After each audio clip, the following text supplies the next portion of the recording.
Right, hopefully we're all good. Let's have a quick look.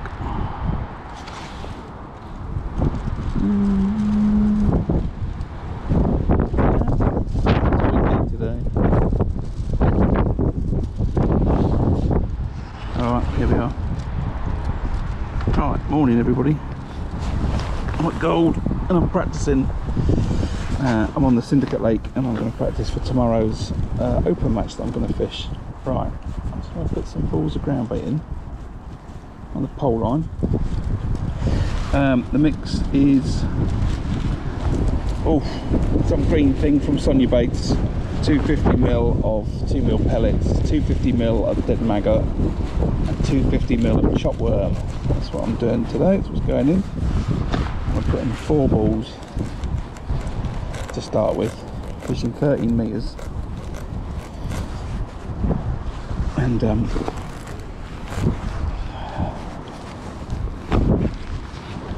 I'll see how I get on. I'm just going to put this out and then I'm going to get on the feeder for a little bit, because that's the thing that I really want to check out today.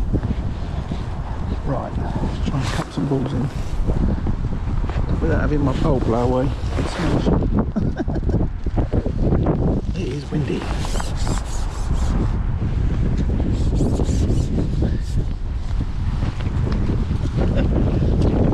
Right. And it helps. I don't know why I put my pole rollers out. It would have helped if I hadn't.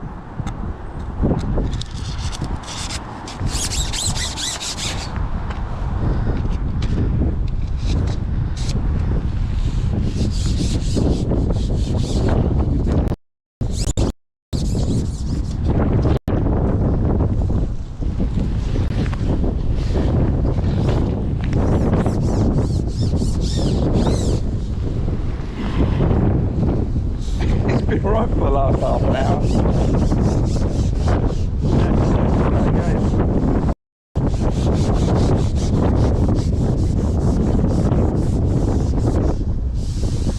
Right, let's get these balls in.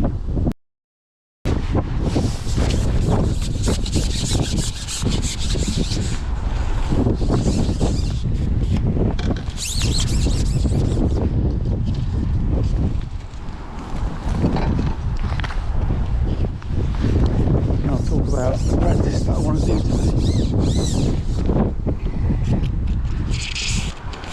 Well, I think I'm trying to work out anyway.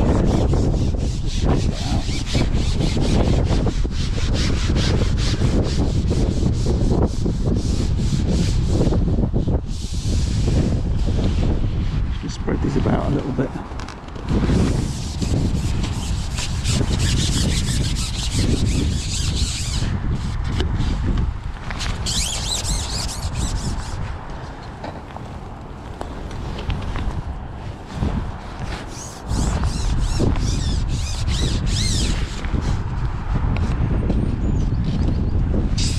I think what I'll do is I'll edit last Sunday's match, the Christmas Eve match, whatever that was, and then this today,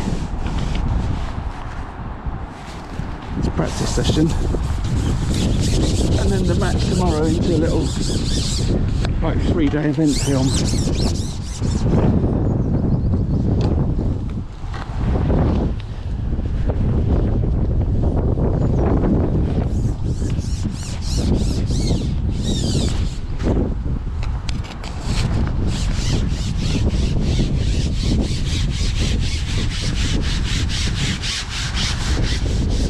One short turn.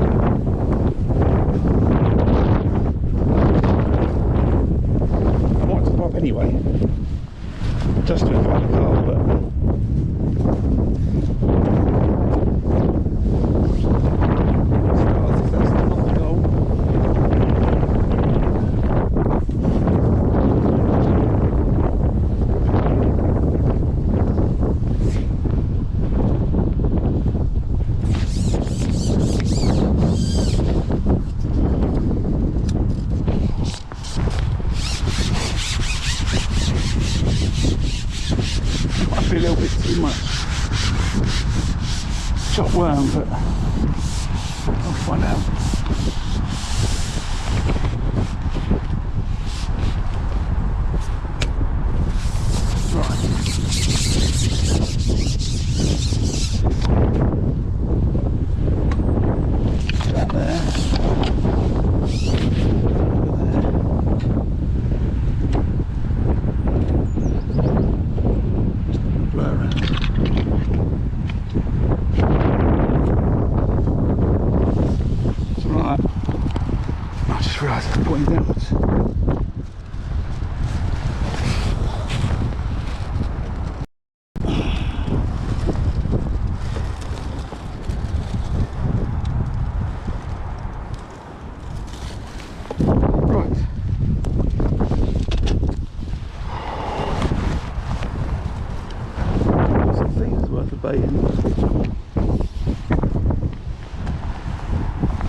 I just want to put some micros and some live maggots in with this.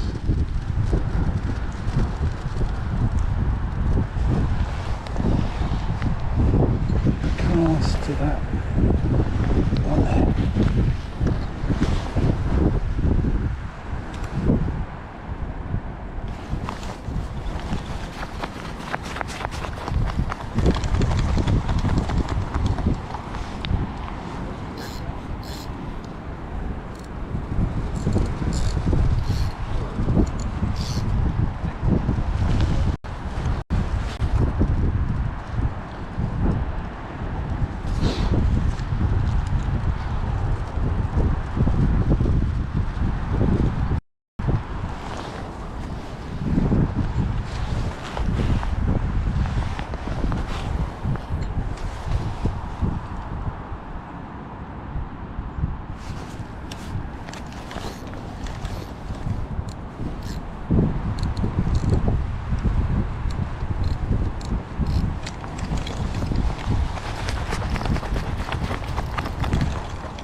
I've just balled it on the pole line. I'm just going to put a mixture of ground bait, big maggot, pinky and micros on this feeder line.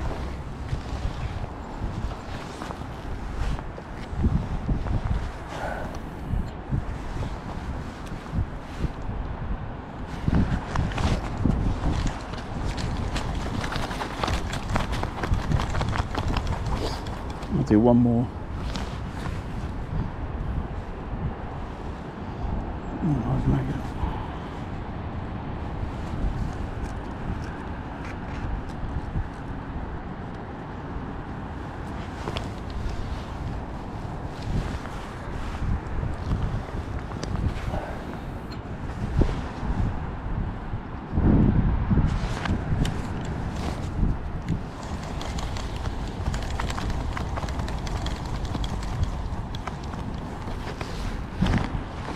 Get myself hook length.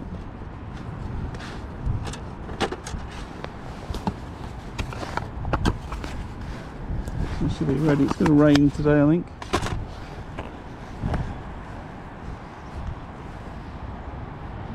Try not on that.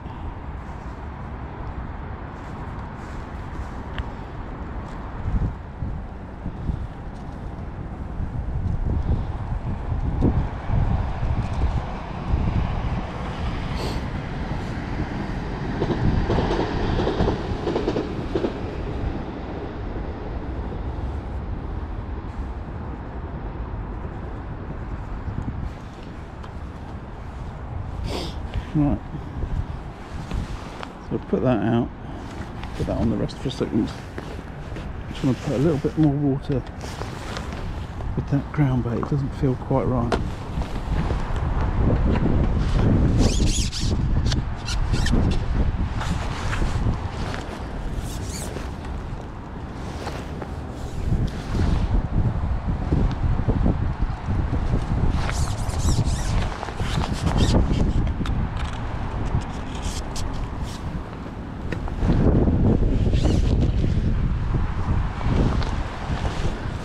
Right,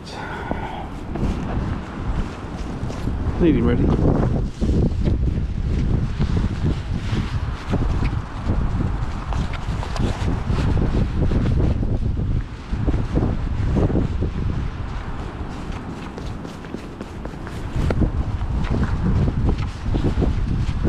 I didn't mind it as that bait was going in, forming a little bit of a cloud and spreading about a bit, but when I put the feeder in, I wanted to stay close to where the feeder goes. So that feels a bit better. Right, camera over there as well. Let's just talk about a day a little bit.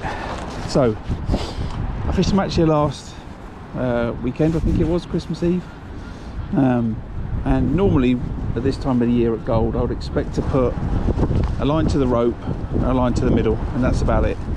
I'd expect to have a few pulls on the rope, and I'd expect to catch some skimmers and stuff middle on a little ground bait feeder. It didn't fish like that at all, and it didn't fish like that in my peg, and it didn't fish like that in probably all the other pegs.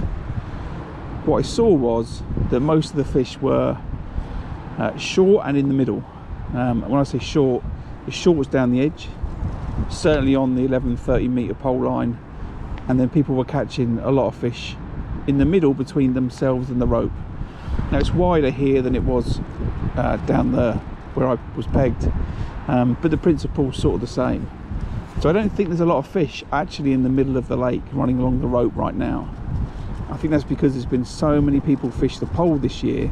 The fish are used to feeding closer to the bank and not to the rope. So today I'm coming to try and see if that's the case. I'm going to fish the pole line, and I'm going to fish for bream, but I might well catch carp, and I'm going to fish a ground bait feeder halfway between myself and the rope. That's the plan, and I'm practicing for tomorrow, so I'm going to fish an open match back here tomorrow. Rigs are pretty simple. I'll go through the pole one. Let's do the pole rig first. I'll just go through that, although it's over there somewhere.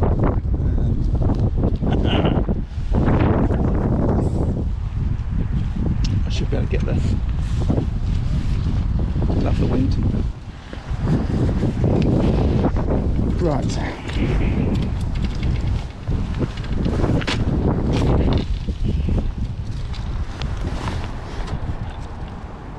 Pole rig's pretty simple. Talk you through it. I've got a Graham Gloucester style float. I want some more stability and a bit more weight. I want something else I can see, so I've got a big bristle on there on that float, as you can see. I should be able to see that, no problem. It's an AS8 from Drennan. All the way down, nothing down the line. Then I've got a bulk. I've got an Olivet, as you can see, it's to 0.6. I've got a couple of number 8 shots. I've got a couple of number 8 droppers, 4-inch hook length. Main line's 013, hook length's 011 to a size 18 SLWG from Guru. Feeder, I'm expecting to catch predominantly carp on it, but I do want to scale it down slightly. Main line's 8-pound line, that's never changing. I've got a small gripper style ground bait feeder, that's just on quick link swivel, just bumps down against 2 number 8s. Small twizzle boom, pole rig's gone, and then 12 inches of 017, and that's to a size 16 MWG from Guru. I'm confident I can catch fish up to 20 pound on a hook like that, and the fish double maggot on the hook, and I could bow through the head, so there's less chance that they roll back over on the hook point. And that's it. I can scale it down further.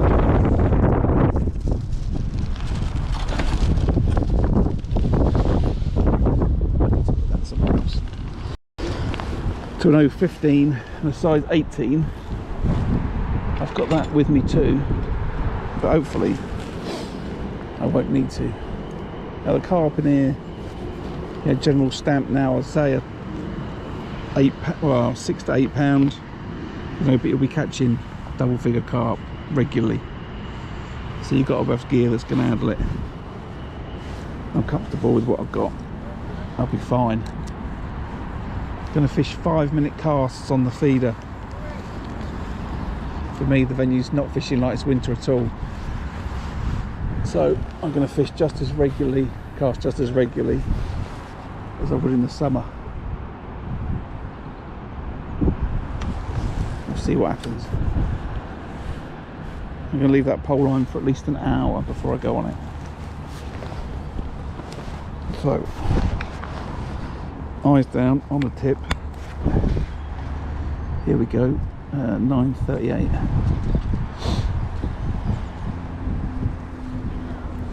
Let's see what I can eke out of this peg today. It's all about practicing today. I'm not here to catch tons of fish. If I do catch a load of fish, that's great. But I'm specifically coming here to practice this method for the match tomorrow. To see if I can, it's going to help me get some fish. Last week, when I fished, I did have one bream to the rope, but I spent a lot of time on it for that one fish. That was on a hybrid feeder on a 6mm orange wafter. I tried pink wafters and white wafters as well, no bites. And I caught on this ground bait feeder, first fish I had on it was a carp, no, an F1. And then I had 2 carp, 2 F1s I think. I weighed in just over 20 pounds, 22 pound I think it was. I came 11th out of 15. And it was clear that I wasn't fishing where I was expecting to catch. I wasn't fishing where the fish were, and that was the problem. It just shows how you can get out of tune or out of sync with a venue. You think you know it, and then it turns out that just because people have been fishing differently for a few months, the fish are acting and responding differently. So I'm clipped up today. I think that's important when you're fishing a ground bait feeder. You're just chucking it to a particular spot. I'm going to say the fish aren't fighting too hard, so I should be fine on the clip. There's a bit of stretch in 8 pound Dyer ST, and as I said, I've got 17 hook length on, so we should be right. Let's see.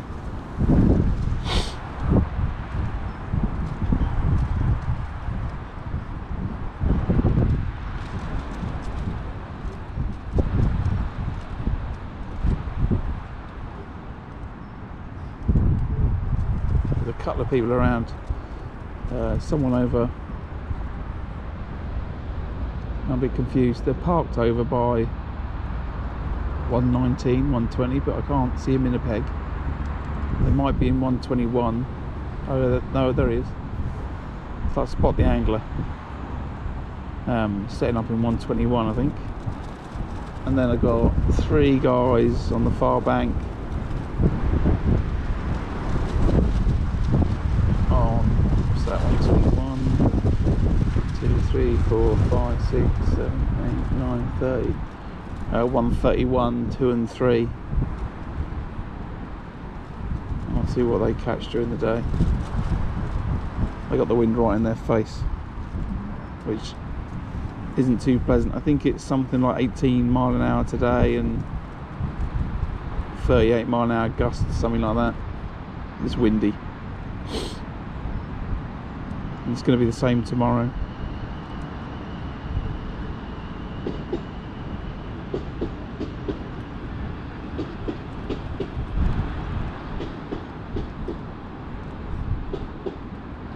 What I want to see is if there's fish on that pole line. In these pegs here, I saw them catching on the pole line on the far bank at the same sort of distance, 11-13 metres last week, so I know there's fish on the pole line there. Question is there fish on the pole line here? Because the people in these pegs, someone fished really short for some roach, someone fished down the edge for carp. So I want to see if the fish are on the pole line. I know they're down the edge on this bank, you know, that's not a question. There was fish there last week, so I'll set myself up an edge rig if I draw along here. I didn't see him catch down the edge on the far bank last week. I think that's because they were predominantly fishing, you know, 9, 11, 13 metres, wherever they could hold the pole.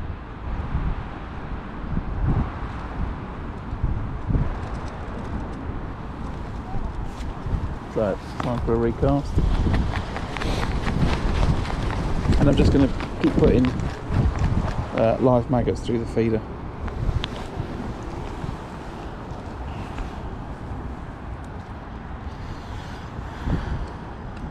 Mixture of live maggots and pinkies, I guess.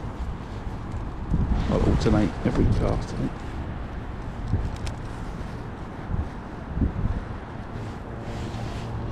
Seems to be catching plenty of fish on fluoro pinky these last few days. This last week anyway.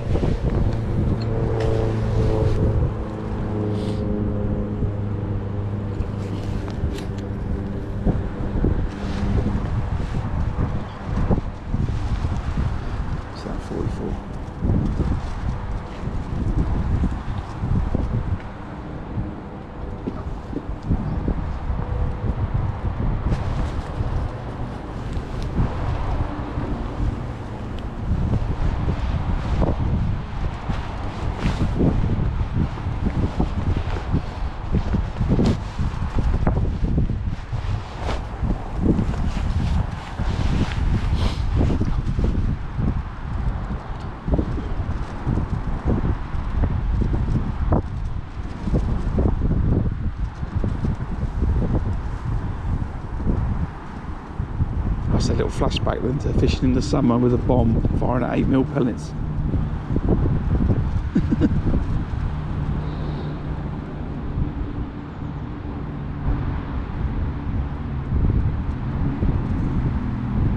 If that wind wasn't around, it would be lovely today. It's probably 10, 11 degrees.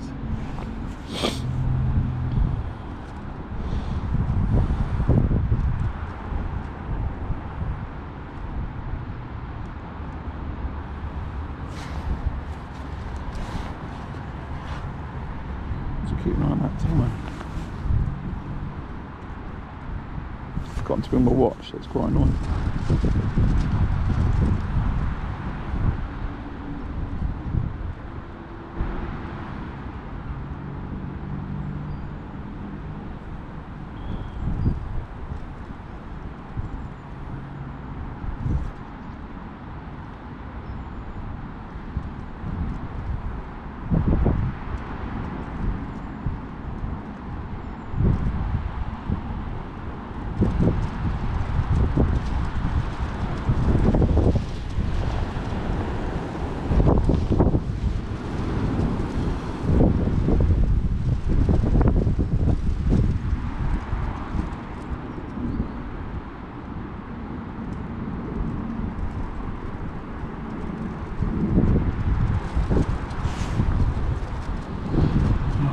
Try and get back to some sensible timings. Right, we'll recast at 9:50.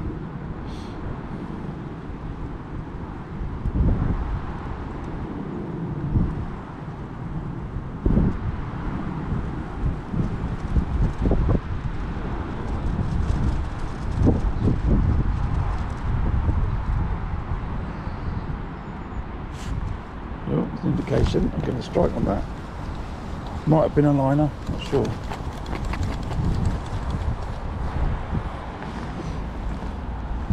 Does look good. More big maggot through it.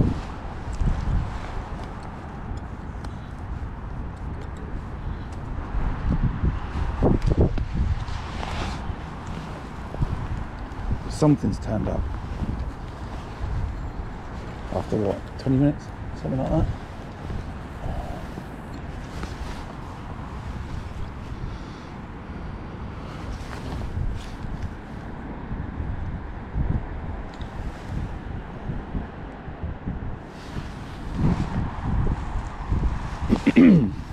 which isn't bad. Happy with an indication at that point.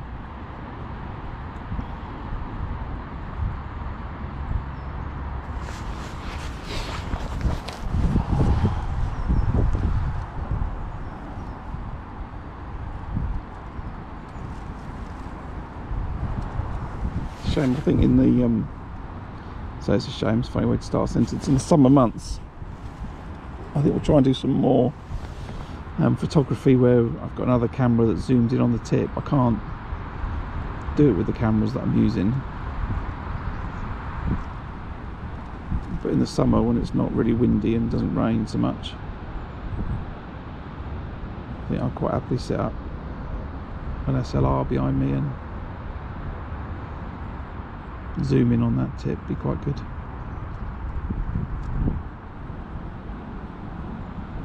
Although I must say I've been watching some of that Adam's Fishing Adventures. He's got a YouTube channel, he's on TikTok a lot, and he's got a really nice setup. He fishes the feeder on the river or wherever, and he's got another longer arm with the camera pointing back towards him, which is quite nice. I think that gives some good interesting and fun footage. You can see really easily that when he strikes on the river, he holds his rod really high and doesn't rush. He takes his time. It's good to see that type of stuff, techniques.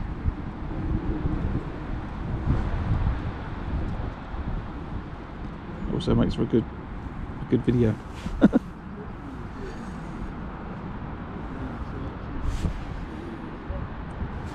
I need to move that a little bit nearer so I can see it a bit easier.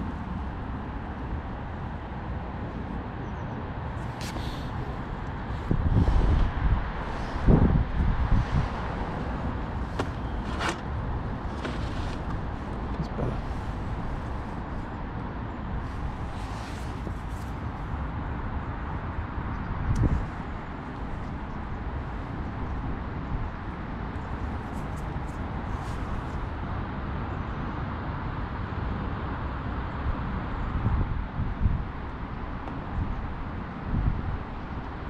So I'm expecting carp on this line. The constant casting and the introduction of ground bait should be good to get the carp's attention. Another thing I think that people do currently here is they'll fish ground bait on the pole line and they'll fish maggots on a waggler further. And if it wasn't so windy, I think you could actually fish with a bomb and maggot, or a maggot feeder, and then fire maggots past your pole line. I saw a video the other day, I think it's a new fish video, and the guy's doing exactly that, just fishing a bomb and maggot, and that might work well too.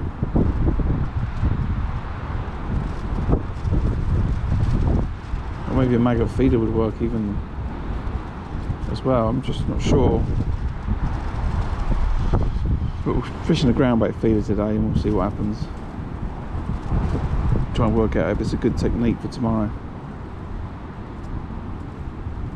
Hopefully we'll catch a few fish.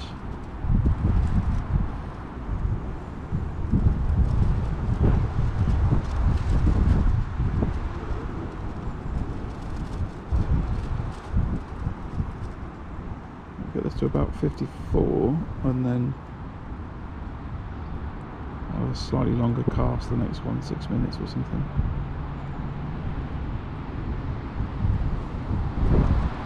It's quite important to keep an eye on timings. You know, when do the bites come? You know, if all the bites come after 3 minutes, there's no need to leave it out for 10 minutes.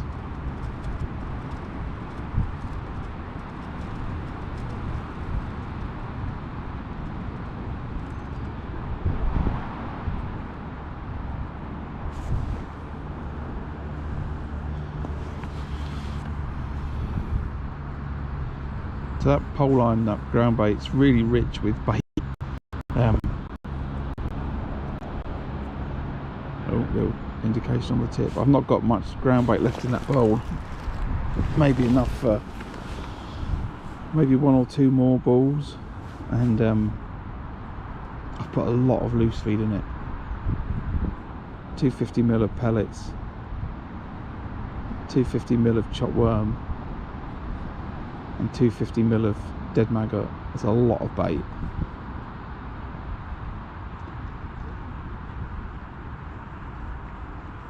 I think maybe I could have put half of that in, but if I catch really well on it today, then I'll know for tomorrow. If I don't catch on it today, then I'll halve it next time.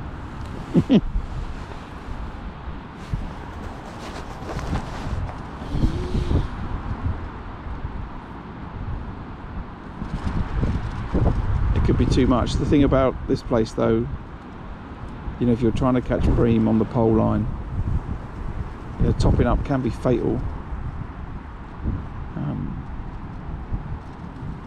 I think the bream just back off it and the carp come to it.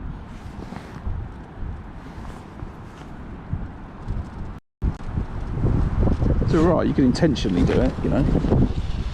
I've done it before, you know, where I've topped up, then I've thought that there's carp in the peg, and then carp have arrived, and I've continued to top up, intentionally bringing more carp in the peg.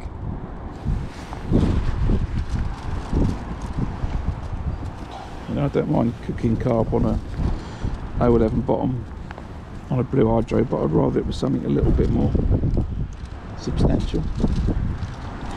There's no snags in here to speak of though, so they can swim around all they want, and in the winter time they don't want to swim a lot anyway, so I've had quite a lot of fish out of here on blue hydro and pink, as it happens. Some really big fish on pink hydro before in the past.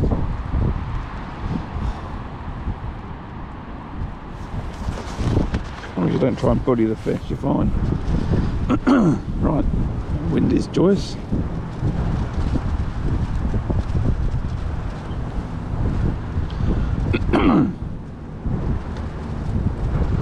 So we'll do an hour with 5-minute casts. If we don't catch, we'll slow it down.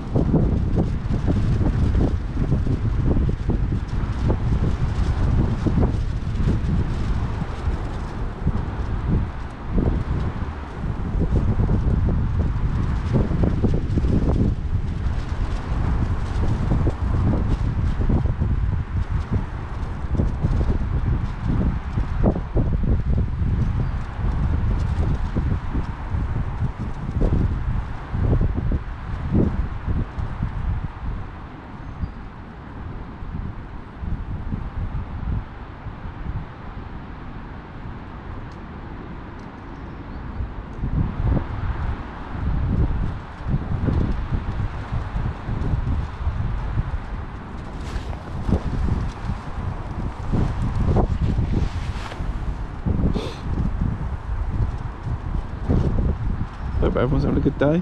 Still enjoying Christmas break if you're not back at work.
Right, so how long's this time been?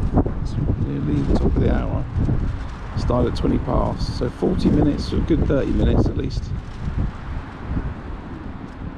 I've been on this line for one indication so far.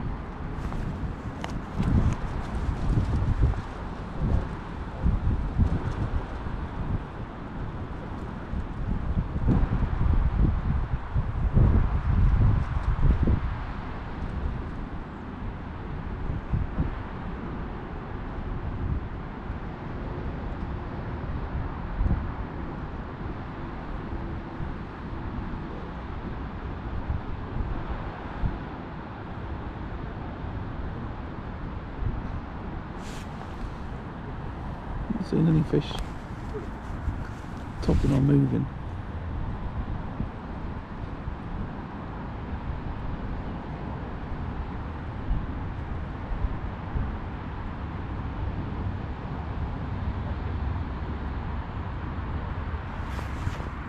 Oh, it's like the guy in peg 132 has moved to 134.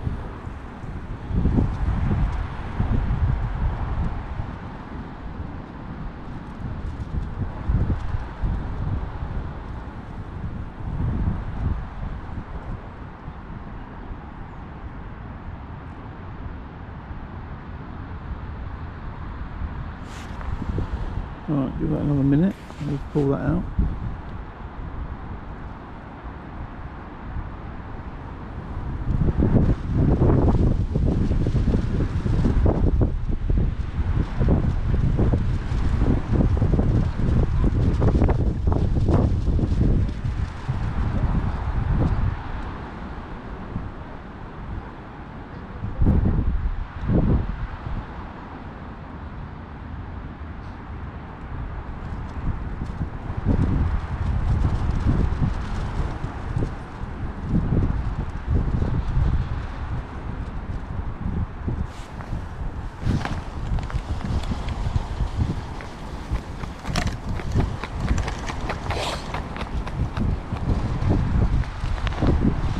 Change that hook bait. I'm just going to put a fluoro pinky on the end.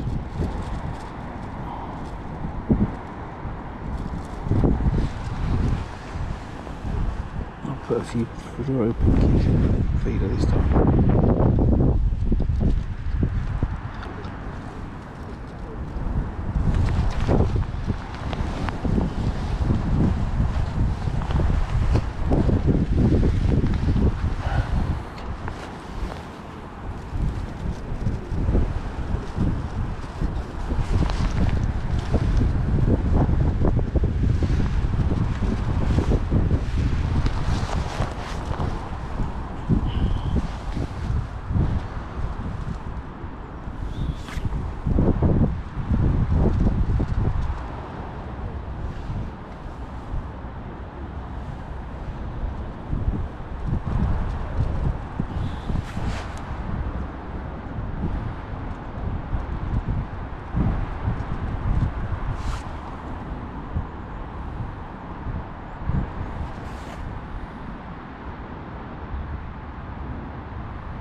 That's a fish. No mistake about that bite. What's that, 40 minutes? It's a carp.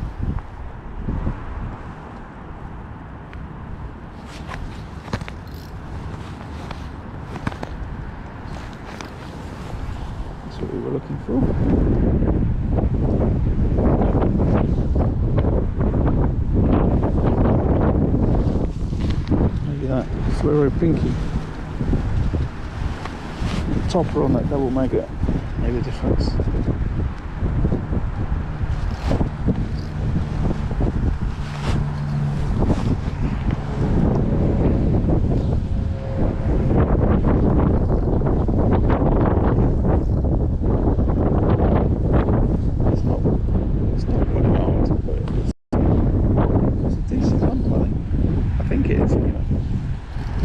Feels heavy.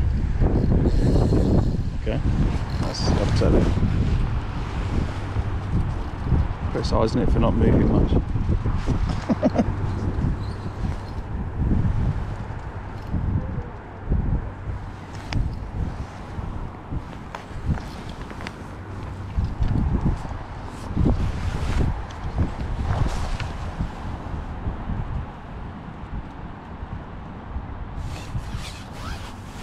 Nice lump, nice fish.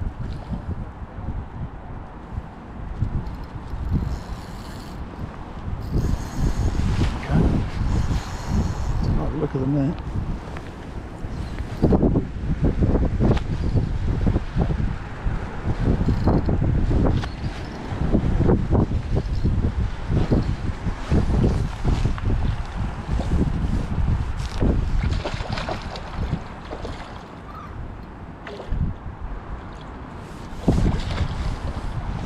Good lump.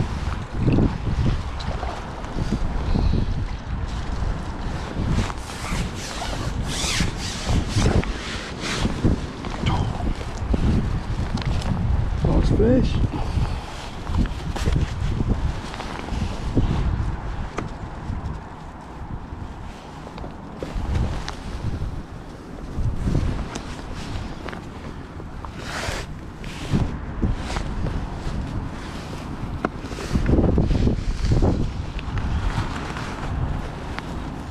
To the north as well.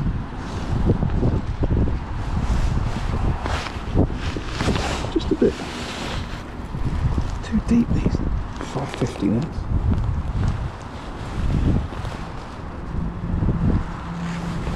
Jonathan Guru watches my channel. Can you make something just in between the two net sizes? I'm just going to change the landing net head in a minute to the other one. This is just too deep.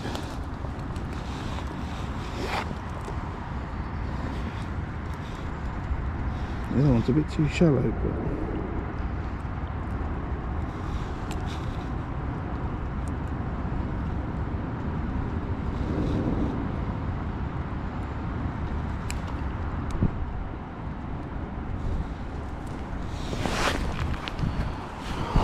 give myself a good £8 for that.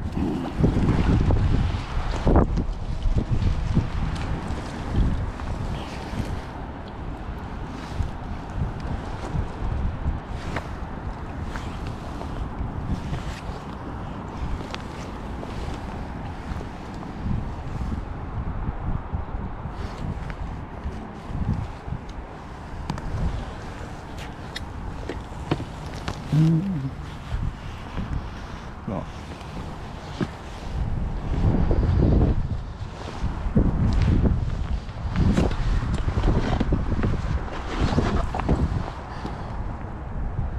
Oh no, which one's that? Which one brought me there? That's too small.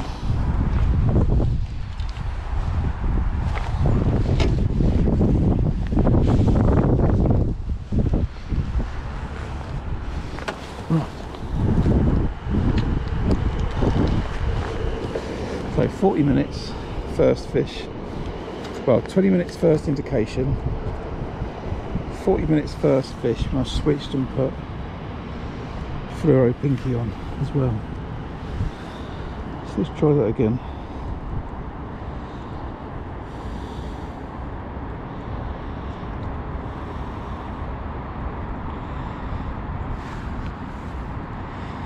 Two big maggots.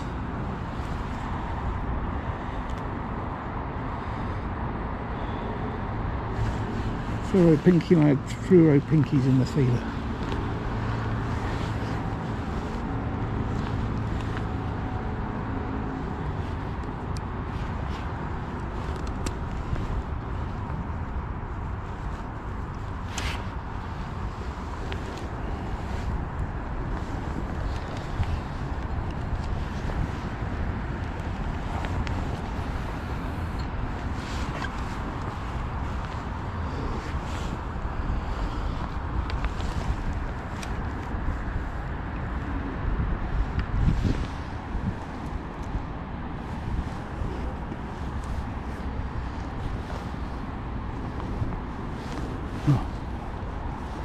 10 past.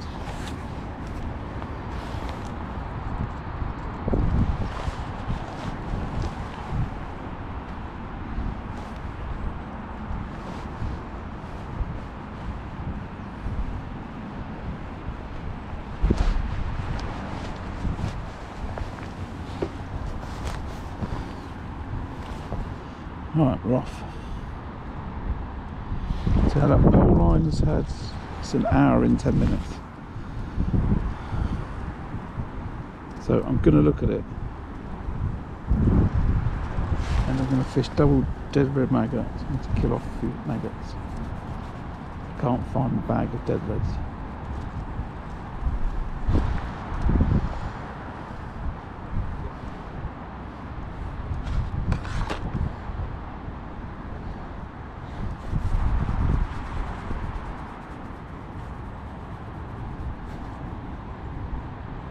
As I said, the fish didn't really pull, only when it got to the net.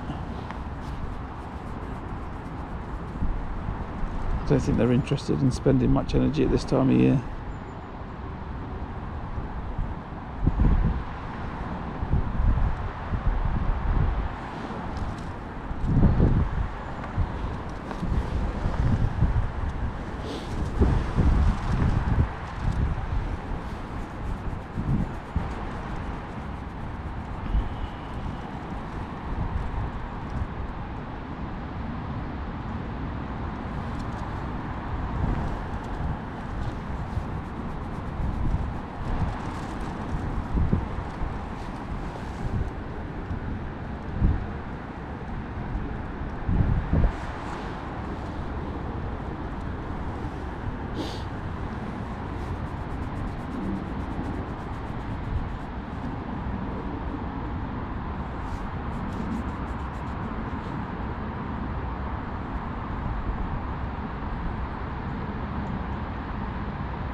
Oh, right, I've missed that bite because I was busy going to get another maggot.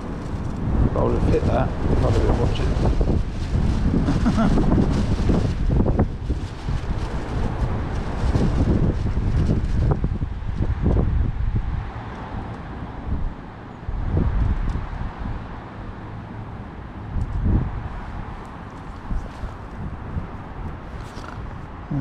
Recast, not recast. Yeah, I'm going to recast it.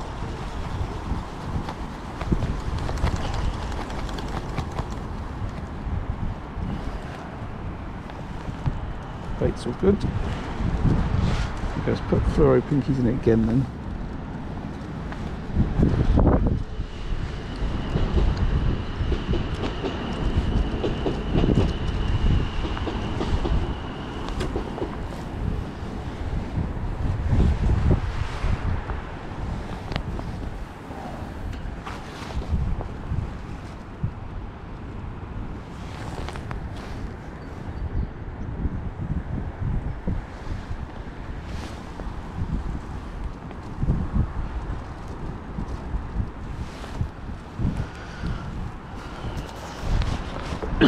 That wind's not too noisy. I'm sure it's quite noisy, but hopefully it's not too bad. If it is on the video, I will I'll try and edit it out. But that might be a bit weird.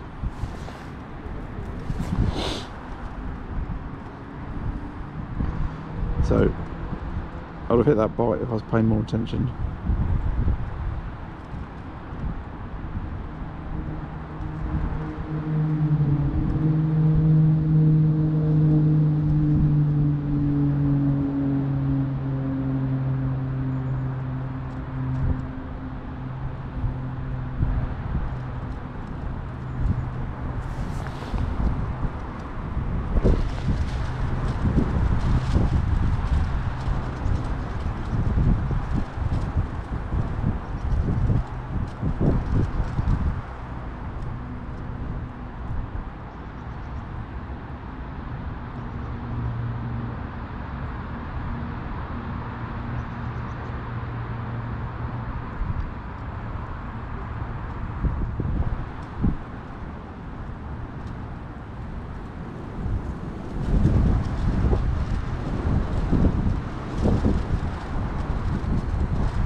Thanks, Stephen. I'm out practicing for tomorrow. When I come back and fish the open, I'm just trying to see if what I was thinking last week was correct. There's another indication there. Didn't turn into a proper bite. This belief I've got that the fish are halfway between the bank and the rope.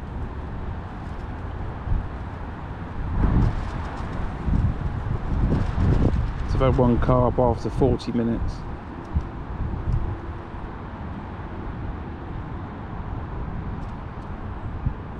And I've had one indication after 20 minutes. And I've got another 5 or so minutes, and then I'm going to check the pole line because that'll be an hour. There's another indication there, and another one. I'm going to hit that one and then fish that. Okay.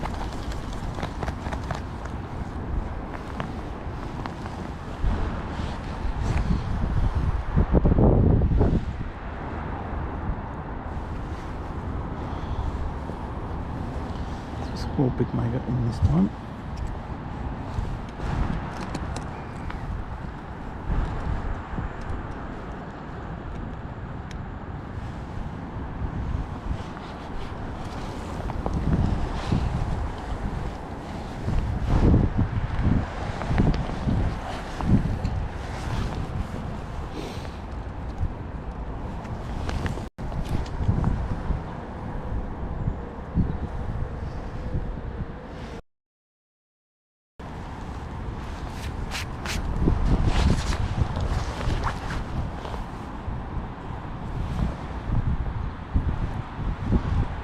Oh, there's a bite straight away. Can't have a feel of it. Oh no. Oh no, it might be an F1 shaking its head around. So that pretty quick, isn't it?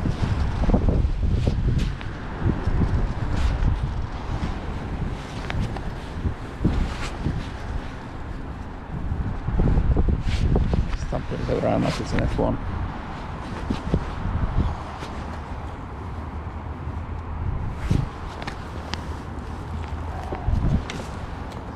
No, it's a skimmer. Oh, there we go. It's not a skimmer. It's a bream, isn't it?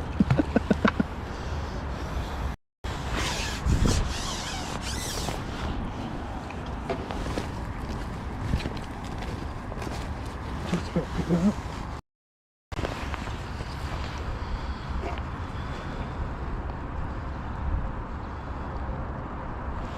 Nice fish. 2.5 pound in the match.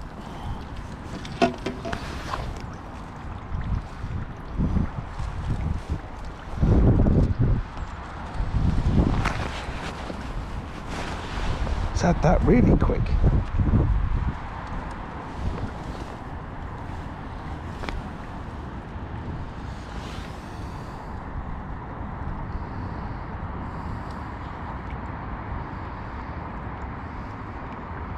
Definitely going to keep that fluoro pinky on.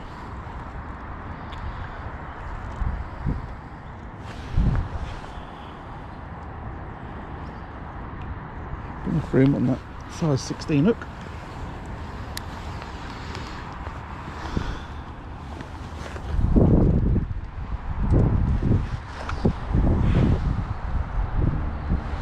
Not that far down though. Don't know where I am. I'm probably 1, 2, 3, 4, 5. 1, 2, 3, 4, 5, 6, 7, 8. If it was, I'm maybe on 110, something like that. I'm not sure. I think about 110.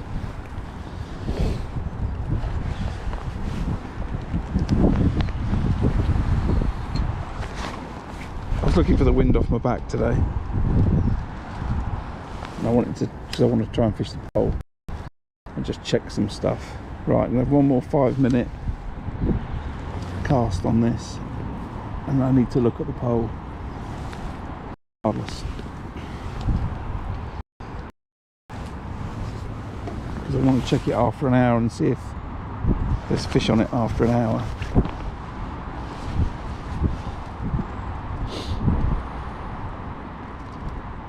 I'm conscious I've got a lot of particles in that ground bait.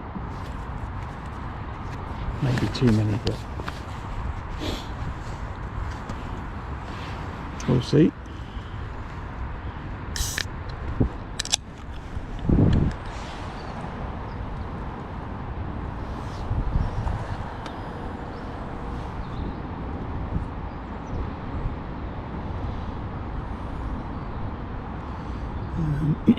Yeah, so we'll fish another 5 minutes.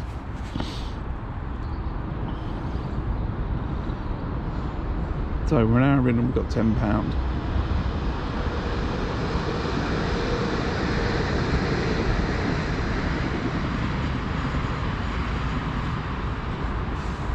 If that was the match tomorrow, I'll be happy with that.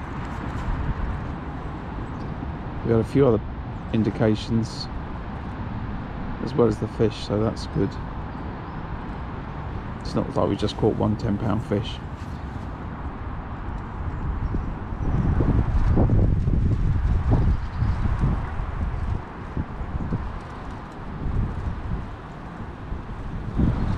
Another indication there as well,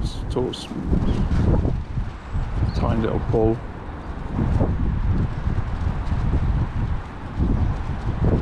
We wonder if that hook length should be a little bit longer.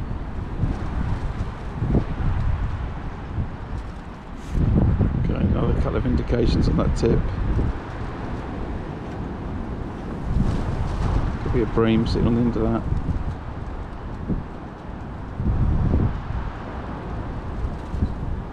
Could just be a fish nudging that feeder, you know. Not quite sure, so we'll leave it.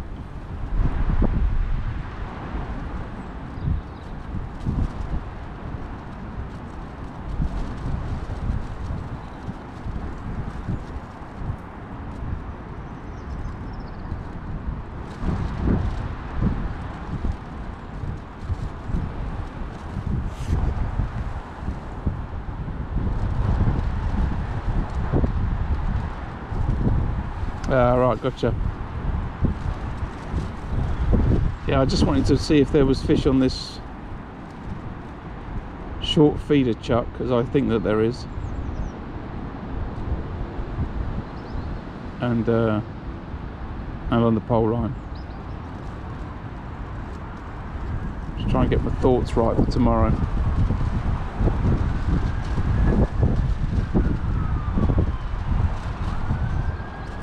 I don't think there's fish on the rope. That's the predominant thing.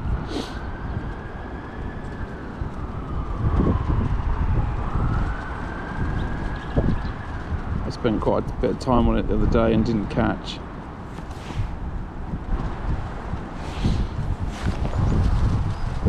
I think fish are on this line here.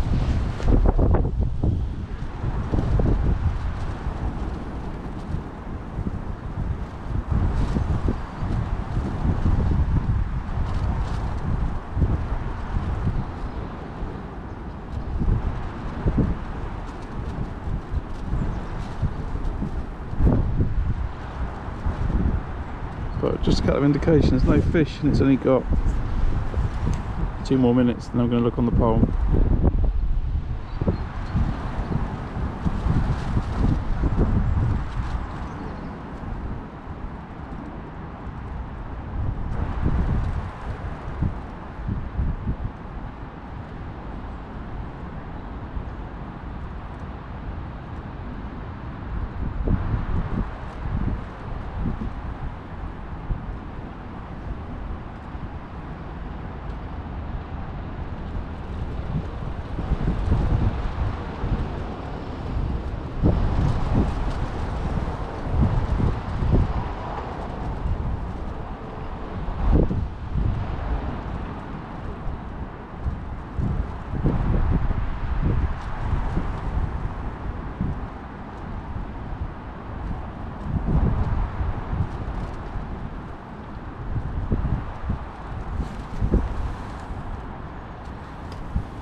Okay, fish, you got 1 more minute.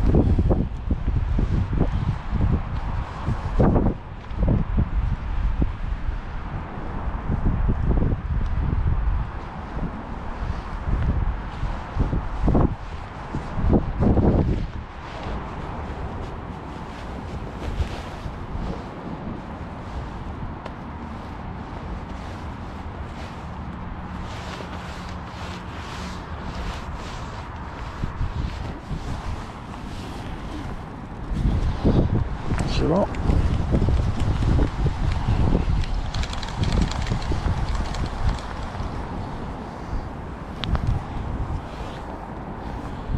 Yeah, we didn't clean that hook off enough. I don't remember seeing that. Maybe that's the liner that I had. Right. Here's number 4.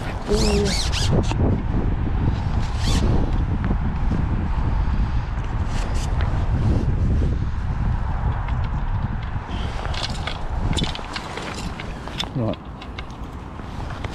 double dead maggot. My favourite bream bait on this venue.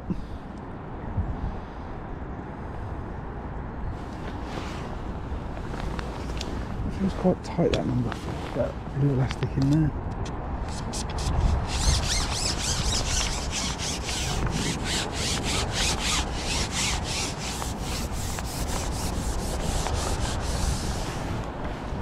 Right, now I appreciate this will for a minute while I have a little look on this pole line.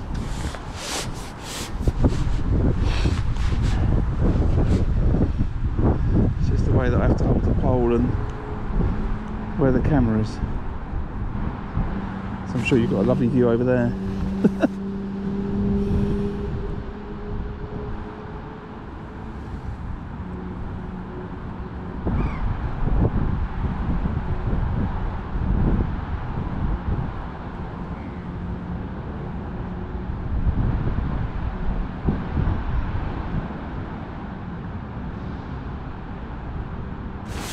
Get myself another number 8 shot on that, I think. It's a little bit high.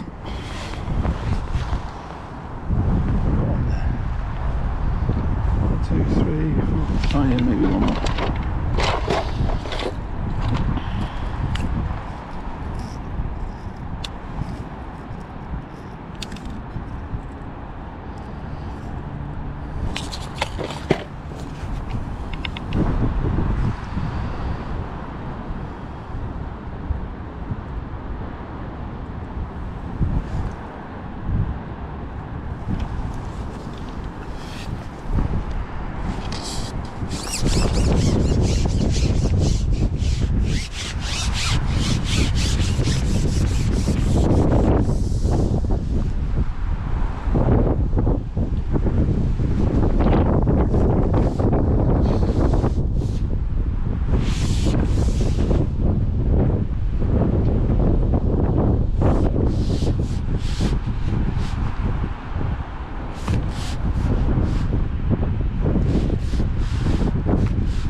Be there because the wind's blowing so much. Just need to pull this pole back a little bit. There we go.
Come on my feet.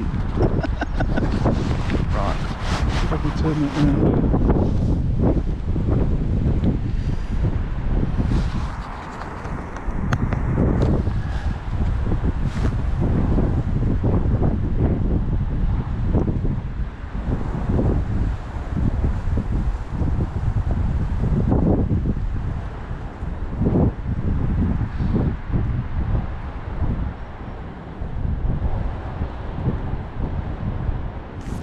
cart top to the rope, dispelling all of my thoughts to my left.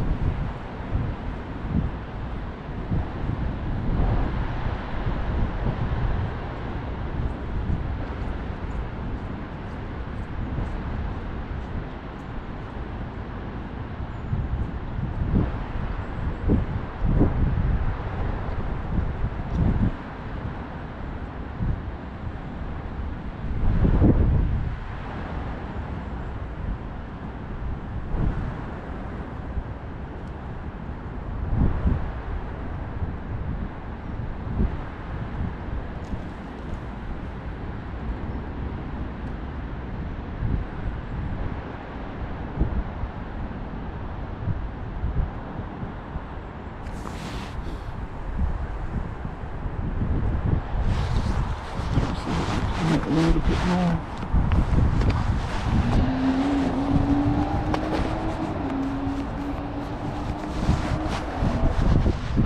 Got another mount for when I know I'm just going to fish the pole and I want to stream off this camera. This goes on my shoulder.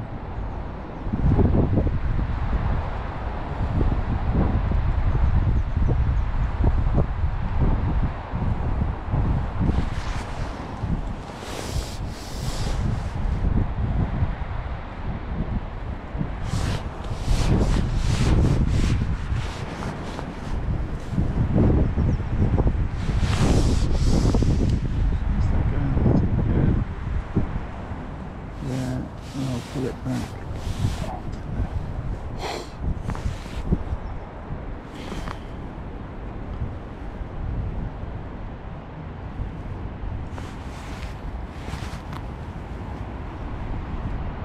So it might take longer for this, might take a couple of hours. Might not come, might have had too much loose feed in the ground bait. I really have chucked everything at it today just to see.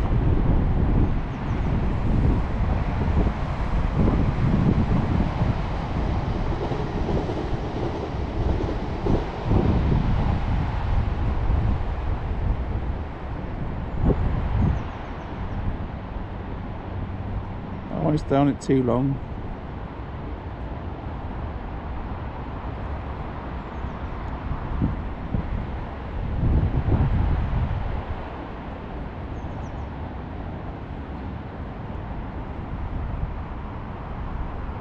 Another couple of minutes.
Okay, there's certainly no instant reaction.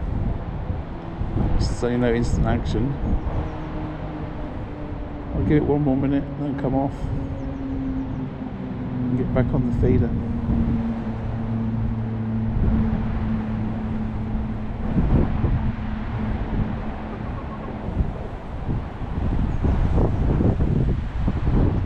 It could well be that there's fish there, but they need to thin that bait out a little bit. Saying that, I think that might have been a bite then. I haven't got the float dotted right down, and I think that was a for Bristol. It's a bit tricky with the wind.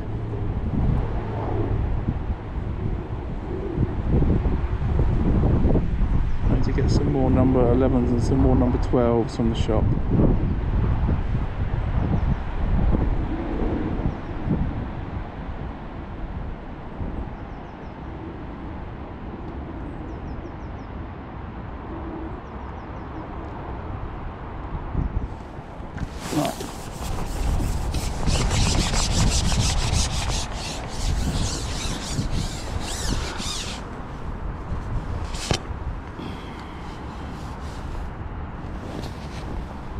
Let's leave that there, I think.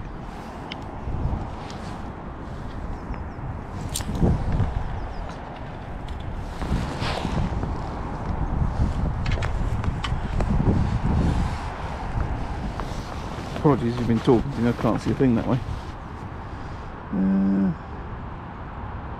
Yeah, maybe a good point.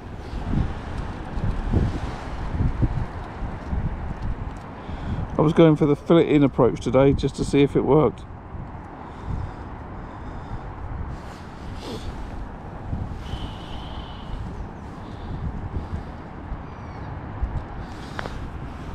And so it might just be too much bait.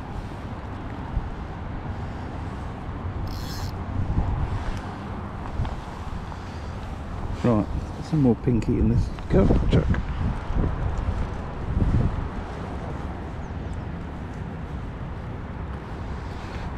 Afternoon everybody, thanks for joining me. I am on a bit of a practice session today at Gold Valley, fishing Syndicate Lake. I've got a match here tomorrow, so I thought I'd come and try a few things that I thought weren't quite right.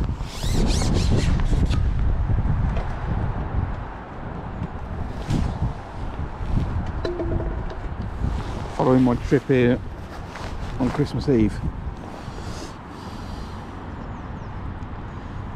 So I have a belief that there's a lot of fish running halfway between the bank and the rope. Instead of being out towards the rope, I think they're closer. So I'm looking to fish the pole line and the feeder, just past it.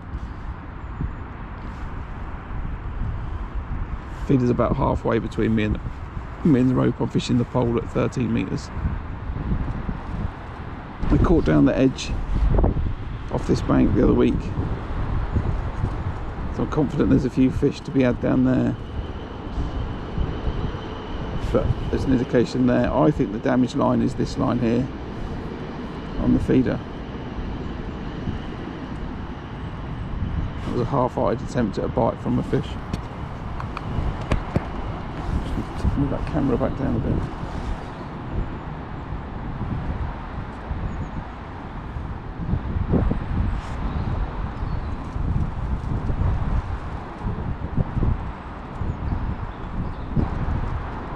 How long did we spend on the pole? 10 minutes or so.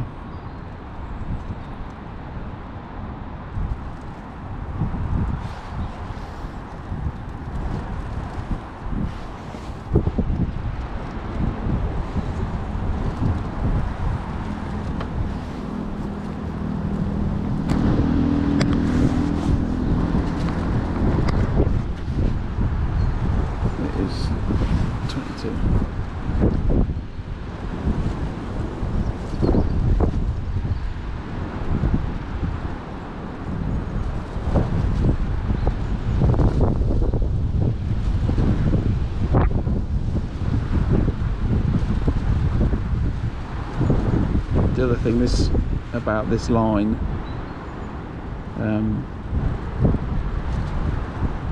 oh, it's another indication there, is that pole line's awkward. You know, there's a lot to be said for comfort while you're fishing in a match. You know, if it's a real pain, presentation's going to be difficult, pole's going to be swaying around. You're going to lose a lot of time with, you know, bad presentation. Whereas this feeder's, you know, bang on. It'd be different if I was punching it into the wind, but it's still should still be an easy chuck.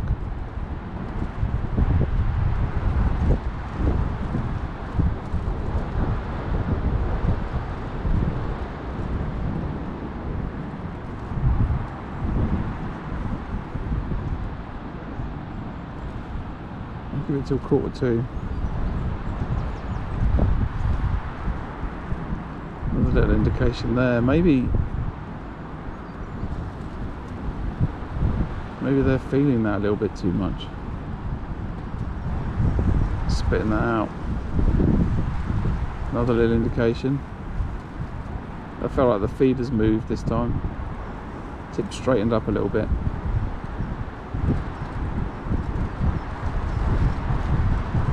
Could be a fish just banging around the feeder.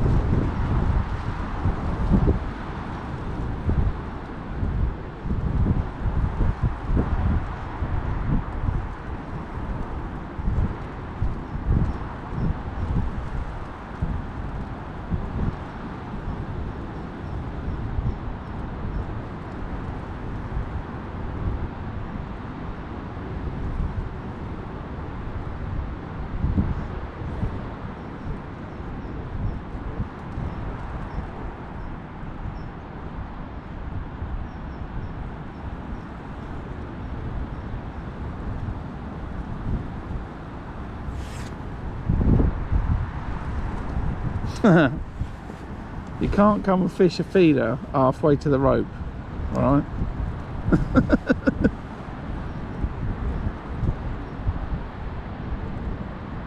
There's another little indication.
Right, 2 more minutes and then we'll recast it.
Get some more micros through it.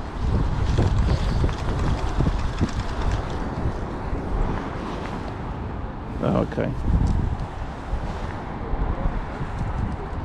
Alright, so I'm definitely had a chew on those maggots.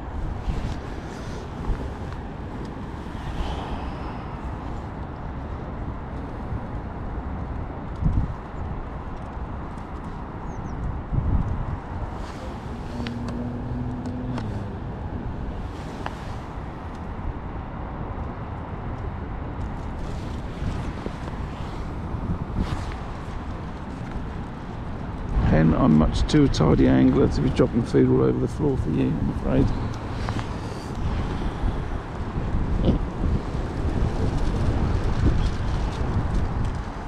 The hen knows different. Right.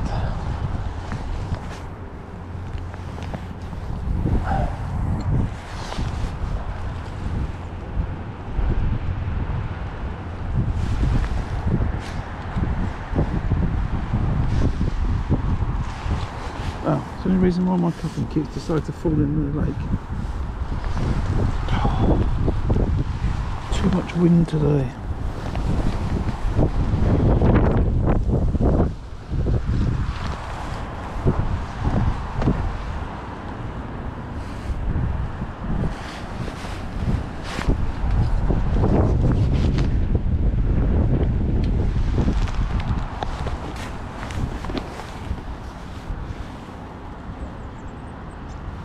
Right.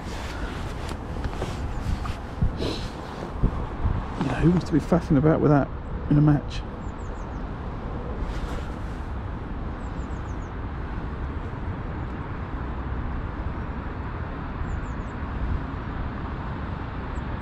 So if I draw here tomorrow, fish the ground bait feeder halfway, an edge line maybe. Let's see, we'll give it another hour on that pole line and then we'll go back over. That's another indication on the feeder there. Just small little pickup. I wonder if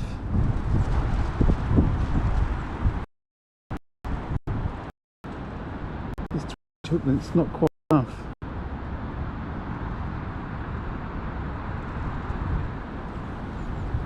Whether I should slacken off the... maybe I'll do that next cast.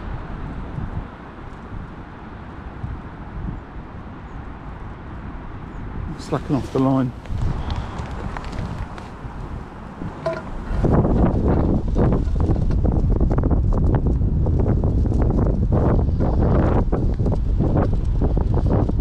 Dead makers.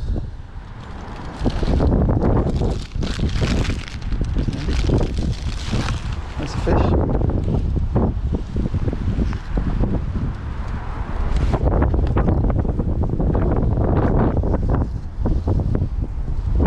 Right, Stephen, we've got to keep this between us, alright?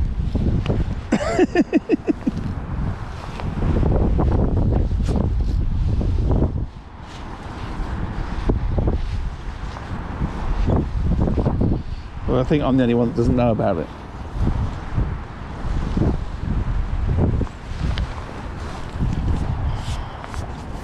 Another bream. Good slab though.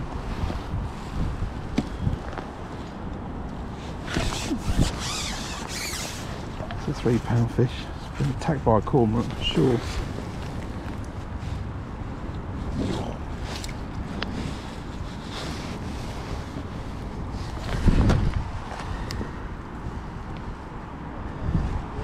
Another 3 pound fish. More than probably. There we go.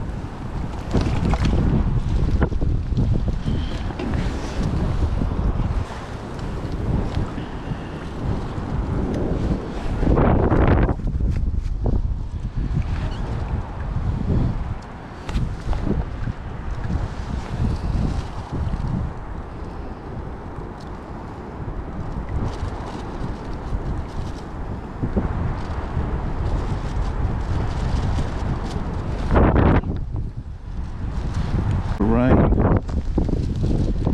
Oh, lovely. Right. Let's move that. Put that out of the way. Get that up there.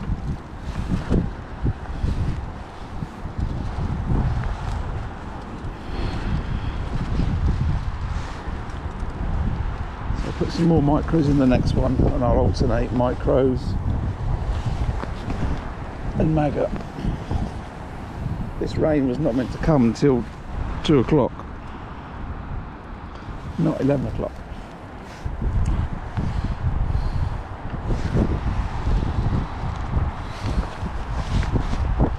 Right, I was looking, I'm sure I was rudely interrupted.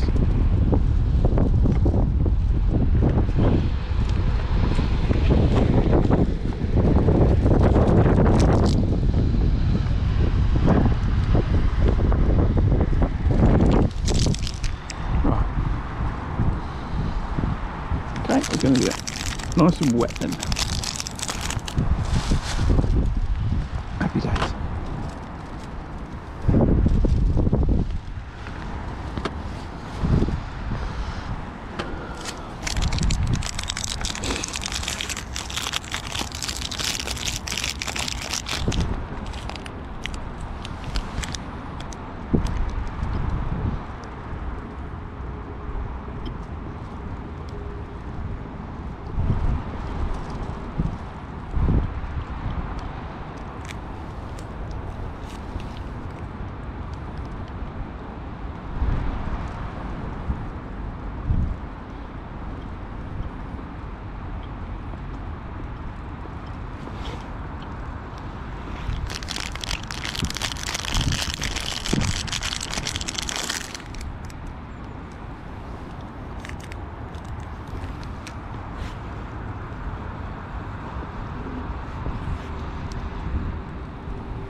So that's 1 carp, 2 bream.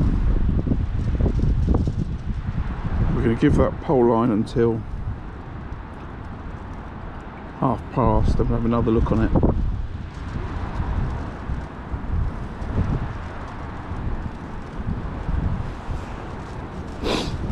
And now I've had 2 bream on that line. The next cast is going to be double dead maggot, a dead pinky. Try that. He's dead there.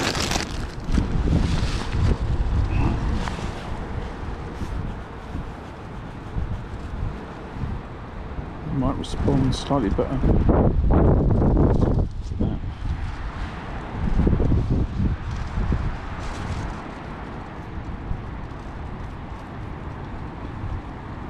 Okay, carp just crashed on this line just to my left.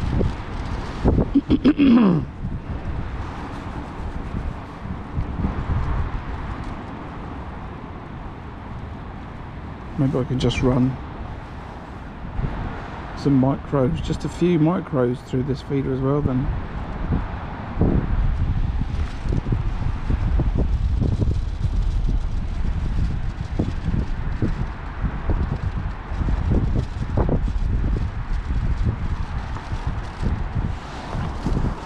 Just change the hook bait on the next chuck, see what happens.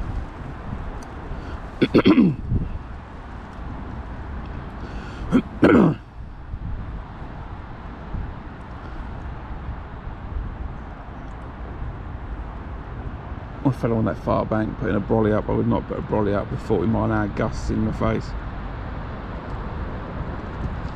Surely that's going to go wrong.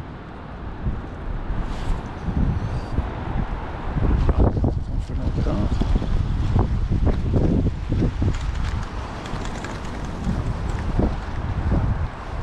So let's try.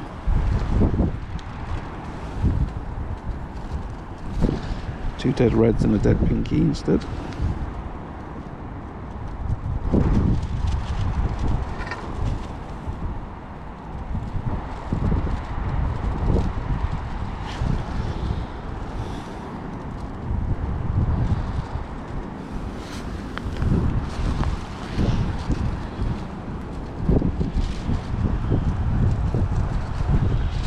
Just run a few micros. Through the feeder.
wonder if that pole line might work better with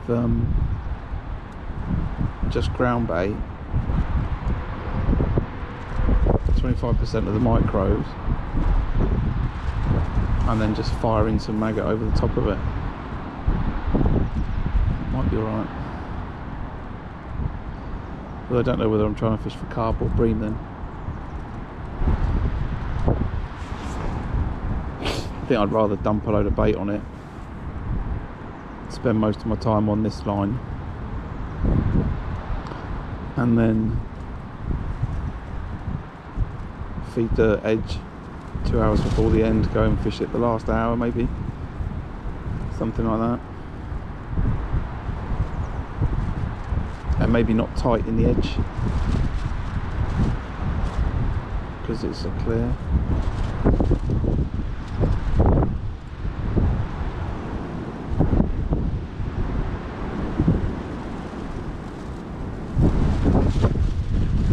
Maybe fish the edges a couple of metres out. That is windy.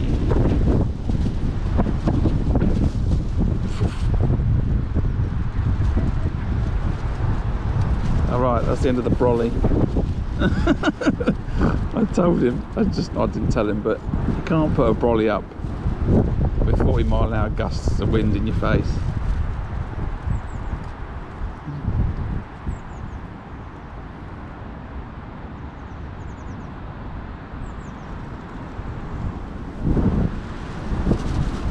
His mates thought it was funny, that's for sure.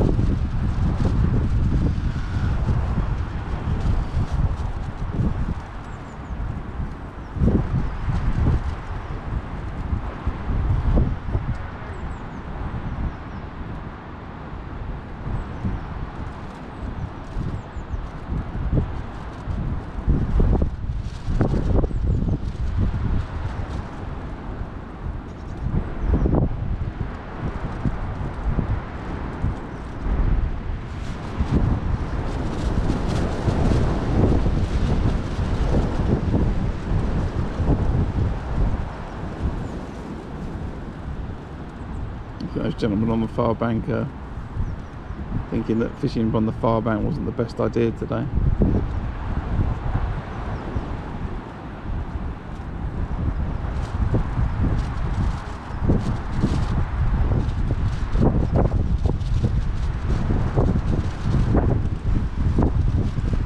But it's lovely on Canal Bank of Gold, but there's not a ripple on the lake. It's nicely sheltered by the canal.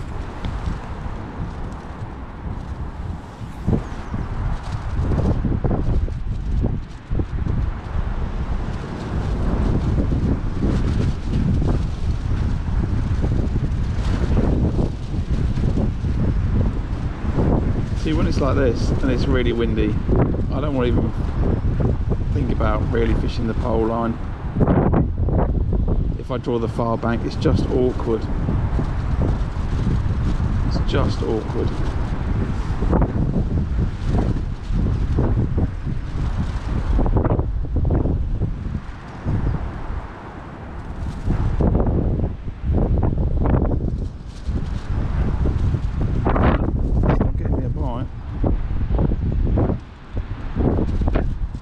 Leave it till 5 past.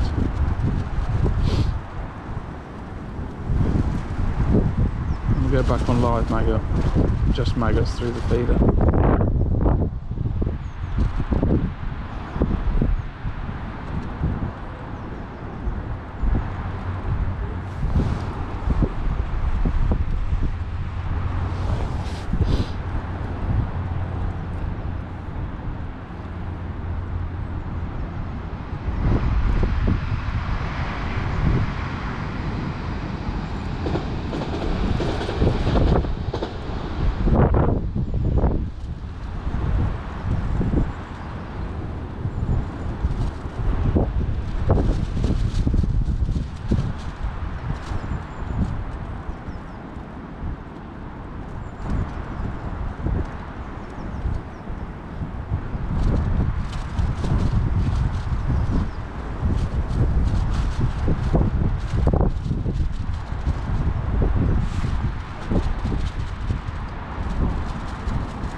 Yeah, his body's folded. Wow. I was going to say his body's folded down. It's not. It's now leant against. What was that indication? It's now leant against the fence.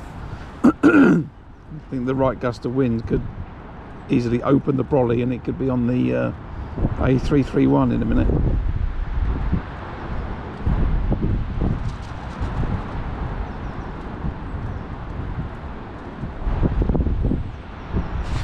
Right, let's get back to a live maggot and Finicky.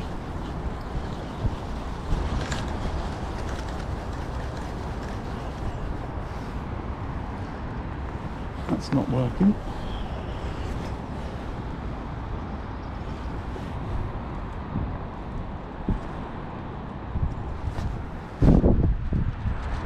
I don't know why Nightbot is jumping in my chat that often.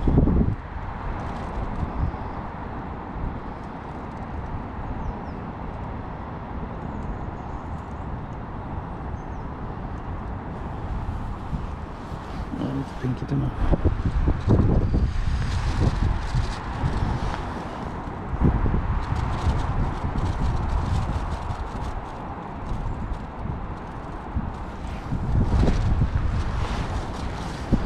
Just put big maggot through the feeder again.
I suddenly thought I'd have more on this line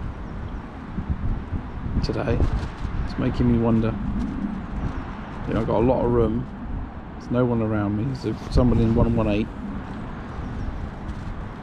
So we've got like 8 spare pegs left and right. And then if it was as busy with fish as I thought it was, I should be catching more than this.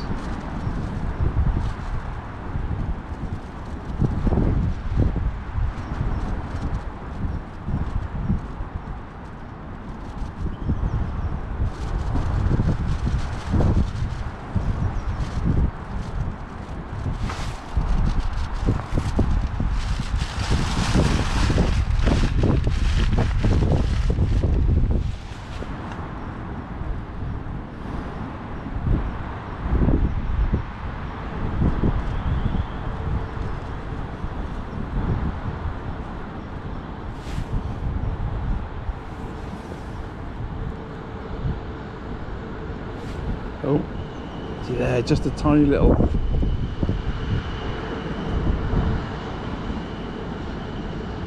Tiny little pull then on the tip. It was a tap tap. And I've hit that one, but I think that may be a liner then. That was going to be better. But again, that pinky's gone.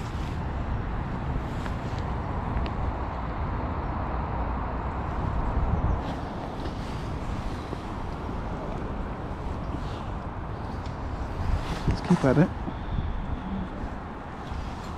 Might just need a bit more work.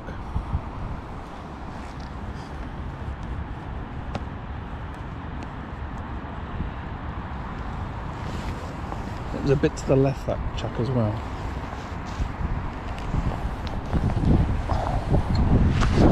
Just that one more plumb on target. Bang on target.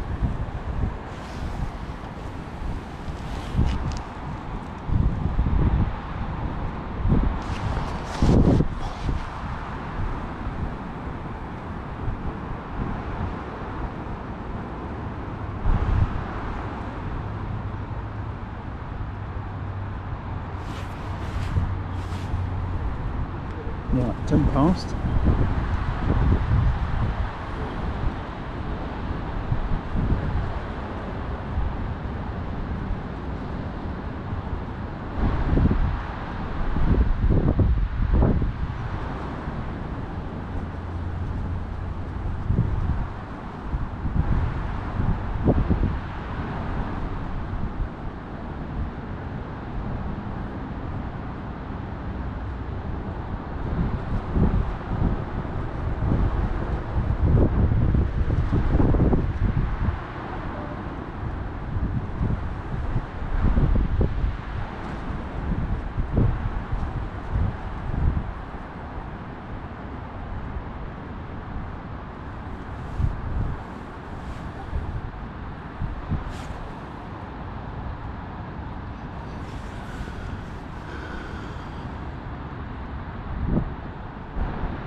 It's quieter than I'm expecting. Oh, another little indication on the tip then. Maybe I should just say that more often.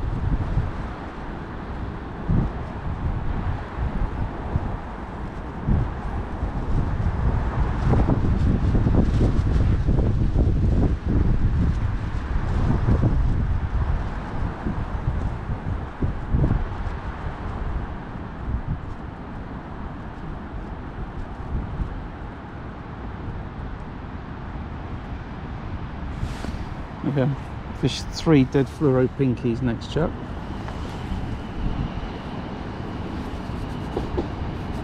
See if that's a winner. Just getting ready.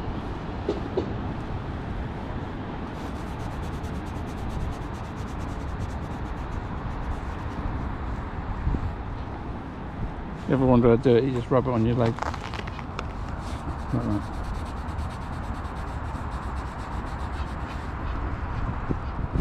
That's enough to kill it.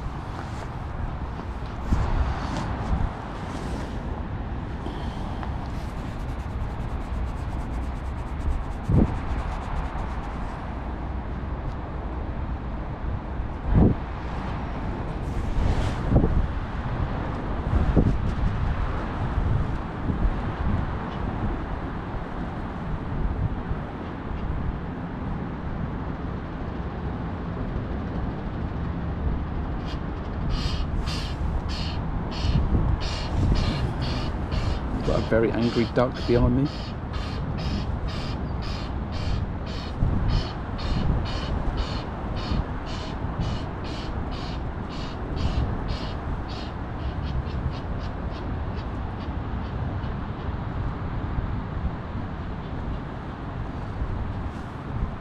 Very angry duck coming to see me.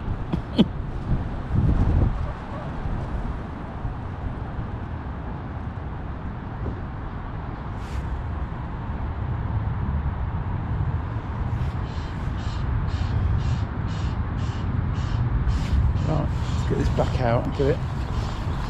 Let's try 3 fluoro pinkies.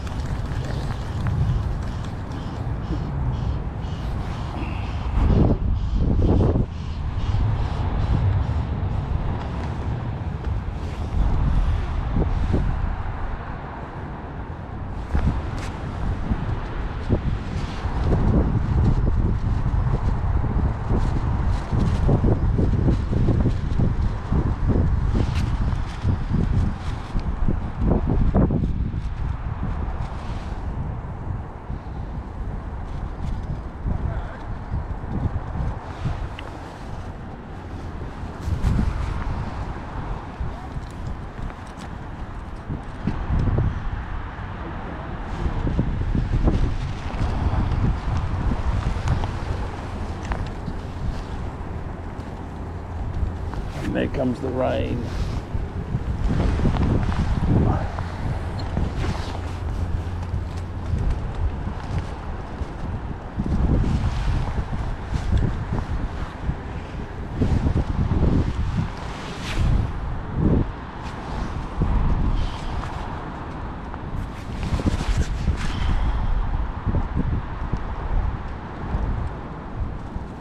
Yeah, they can. Yeah, I'm thinking about that.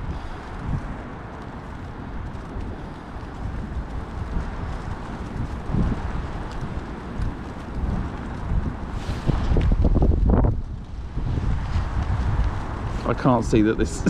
I'm watching these fellas on the far bank. I can't see they're going to put up with this now. The one who's brolly has collapsed. He's just stood up.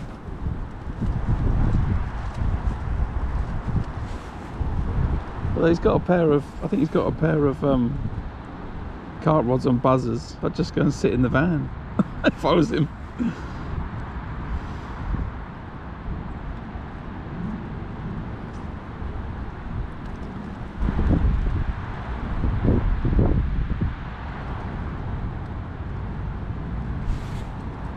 One's driving off.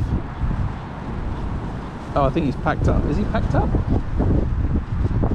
Or is he just going to drive next to his peg? I don't know.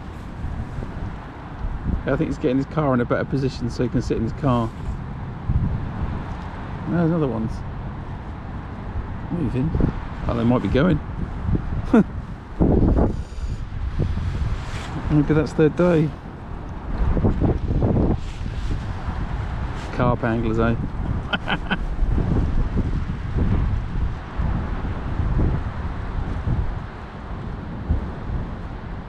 No good without a tent.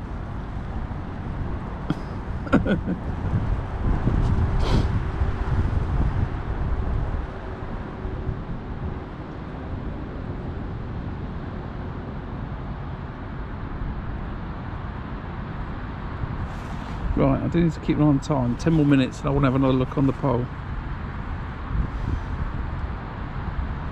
The thing that I'm not too sure about, Stephen, is these really small indications.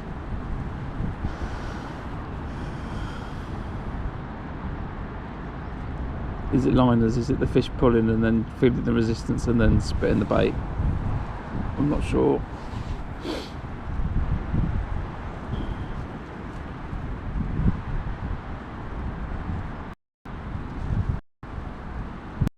I generally don't fish longer than a 12-inch hook length when I'm fishing the lakes, but maybe it may be better if it was a little bit longer. I don't know.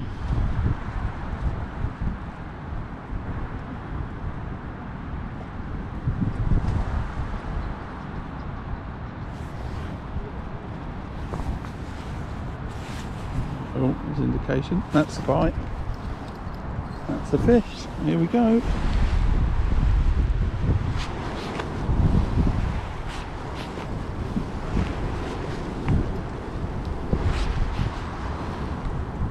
So what did you do today, Graham? I went out and I sat in the pouring rain practicing for a match.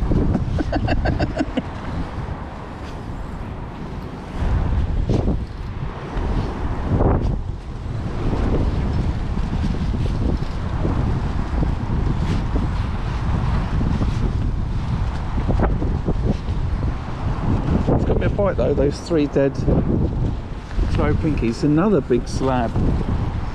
Oh look. There's a big old bream and all.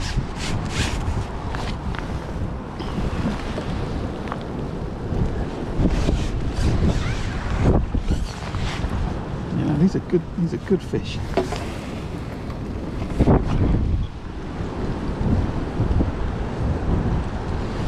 Very happy with that.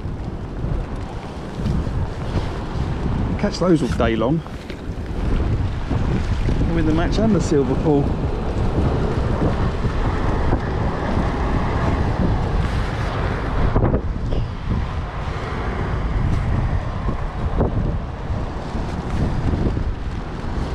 Right.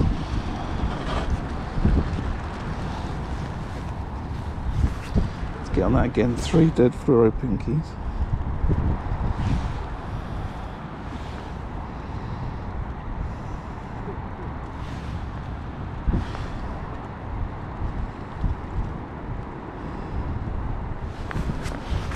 Big maggot through the feeder.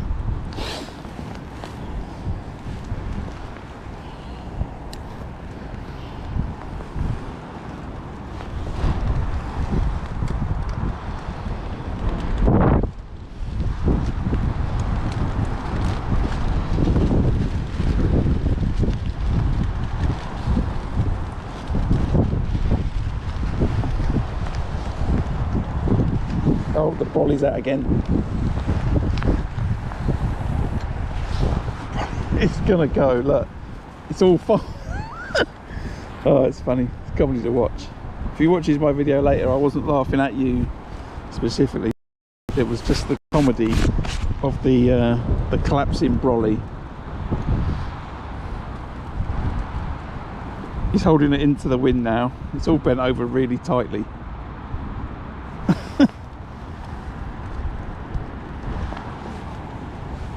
Oh, fish just topped on the pole line, or a little bit further maybe. Metre more, not more than that. Right, what's the time? 22.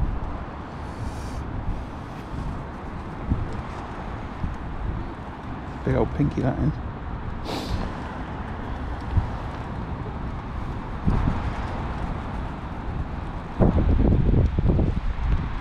So I'd had an indication and then I had a better proper bite that time. The size of that pinky, it's massive.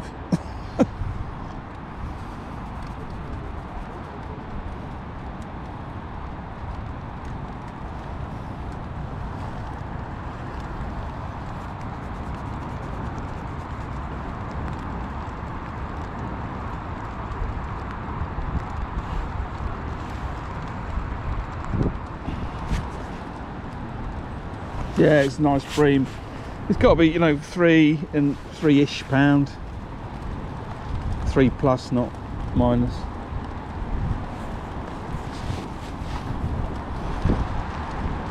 I need to go fishing for more of them at Orchid Lakes in the next summer. They're up to double figures. They're just, you know, massive fish. You wouldn't even put them in a keep net. I had some good fun catching a few of them last year. We didn't fish it enough.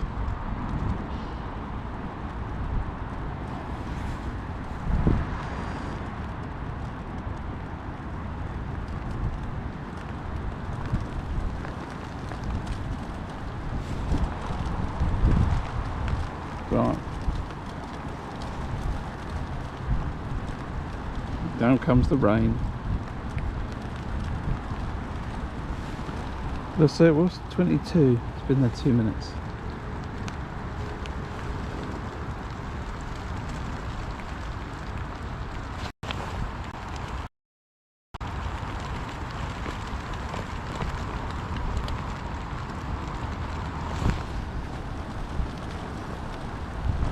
That was if I put my waterproof it up.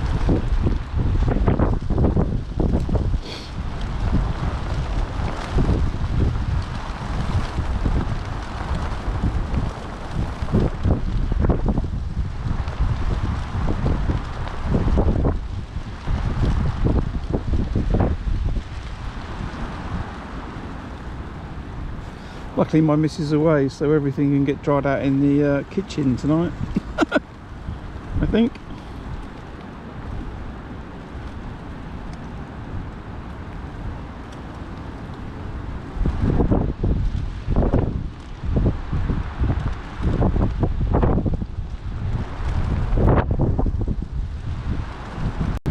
Right, something's just nudged the feeder because the tip's just gone backwards a little bit. I do think the fish could be just feeder.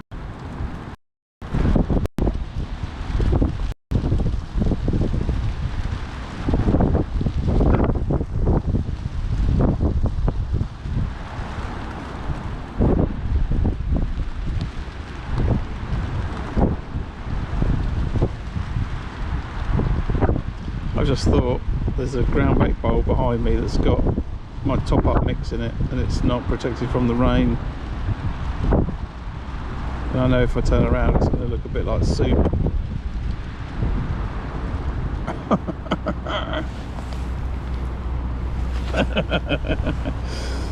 Okay, we're not topping the pole line up.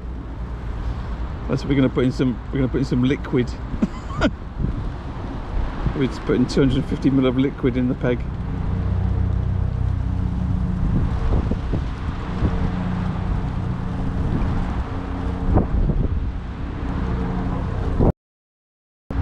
I won't roll it out. It'll just be like fishing a really sloppy ground bait.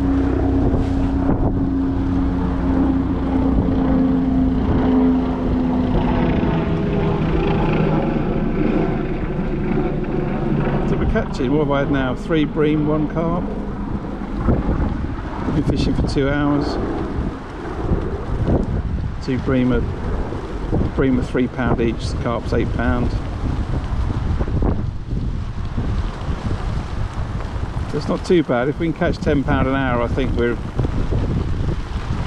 in for a good match. Then we need a couple of extra fish. Alright, that's a lot of rain.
think the job tomorrow is, if it's going to be like this, is to be comfortable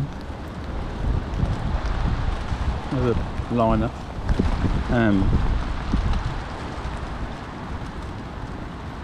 Comfortable, I think, is the thing that's going to be help the match tomorrow.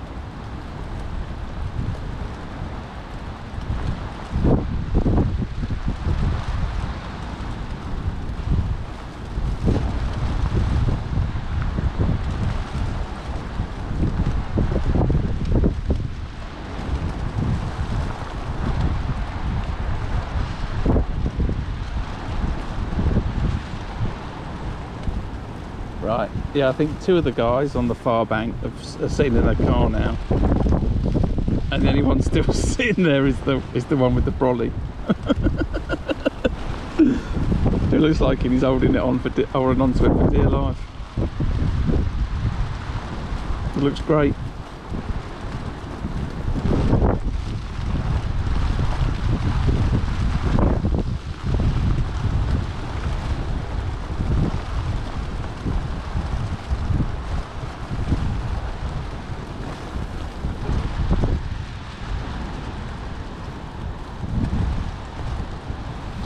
Yeah, more rain tomorrow.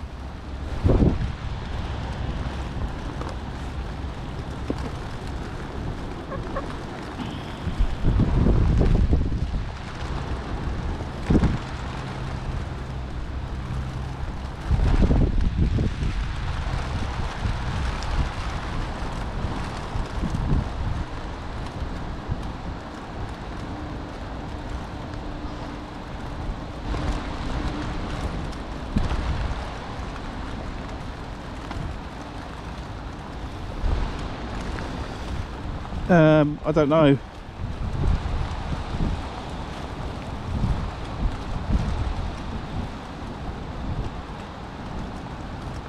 I don't know.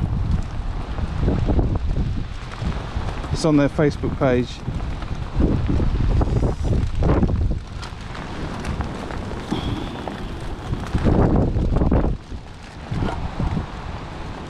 There's a duck trying to. There's a duck trying to take. Look at that duck. Looks miserable. There's no leaves on that tree, duck. It's not going to help you. It's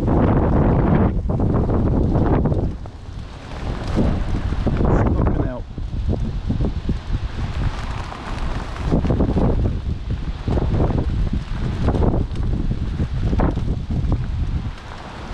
Right, is it half past yet? I've got to have a look, another look on the pole.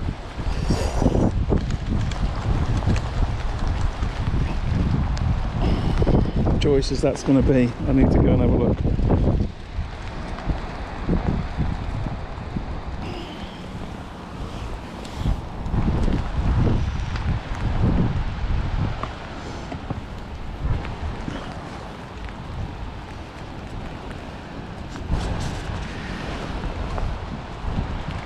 Just try to fuse my pole sections together, never to get them undone. Right, double dead maggot.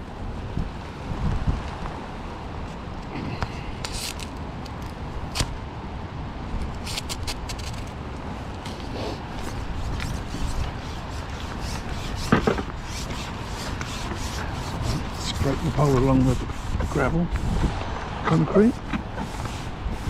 Right.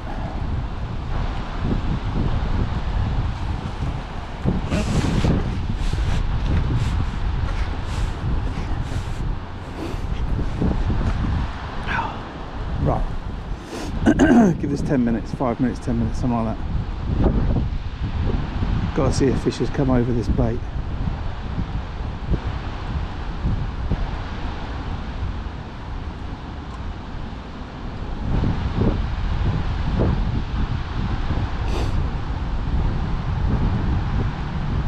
As I was saying, it's super rich.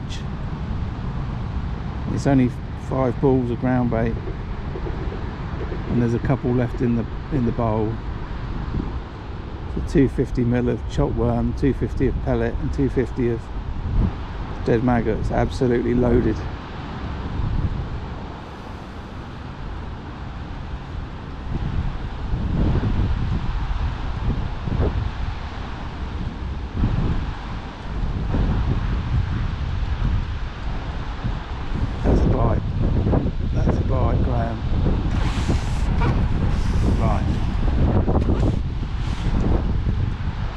body guy's got the body the wrong way around.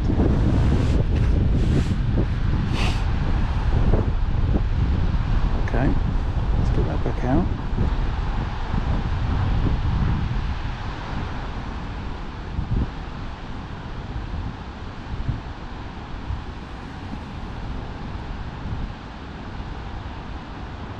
Float's still a little bit high.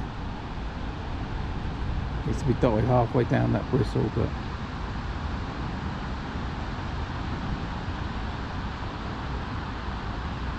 I need some number 11s.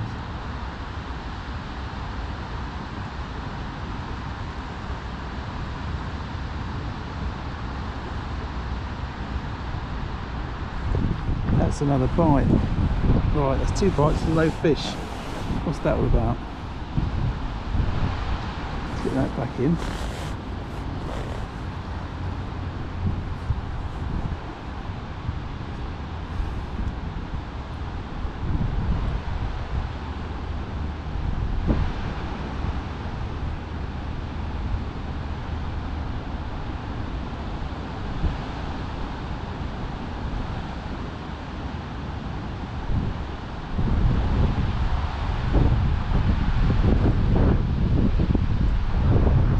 To miss 2 bites like that. I wonder if it's carp.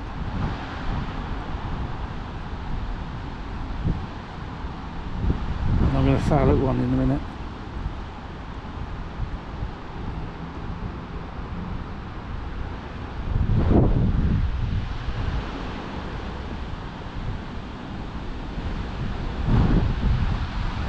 That generally happens when I'm fishing the pole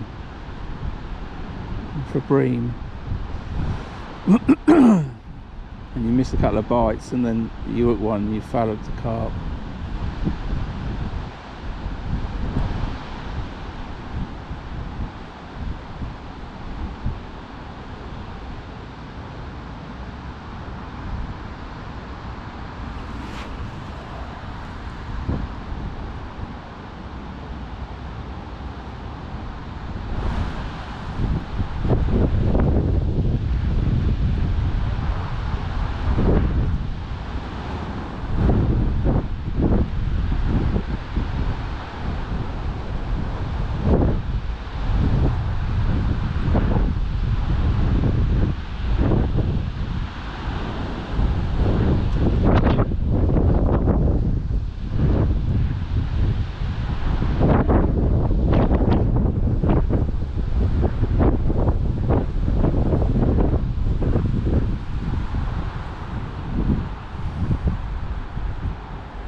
Pole line to the right.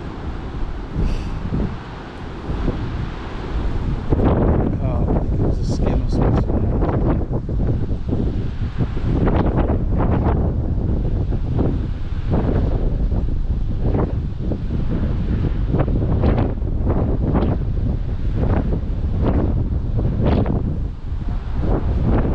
There's quite a lot of tow from left to right actually. I need to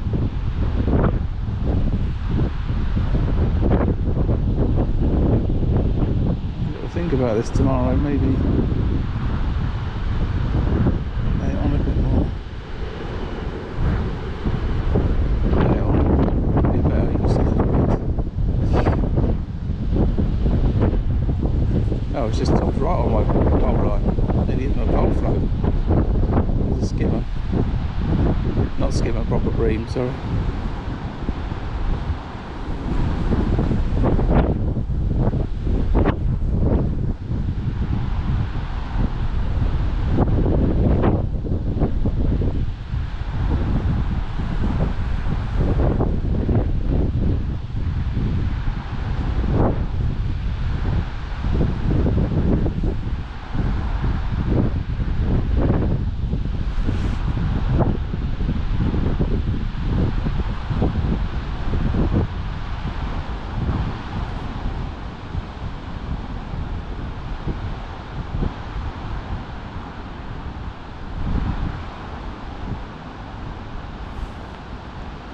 No more bites though.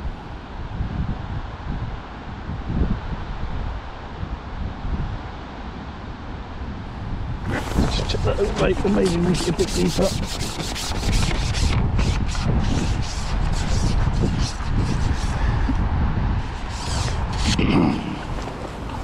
Sorry, it's a rubbish view.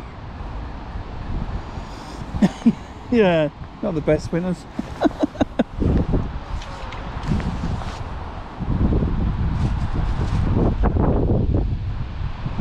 No worries, Neil. No worries. It's a lovely day.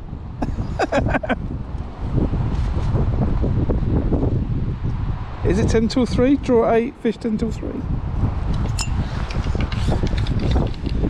That means I've got time for breakfast. Right, let's just go a couple of inches over depth.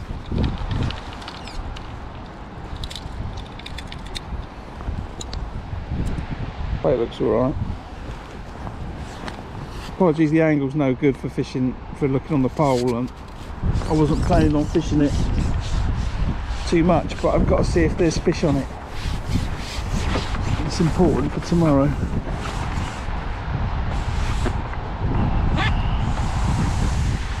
There's fish on this pole line. Right, so just gone over depth. One other couple of inches. I'll probably definitely foul like a carp now, you watch. At least thing you're going to see apart from the lake over there is my blue hydro pouring out the top of my pole.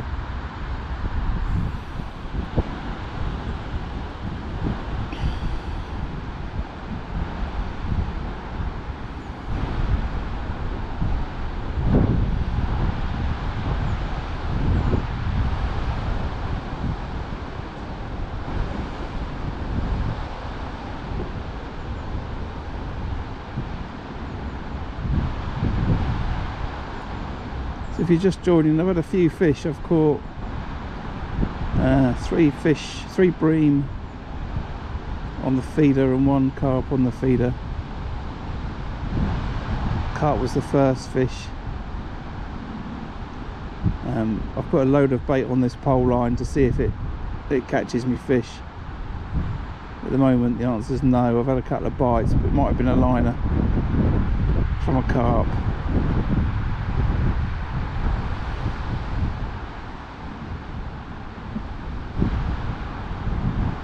I'm just going to give it a few more minutes.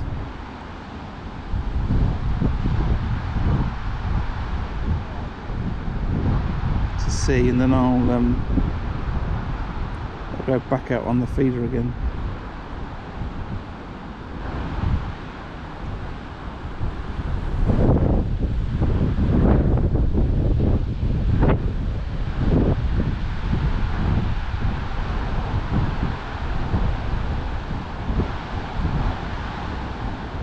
Lovely day to be out fishing, you know. Taking time off work for this.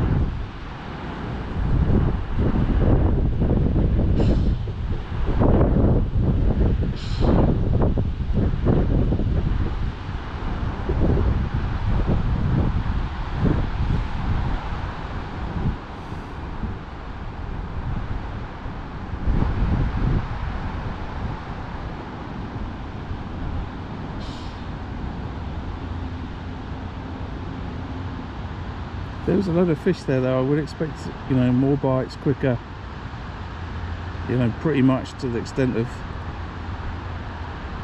chip out the pole and get a bite. If they're sitting there waiting, then that's generally what's going to happen. Tells me there's either not enough fish there, or they're still chomping away to that massive particles that I've put in.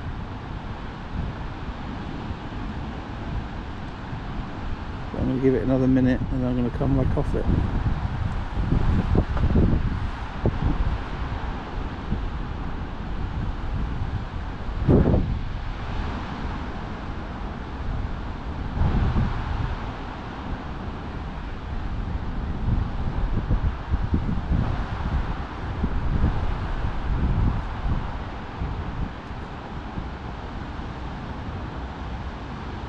I'll have 1 minute fishing it a little bit further,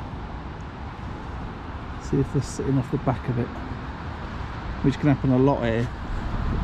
It's I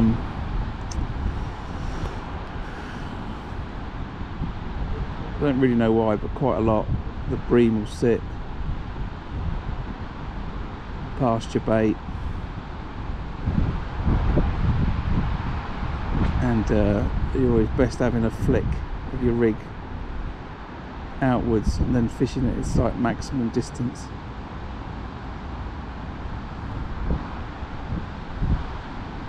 They do back off the bait.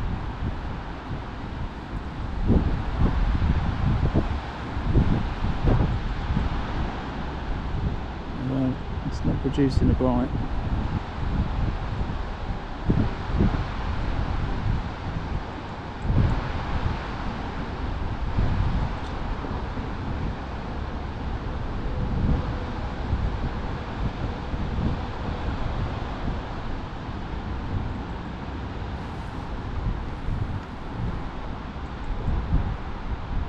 No. Right, that's it for another hour.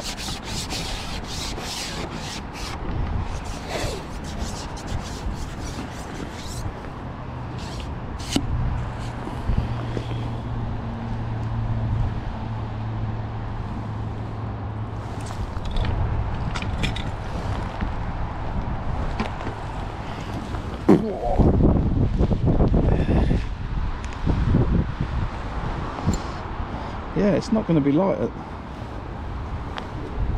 I don't know.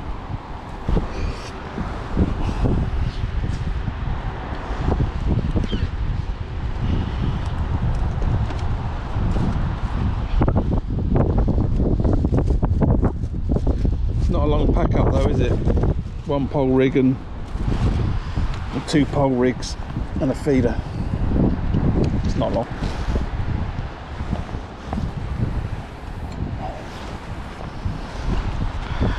Let's get that back out.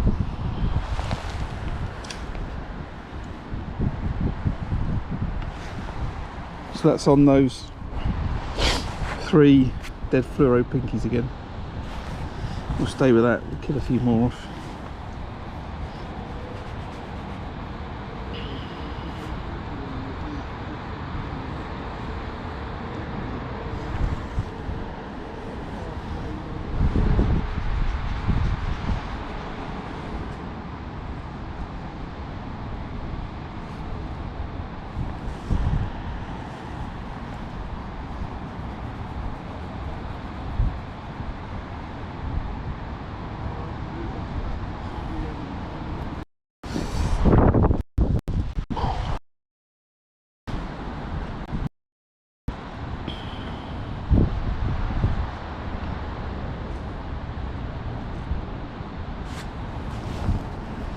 Oh, was that a liner? Oh, I was convinced that was a bite. Maybe it was a liner. Right, I just need to dip to the loo, actually. Thinking about it.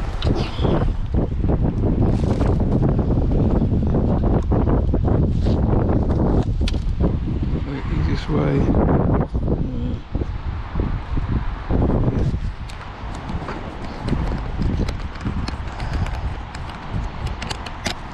Right, maybe a second.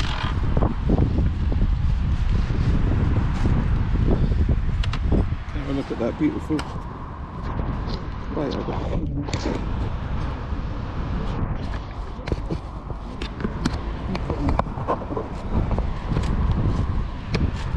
Can't work it out. Look at the sky.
close-up maggot shot.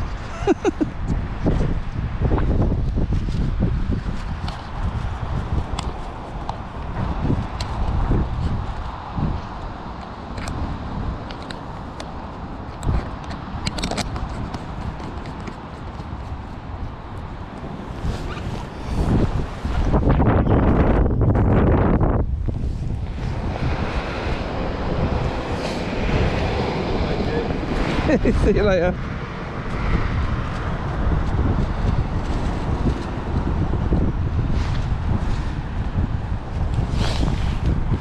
Two fellas behind me on the bungalow lake have had enough. We're also fishing with the wind in their face. I don't know why they set up there, to be honest.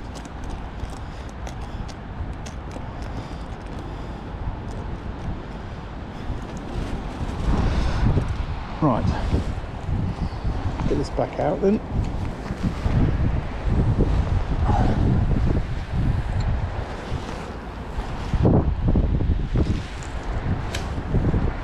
I predict I'm going to catch a fish in the next 10 minutes.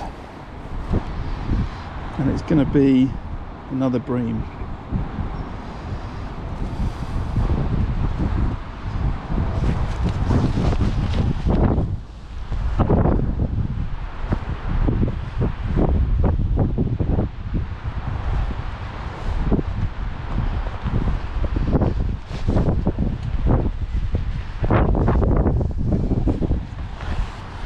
Right, I should do the video. I should set a 10-minute countdown on the screen. I don't know how to do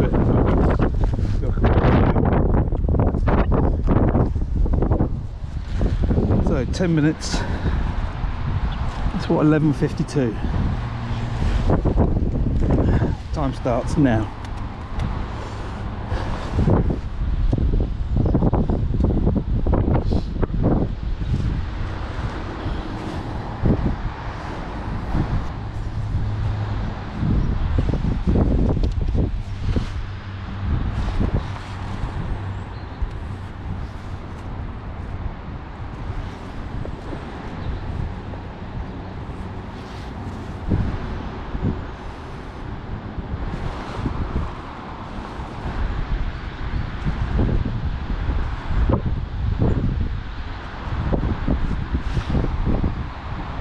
Give yourself 2 casts.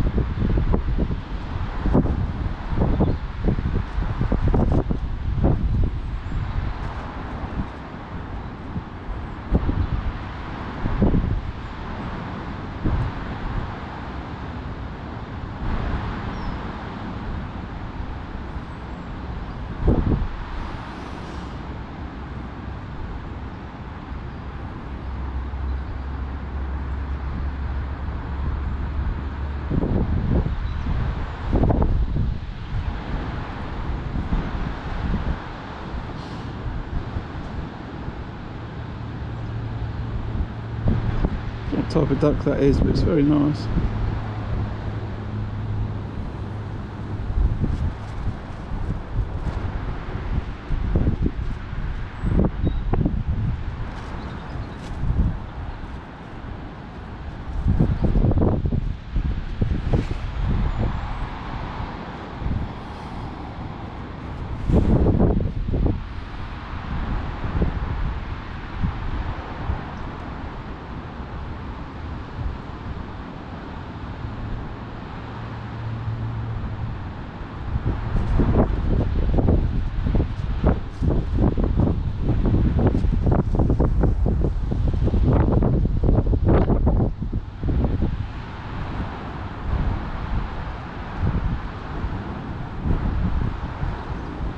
Might have just been a little indication. A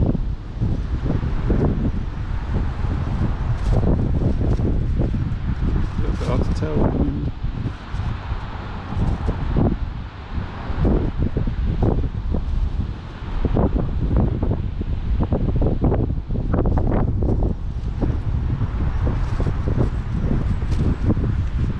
I'm doing 55, 3 minutes gone, no bites. Catch a fish within 10 minutes.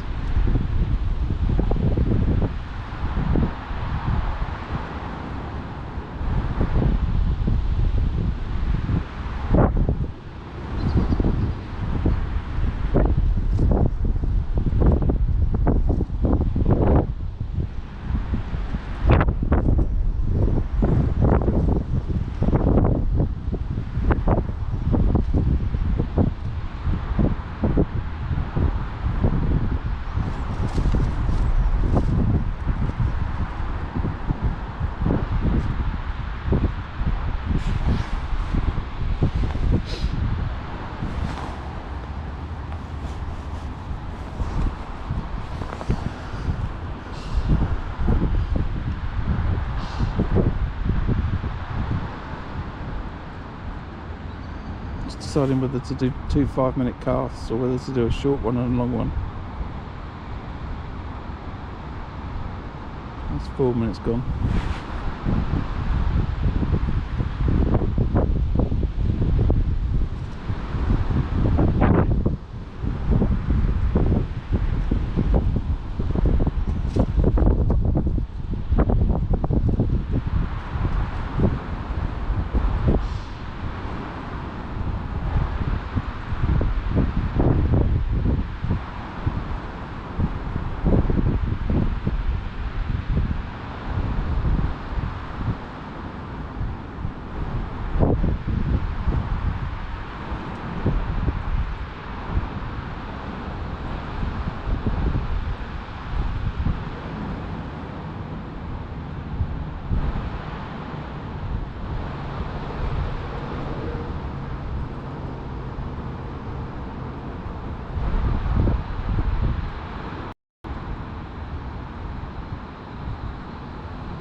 Oh,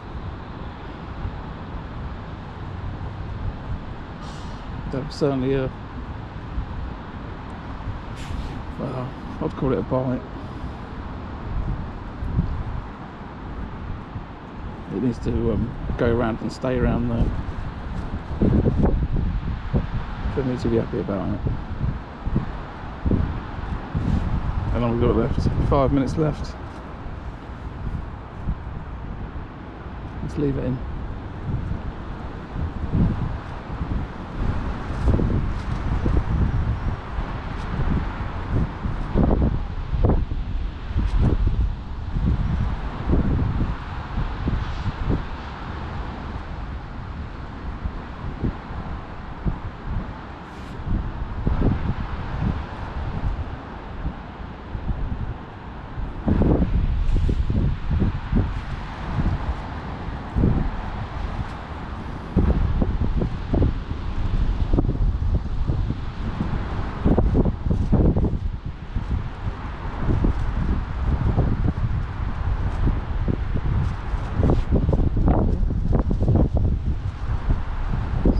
Was that the wind? That's an indication.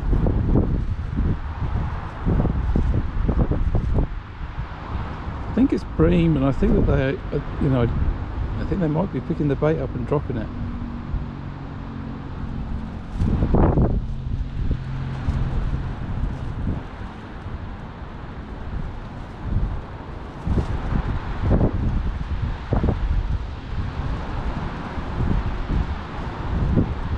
It's only a 1.5 ounce tip.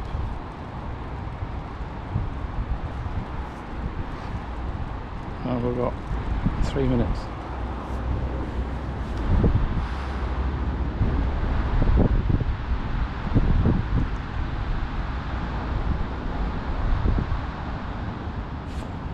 Another indication. Let's see if I can zoom that in on the edit. It's just going dink dink.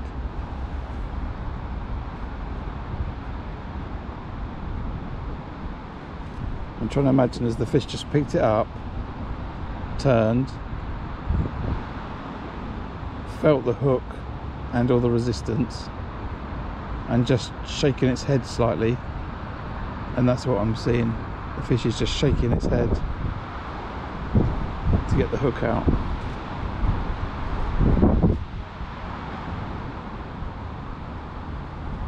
So actually in this last 10 minutes I've had 3 bites.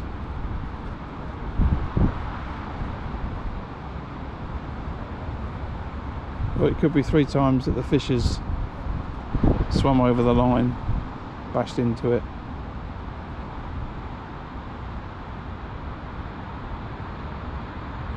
I'm undecided. I've got 2 minutes or less to get my bite.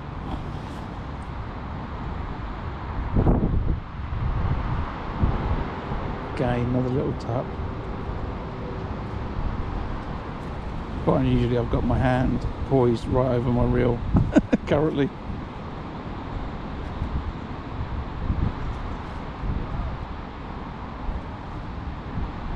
Come on, tip, go round. Any time now is fine, just bend round.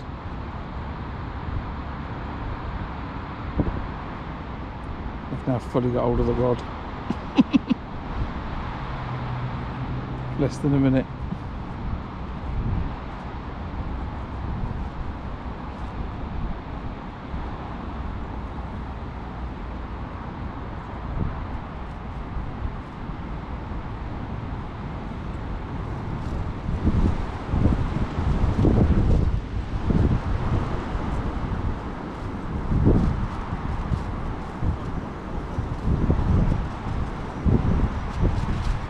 That's the wind, I think.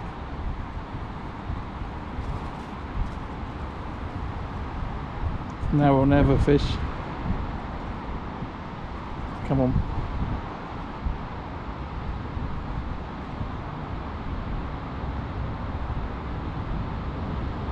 Right, I don't know when that minute started.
Well, no bite. Nothing that I could strike at anyway. Let's have a quick look at those pinkies. Look fine. I think there's fish there, they're milling around, I think.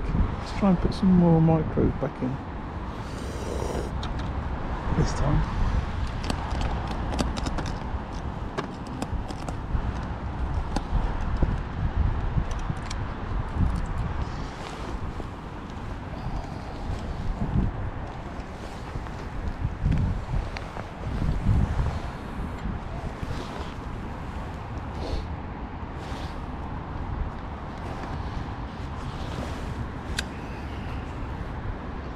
I think there's definitely fish there, there's just maybe just not enough competition.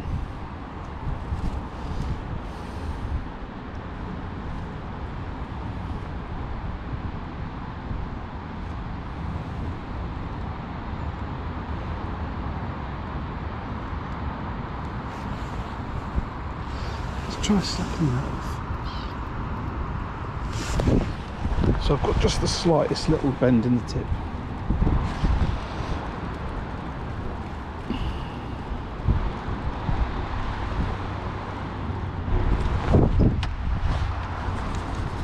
Well, see, I think that was a bite.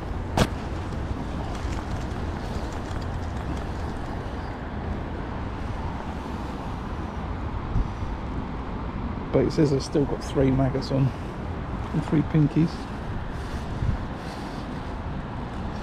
Right, some more micros. More big maggot, I think.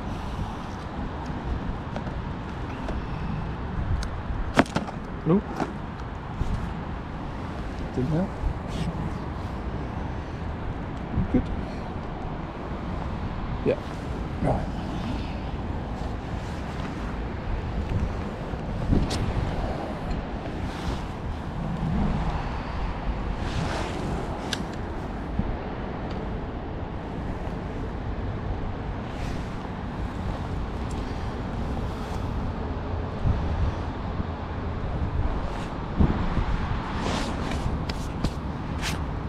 Yeah, I'm just going to have a tiny little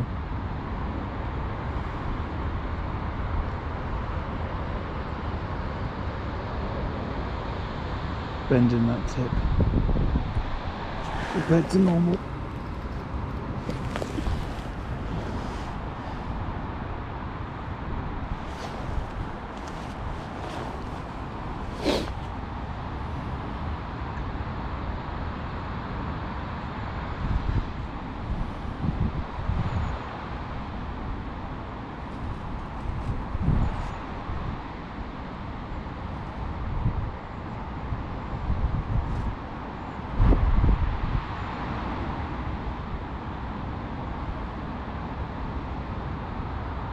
think we'll go back to 5 minutes and we'll do a couple of casts with this, and then we'll go back to big red live maggot.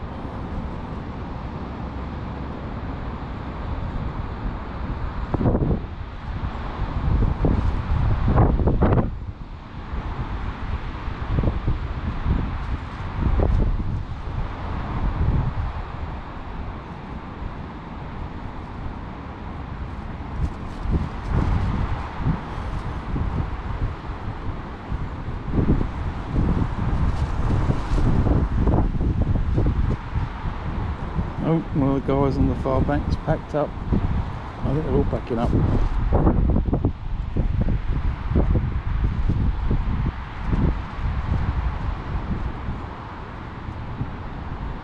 A bit of a miserable day in the wind and the rain.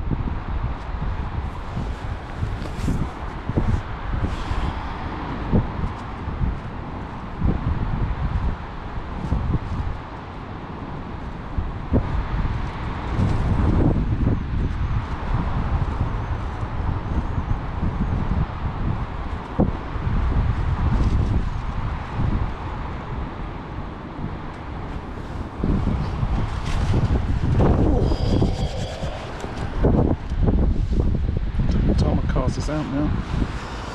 It's pulling at 10 past. Fish topping on my pole line again.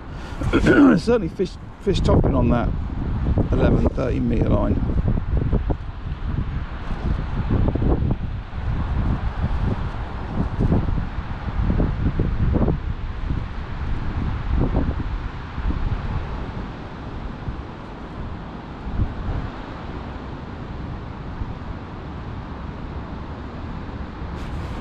Oh, see, is that a bite?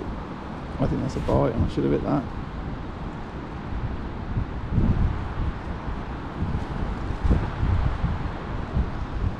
You know, when you get used to just the rod tip wrapping round and you catch a lot of carp, sometimes you come back to catching bream and you're like looking at the tip going, is that a bite? Is that not a bite? Should I hit that? It's not pulling the rod off the rest. Does it count? Maybe that did.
Right, I'll try and hit the next one of those, I think.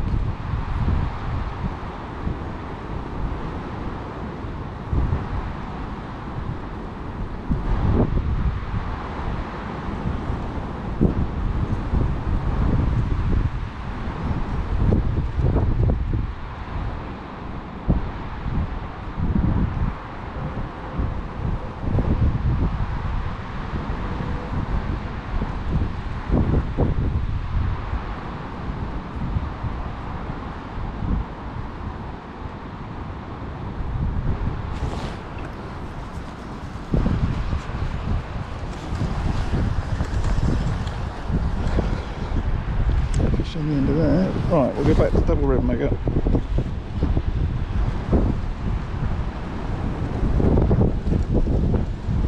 I never would as a general rule, Neil.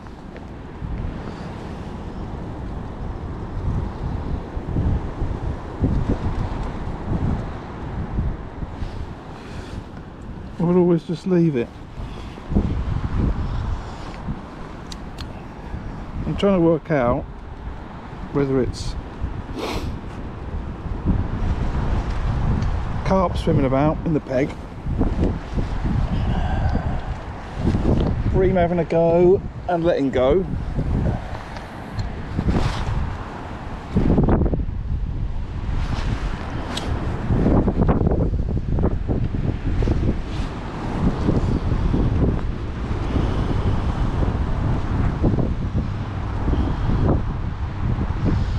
but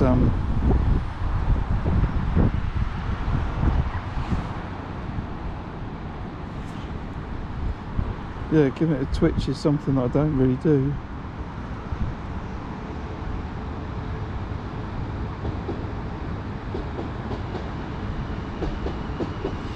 Maybe that's because a lot of the time I'm fishing on a hybrid feeder, and if you twitch it, you'll just move your bait away from the thing, but and not a ground bait feeder, and maybe it's absolutely fine, but it's just something I haven't done for a long time, giving it a twitch.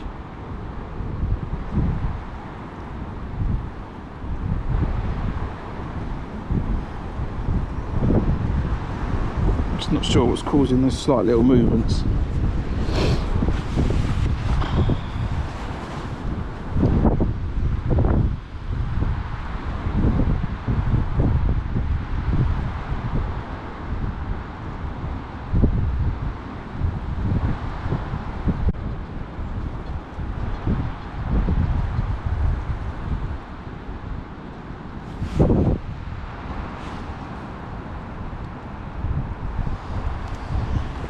Quarter of an hour and I'll have another look on the pole.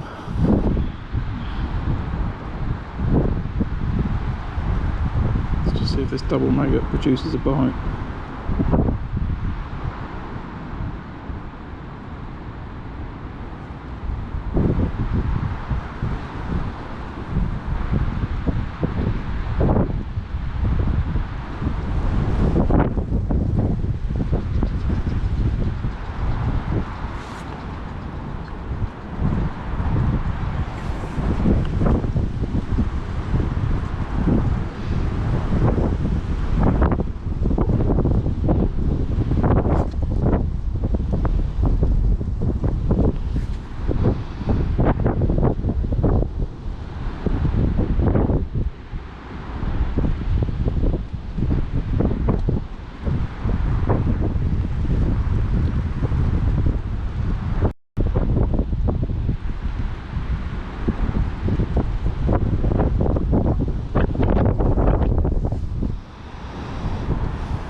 Got one of the local hens just down by my feet. Look.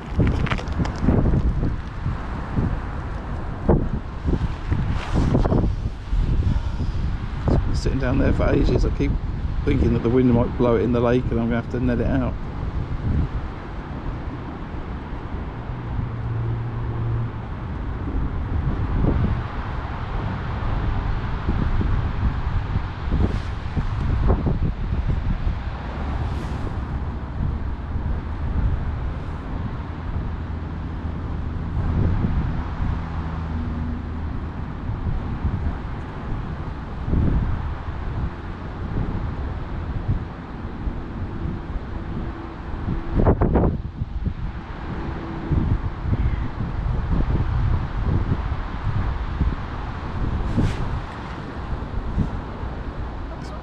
There's been nothing consistent in terms of bites.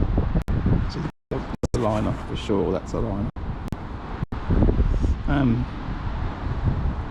going to fish 3 dead pinky, a fish on 2 maggots and a pinky, a fish on double maggot. I don't think anything's really winning over anything else.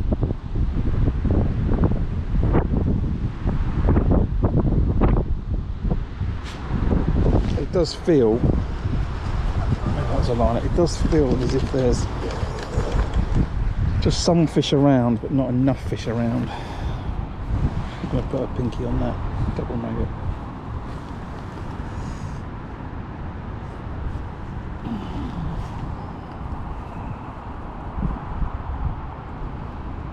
No, there's not enough competition for the fish to go. I've got to grab this, otherwise my mate's going to grab it.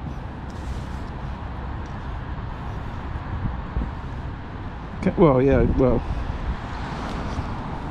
Do you mean swim? I'm not sure what you mean by swim now, Dennis. I don't expect it to sink, but I don't expect it to do the front crawl either.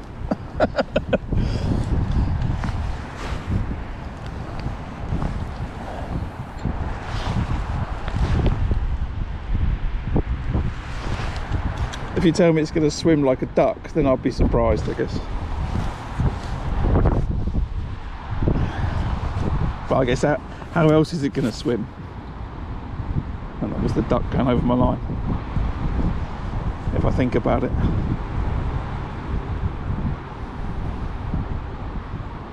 It's going to have to swim like a duck, isn't it?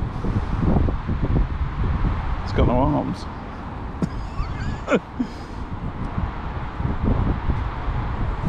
Right, what's the time? 12:20.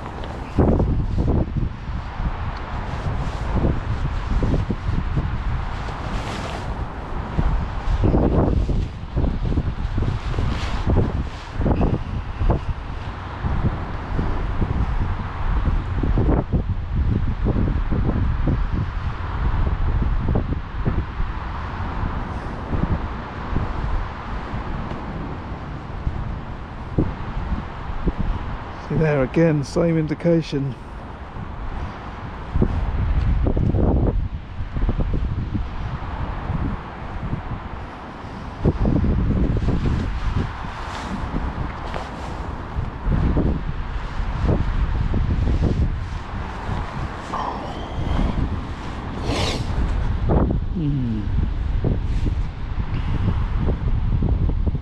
What is that?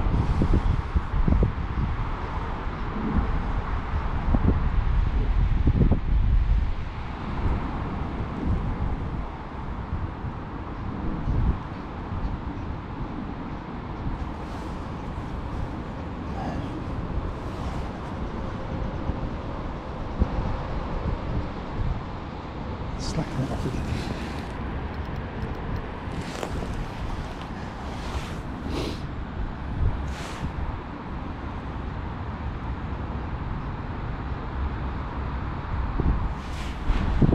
Good at swimming but no good at climbing, eh?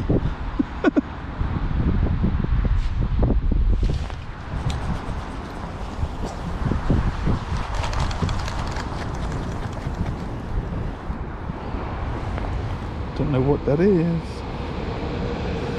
but my pinky's gone.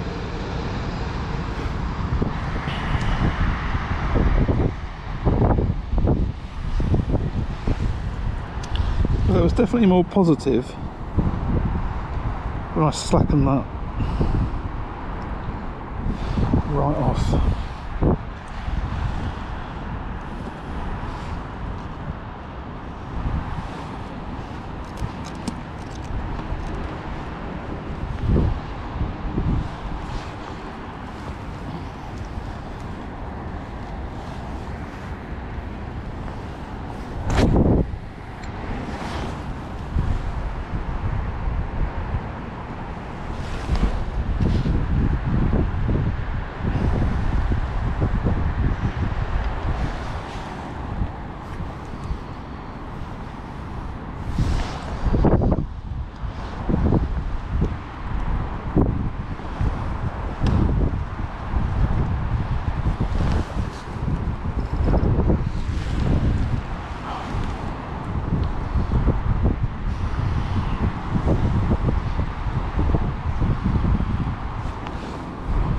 Right. Did it again.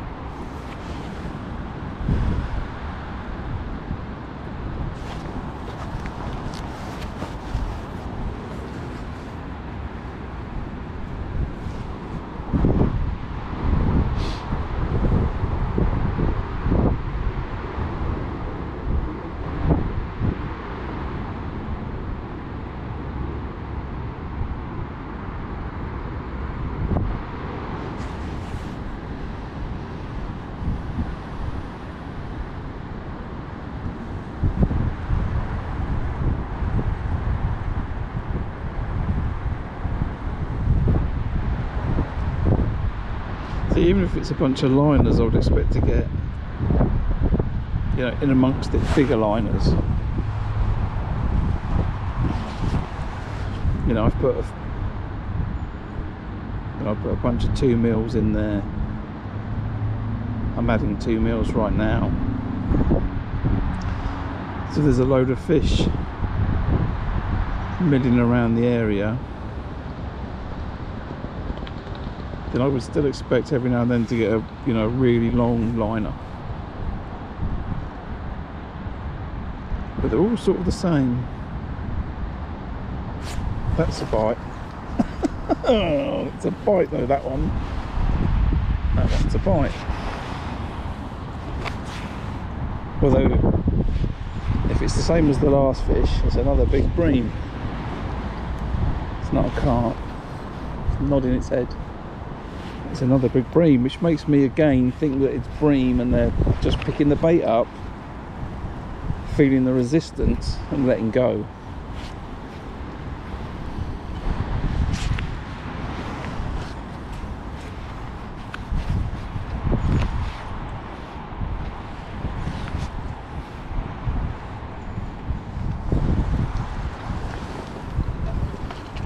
That's another bream.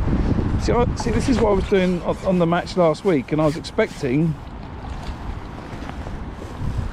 to catch bream, and I caught F1s and carp.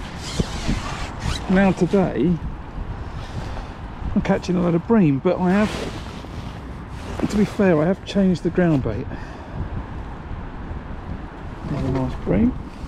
Another lake out the side of it, but apart from that, fighting fit.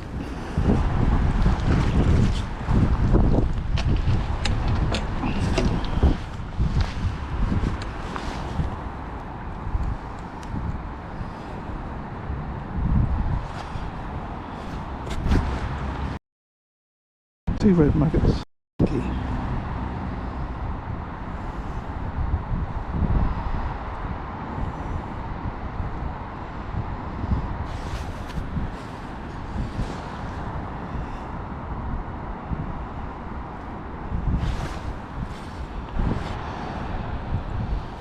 I'm going to keep putting maggots and 2 mils through the feeder.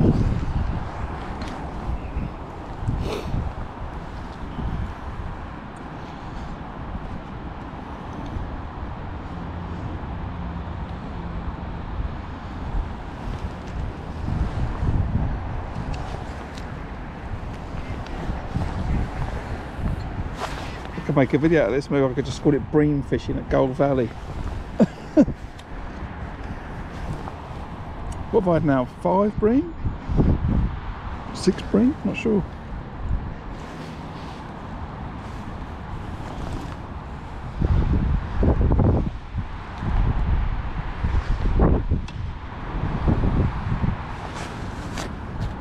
Let's think. If when you're fishing on the pole, you can get the float and it will just go like that, tiny little dink, and that's your bite, then maybe this is just the equivalent of it. So you get a tiny little tap and that's the bream.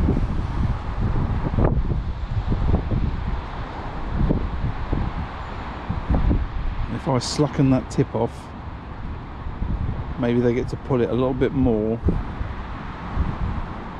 before they feel the resistance.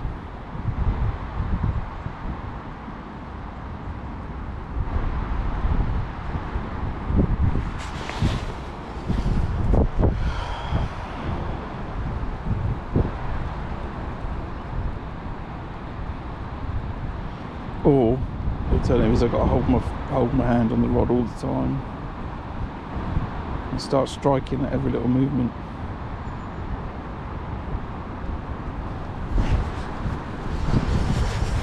Tricky, not too sure.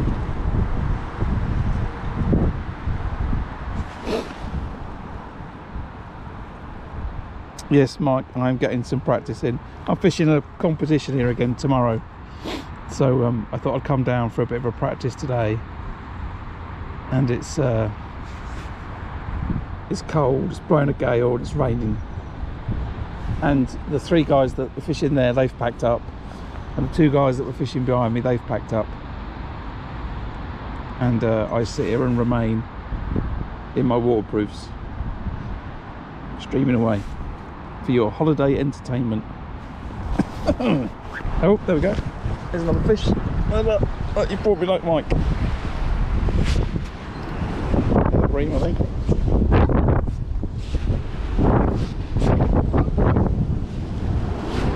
I think that they're just getting a bit finicky about the strength that I'm putting into the tip, and they're just letting go of it.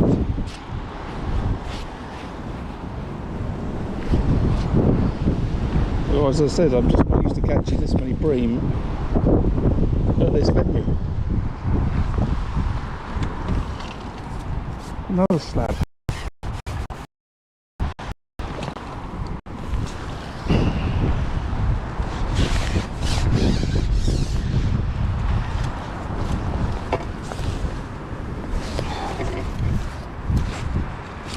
It's been seriously bit up in the tail though. Look at that.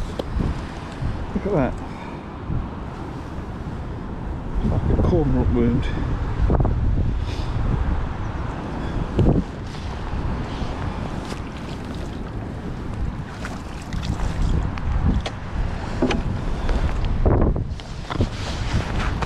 So that's 2 times now when I've really slackened off the tip, and that's 2 fish.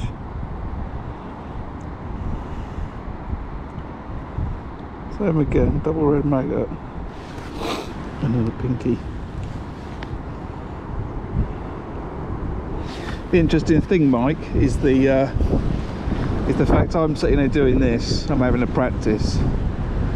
There's another gentleman in the chat called Stephen. He's going to fish the match tomorrow, and it's like I'm practicing on behalf of both of us.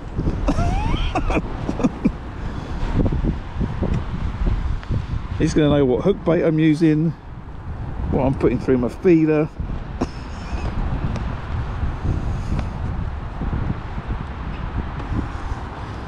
Maybe I should say no angle is allowed. Right, let's get it back out. Again, slacken the tip right off.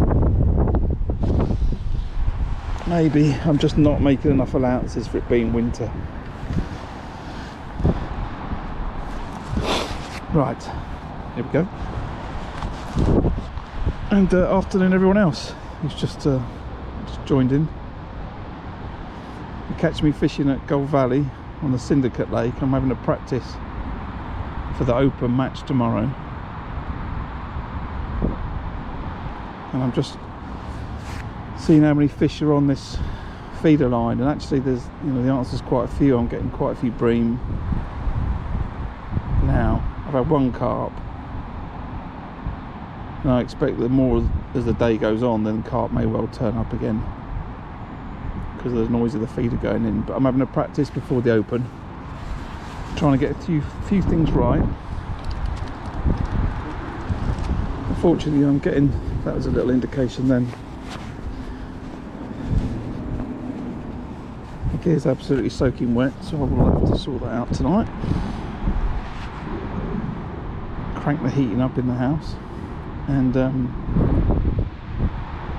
yeah, I'm having a thoroughly enjoyable time.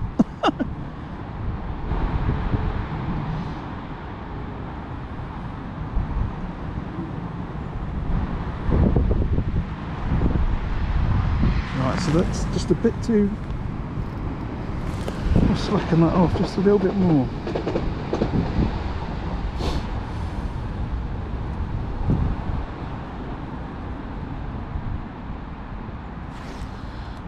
Right, what's the time? No, I'll have to look in the video afterwards. What I'm going to do, Dennis, I'm doing a 3-day edit on the videos. So we've got the match I fished last week and my thoughts around what were going on then, little indication. Then we've got today coming back to then practice some things that I think are going to make a difference, and then tomorrow's match as well. And then, you know, as long as I catch tomorrow, I'll make it into a nice little video, and if I don't catch tomorrow, I'll just delete all the footage. But as I go back through the video of today, then I'll tot it up. But I've had either 5 or 6 bream. They're £3 a piece. And I've had 1 £8 carp.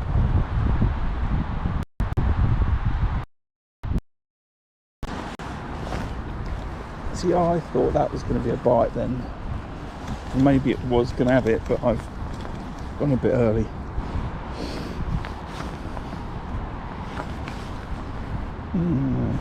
That bait looks all good.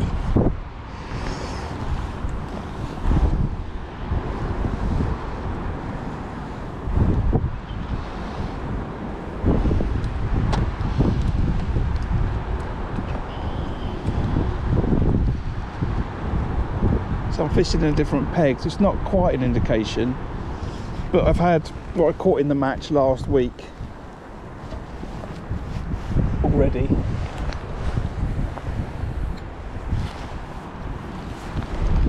And what is it, 12:30? That's 3 hours fishing, so I've got 2 hours to go if I was fishing a match right now. I've spent a bit of time on the pole. I'm going to have to look on the pole again in a minute, actually. I put a lot of loose feed in with the pole line, in with the ground bait, sorry, on the pole line. So I put 5 there straight away. Look, I have had a bite really quick from a bream, but it was a proper pull round, like second fish I had, third fish I had. But yeah, I put 5 or 6 balls out on the pole line, but I've really laced it with particles. I put 250 mil into that mix, of which there's some slop left. That's what happens when it rains. You don't bring anything to protect your ground bait, it just turns into a bit of mush. But you can see, you know, it's absolutely cram packed of particles.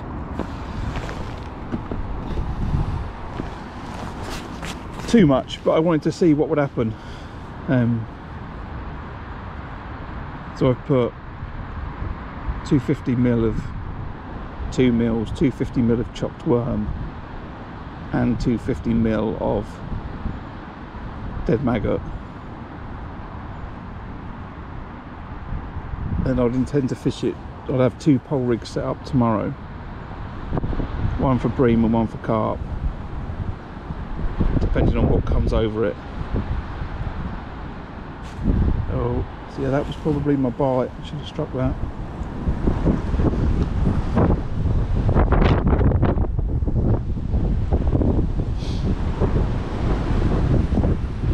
Excuse me while it blows a gale.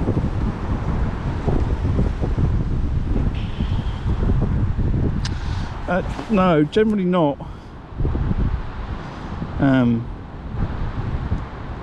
When I fish, I don't fish for a bream enough. To be honest, I'm fishing with a 12-inch tail.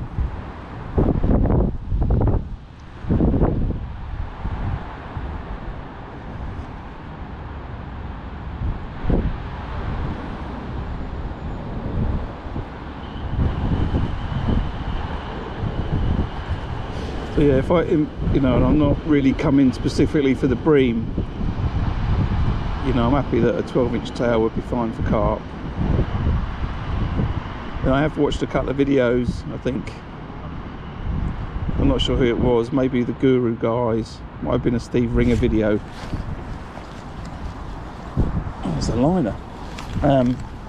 And it shows that they fish along a tail, and it doesn't really make a difference. All that happens is there's more opportunity for the fish to grab the bait and to spit it out without you seeing the bite.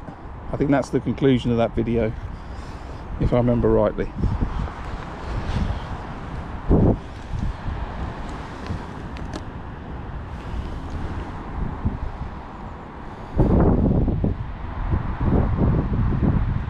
I think they sit there showing, you know, with a 2-foot tail, just how much leverage, you know, you've got, and how far and different places the fish can swim without you even seeing a bite. And I think they conclude that more is not better. Not on a lake anyway. I'm talking about lake fishing there specifically. But I'm on the river, and then I've got a meter, you know.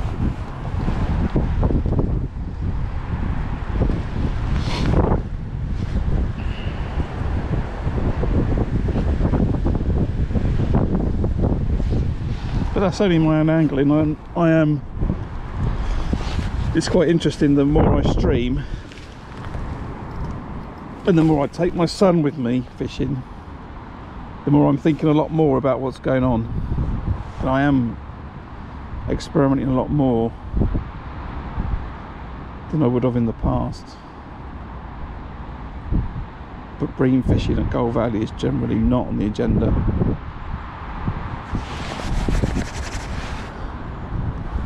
Oh, here comes the rain again. Right, this is the last chuck. And I've got to have another look on the pole.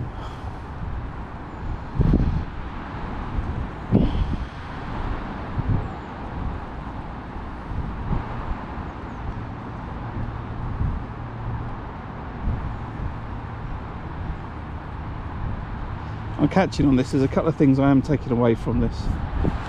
I'm fishing an 017 hook length with a size 16 MWG hook from Guru, or SMWG. It's a super strong hook, and I'm quite happy that I'm not going to get broken off on a carp on this rig, and the bream don't seem to care, so that's a good thing. I've got some 015s with 18s on, but I don't think that that's necessary to scale down to that. If I hadn't caught bites, then I was going to scale down today, but I'm catching, so I don't need to.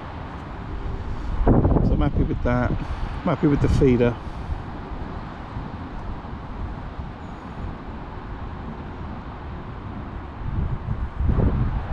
Although I do need a few more carp. Now in the match, that might come from some fish down the edge towards the end of the match.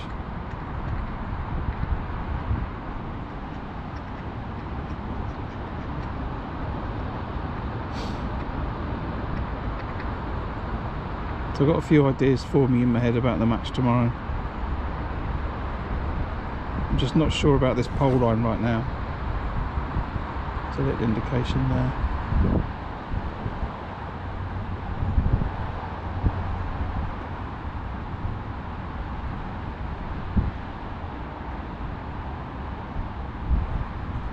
I think I should have had some fish on there earlier, so it could be that I've put too much loose feed in. I expect it is.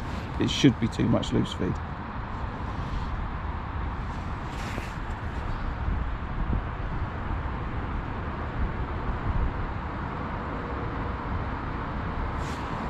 We're going to give this till, what's the time? 41. We'll give it to 45, and then we'll have another look on the pole.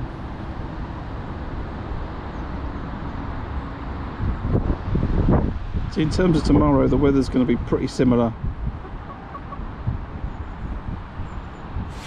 Well, liner or bite, who knows what that was. I think it was a liner. So the weather's going to be pretty similar. It's going to be windy, gusty, raining probably.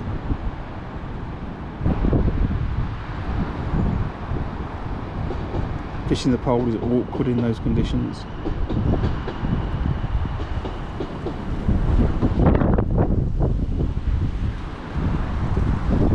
I know they caught on the pole last week, and I was what?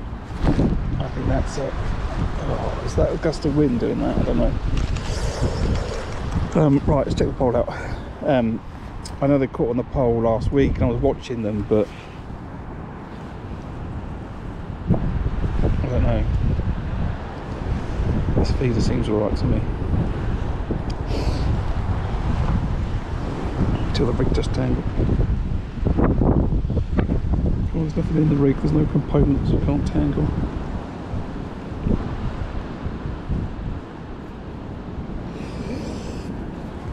Right.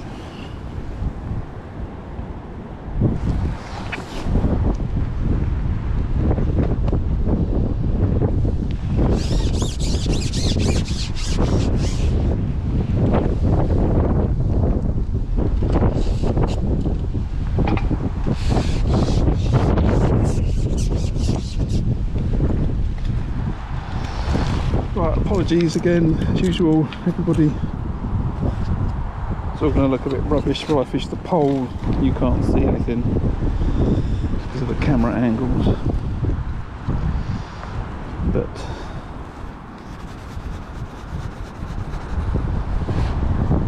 just going to fish double dead red again.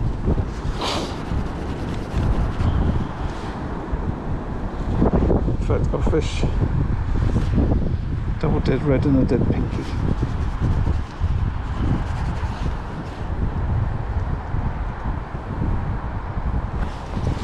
Right, let's have a quick look on this pole again.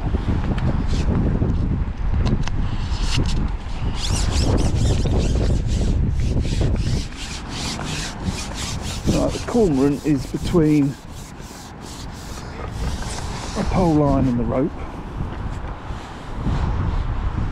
It thinks there's some fish to be had down there.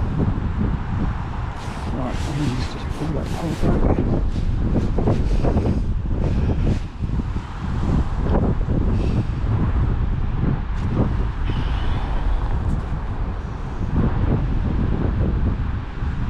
So even though the wind's behind me, you know, fishing the poles, it's not ideal at all for presentation. It's windy, there's a bit of tow.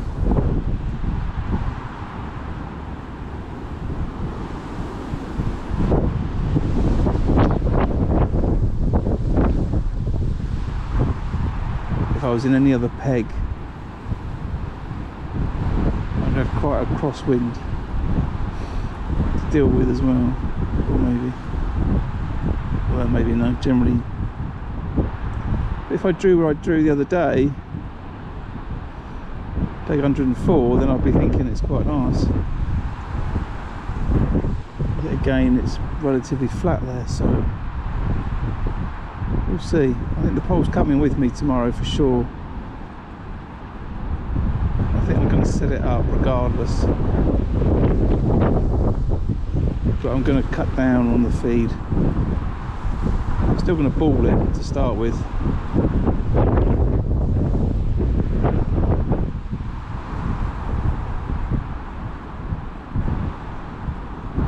But less particles.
notifications on the pole.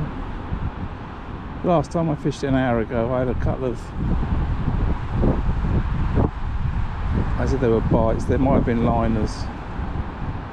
It could be that there was a carp having a little mooch about in the peg. I thought I might foul hook it, I didn't. I went over depth a little bit and still nothing, but we'll give it a little look now.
Just not doing it for me though. I've just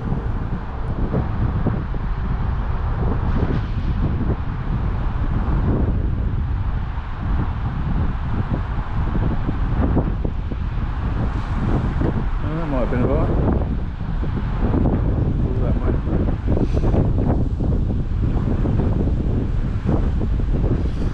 That may have been a bite.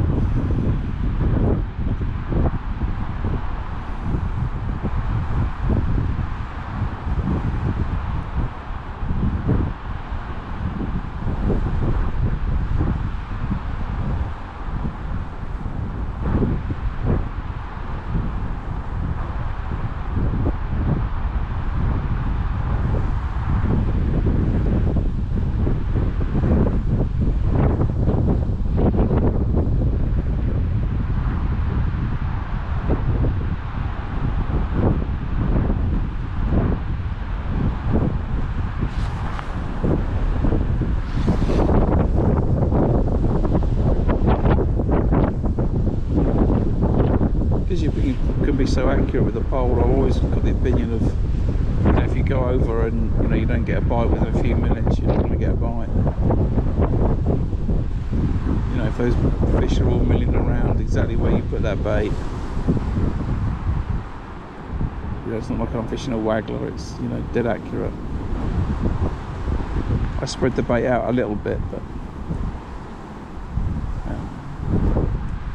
I was thinking about catching bream, but it's not, it's not spread out that much.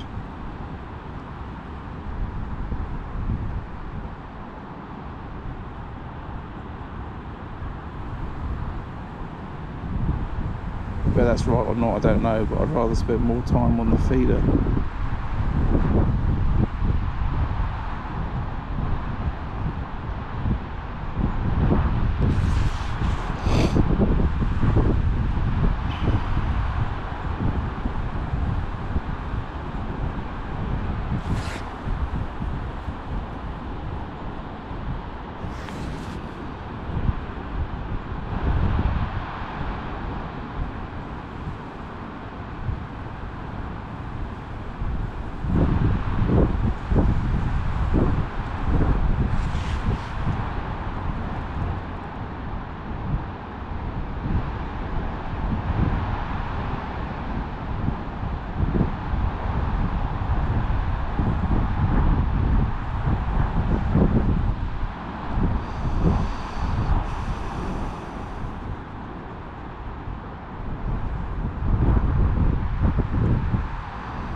Right, another couple of minutes.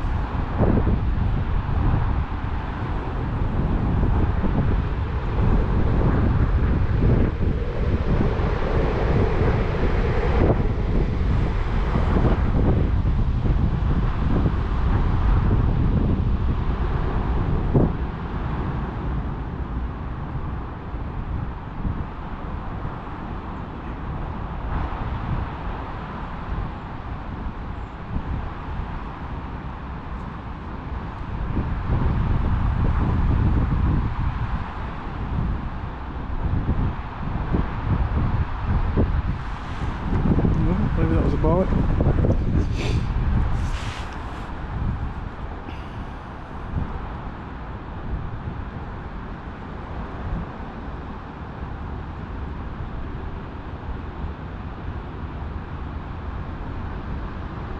Stay there for a little bit longer.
Going on.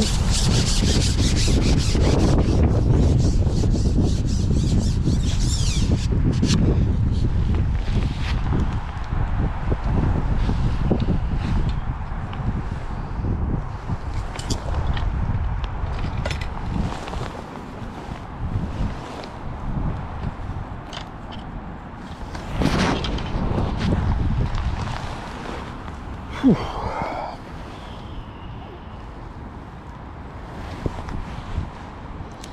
What's the maximum length you can use the pole feeder?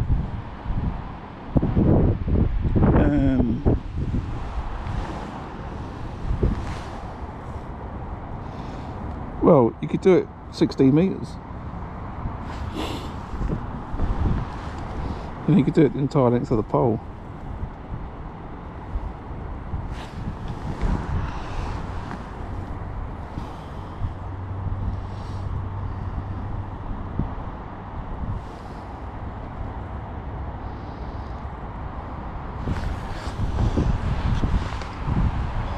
I'm not doing it here, if that's what you're thinking, Dennis.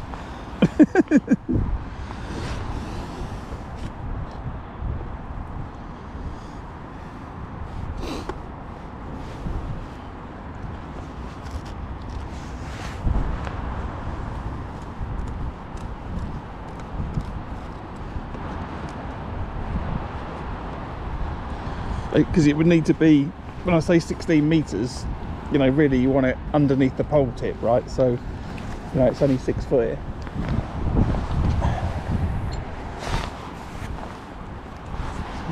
But you could fish it.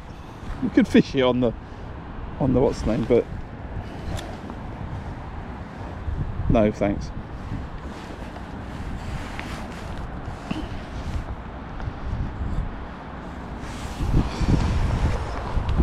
Right, to get back to this relatively slack tip feeder.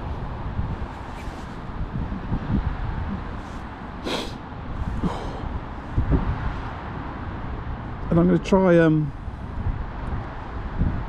tonight I'm going to try my first restream stream across a couple of platforms. So I'm going to go live on Twitch, Facebook and Instagram. I'm going to see if I can get that to work tonight. You can't stream to Twitch, and there's an indication that you can't stream to Twitch and YouTube at the same time, because Twitch don't allow it, which is kind of annoying. But I'm going to try across those 3 platforms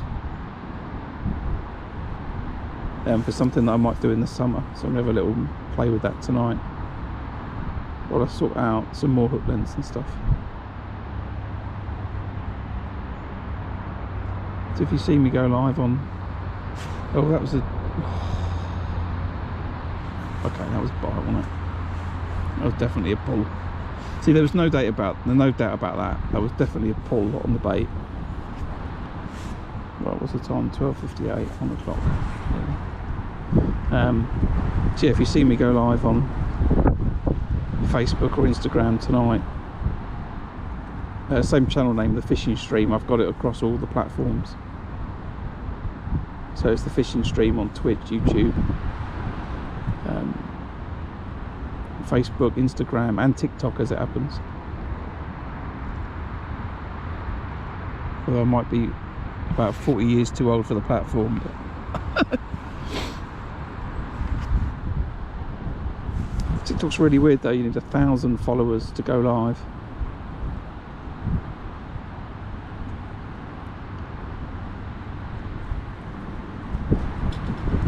Which is quite a high bar to set for the platform. It's a high bar for the platform to set, I should say.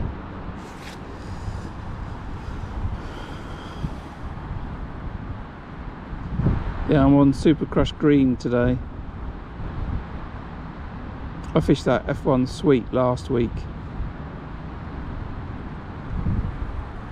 And I thought it put the bream off. So I was looking for a green ground bait today, and that's already getting my hands on. Oh, that was a bite. I'm not watching. Well, I am watching. I'm watching chat.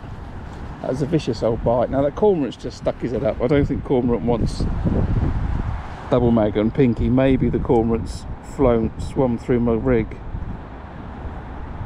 That was quite a violent bite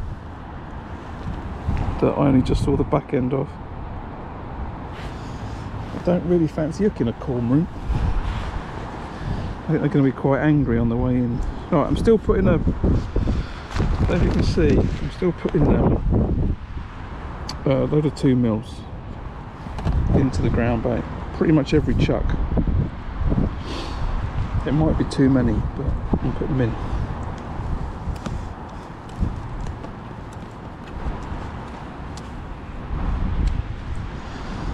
Give those bream plenty of stuff to get the head on.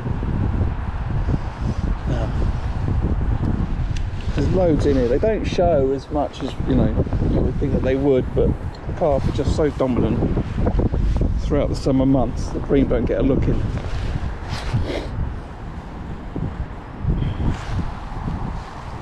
Not till afterwards. Right, let's fish it slackish again.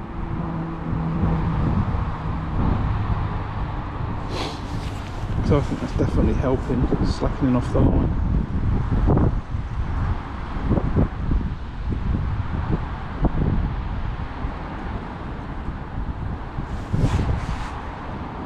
I think I need to hold the rod.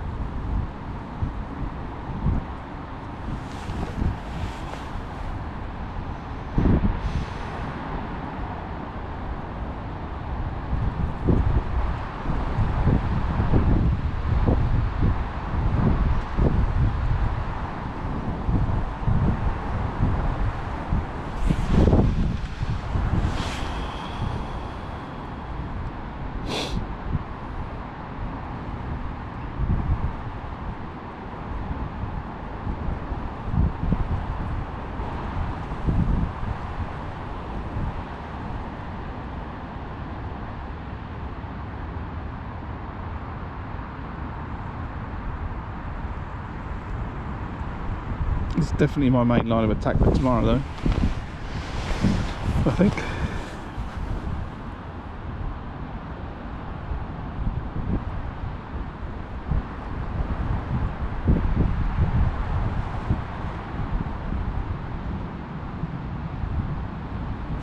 That wind is going right through me and I need to go to the loo again.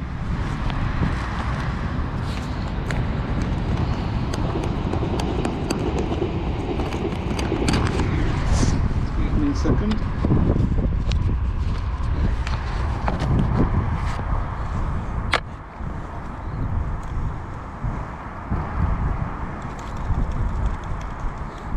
I shouldn't have that large latte on the way over today.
bit chatty.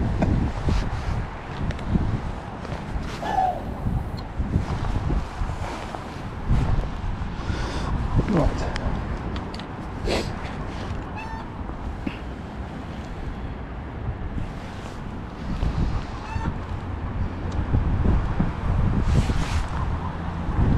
That's all good.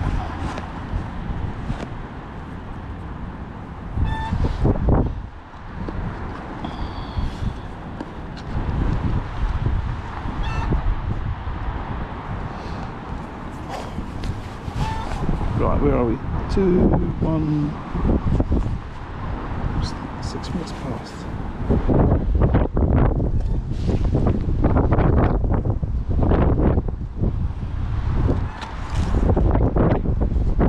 Do another downpour of rain in a minute.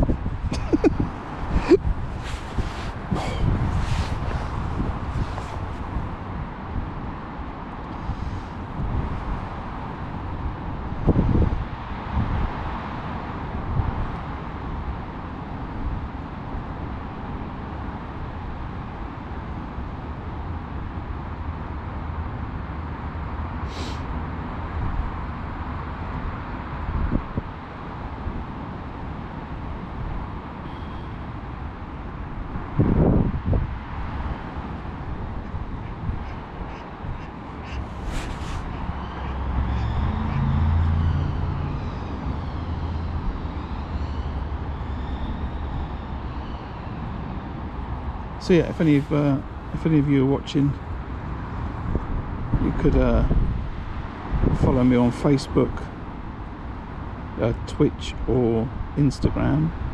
Same channel name, The Fishing Stream. You'll see it's me, apart from Twitch. But you can find that at www.twitch.com or twitch.tv. I can't remember which it is now. Instagram and Facebook, obviously. Then I'm going to go live on all 3 of those platforms at the same time, and just for a chat, just as I make up some rigs. I just want to check it works.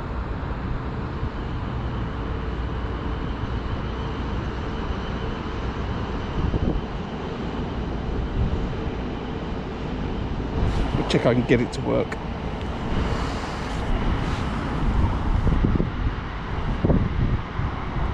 So if you follow me on one of those socials, and then if you see it pop up, just come and say hi, then I know that it's kind of working.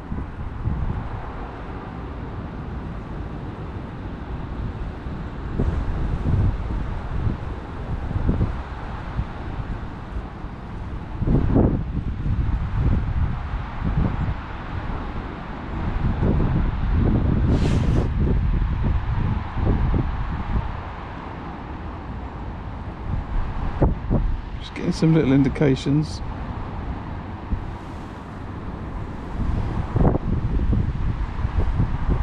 Thanks, Manfred. We're having a few bream today. I thought I was going to catch carp on this line, but I've ended up catching more bream than I thought I would, as it happens.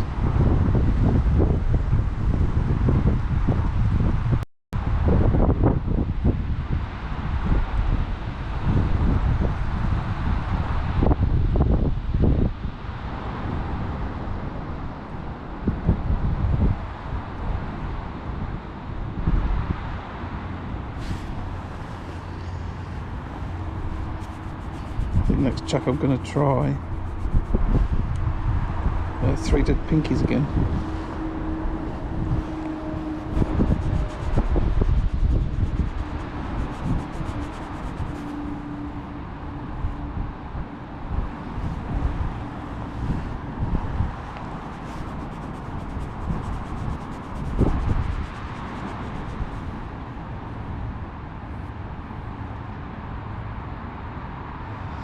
So the pinky's really good bait.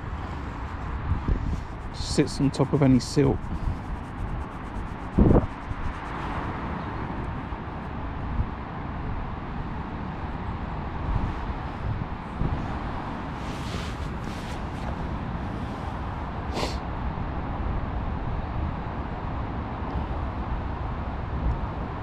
Oh, got No indications there. It's just tip slowly moving.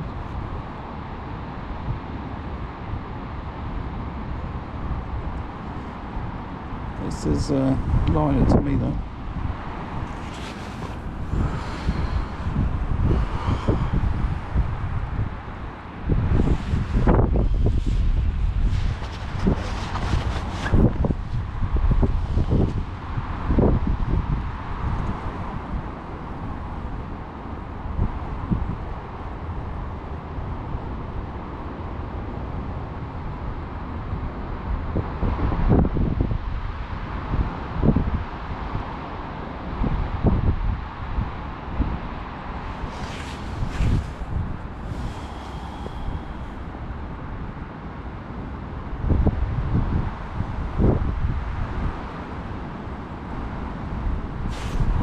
Oh, that's... Oh, okay. That's a liner, is it? I'm sure that was a bite. Right, we'll do the 3 dead pinkies in a minute. I'll have another go at that on the same bait.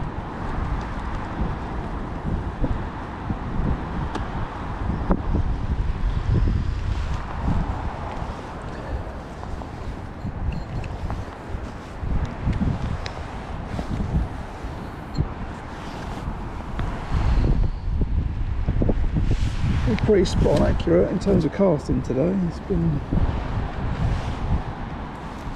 alright, so I'm happy I've got that. Oh, that's straight away, look. Oh, right, okay. What's that then? Dropped it on the back of a carp.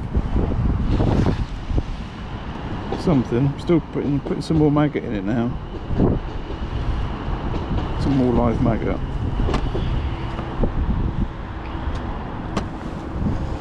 Still putting the 2 mils in, but I'm definitely trying to pack some more maggot in there too with it. I don't mind catching these bream, it's quite nice. It's not going to win me a match. It's going to do me good for a silvers weight, and there'll be a silvers pool tomorrow. But I need to catch carp.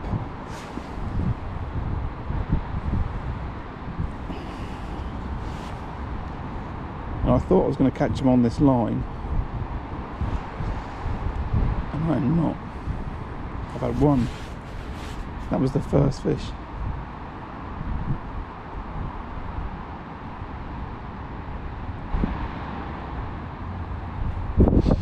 So I'm just going to step up how many maggots I'm putting in.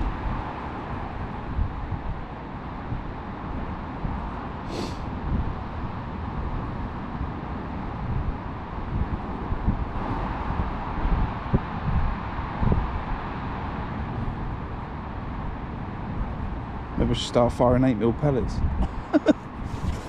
He says. Afternoon everybody. Join me for a practice session at Gold Valley. I've got an open match on here tomorrow. I just wanted to come and practice a couple of things to decide if there's a particular line where I think it could be good for some fish tomorrow. And I've caught well. I've had 20 odd pound in the first few hours, but it needs to be catching me 40 pound, 50 pound.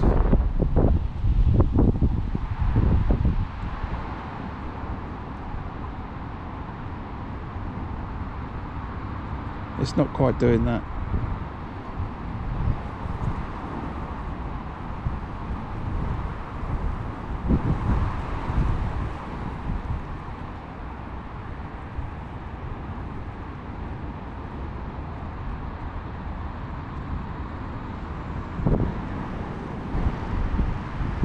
I did think what would happen was I'd catch a few bream and then the carp would show an interest and push them out, but it's not happened yet. It's actually the other way around. I caught a carp first and then I caught bream.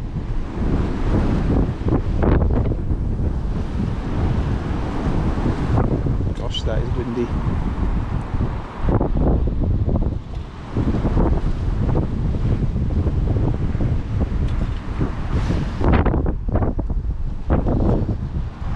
Wine's holding up though.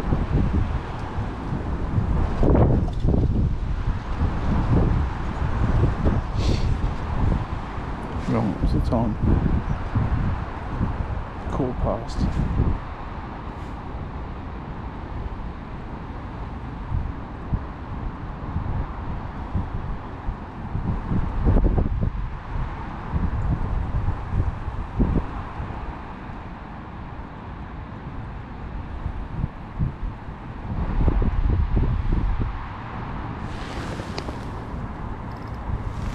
Back to some very gentle pulls on the tip.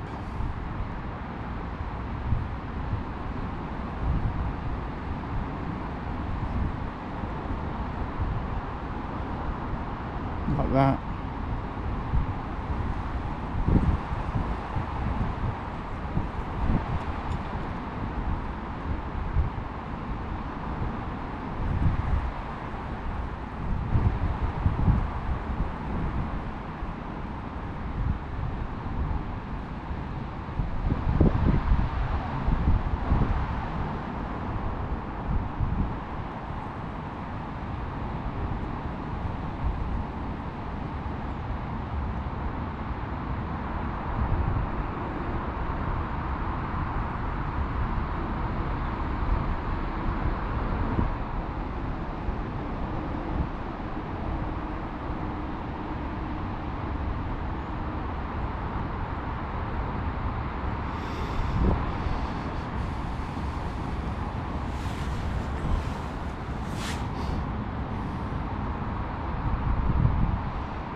There's a bird flying around, and I don't know what it is. It's not a wren. I'll just try and chuck some pinkies on the floor and tracked it over, and then I'll see if I can get it on camera.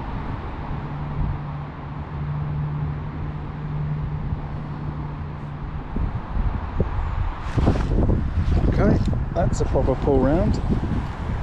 Might have foul looked it. Don't know. No, look, alright. Thumping its head like another bream. A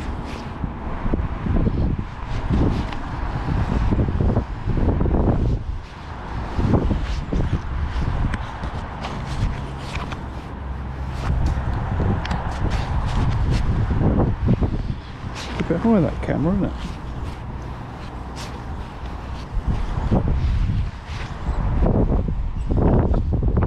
Another slab. I do appreciate it, bream, but where's all your carp mates?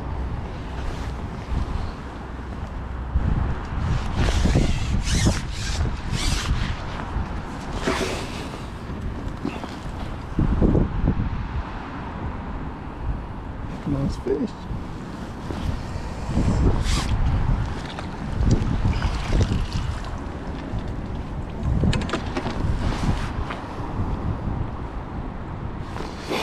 Right, try the 3-thread pinky again.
Definitely turned into bream fishing at Gold Valley, doesn't it?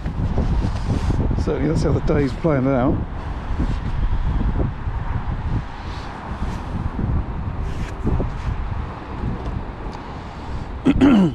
which wasn't expected.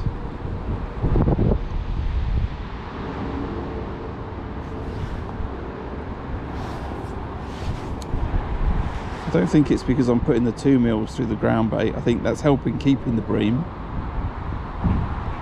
But if the carp were there, the carp would just push them away and that would be the end of it. That would be my view. But I am going to just keep putting maggot through that ground bait as well.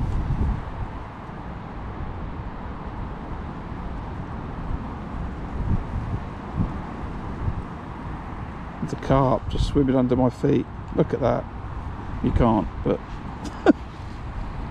that was just under the surface. Came along by my rod tip. There's definitely edge fish to be had, I think. But I think edge is not going to be tight into the edge. It's going to be, you know, maybe 2 meters off the bank. But that's definitely a line for tomorrow. I've not fished it today, but I think I'm definitely going to put that line in tomorrow.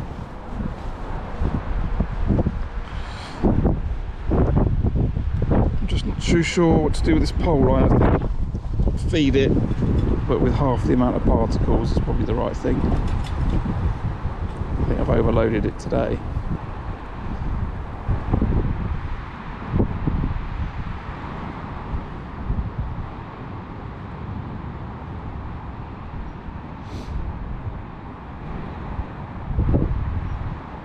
Another little indication there.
What's that? 23 minutes past.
It's interesting because it's not solid.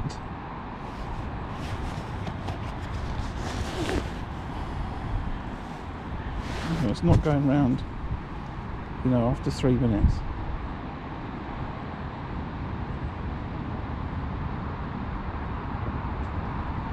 but it is ticking over.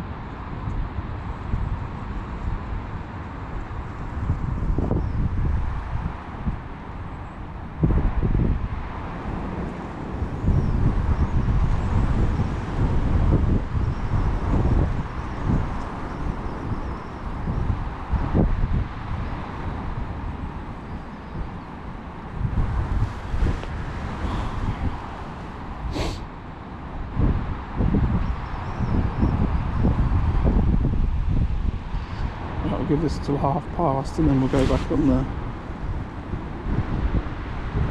maggot and pinky. And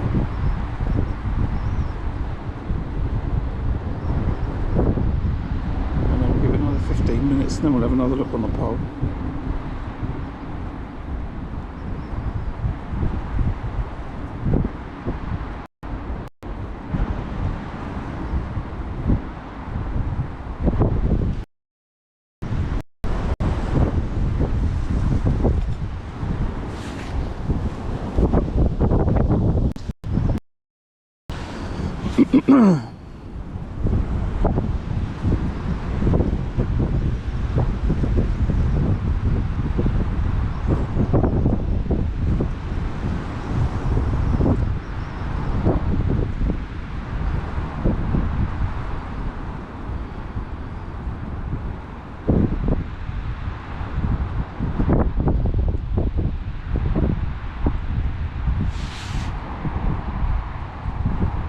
There, the ghosty.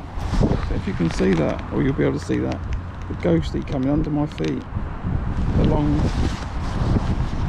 edge of the lake. So there's fish patrolling the edge.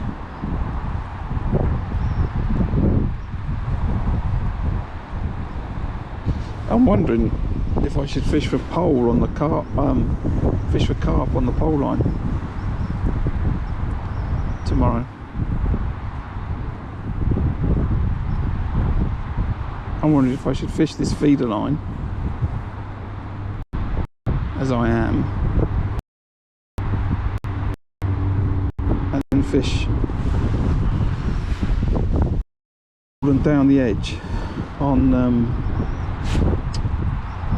corn. Is that a bite? Is that a fish? It is a fish. It is a fish. So I am concluding these tiny little bites are bream, and oh, and now here comes that bird that I wanted to get a look at. Right, here's some pinkies. It's all going off in my peg. Is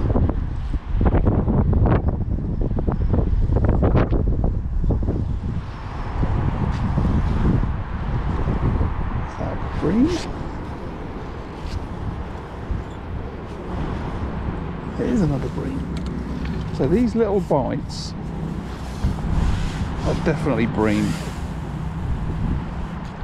and they're feeling the resistance and they're letting go, and to nail them I've got to slacken right off.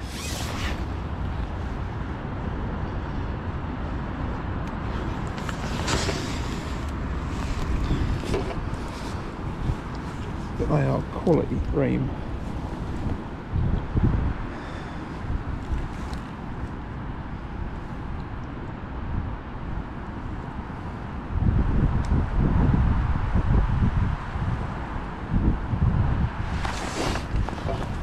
Lovely fish.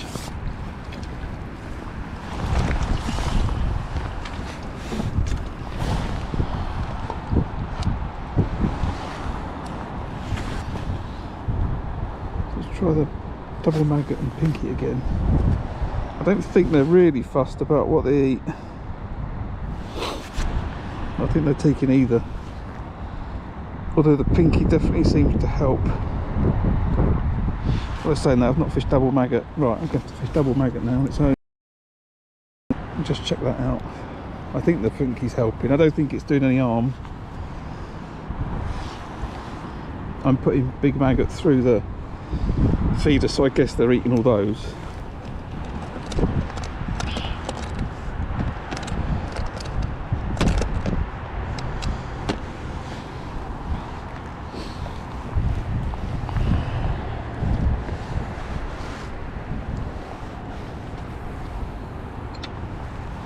bit to the left, that is.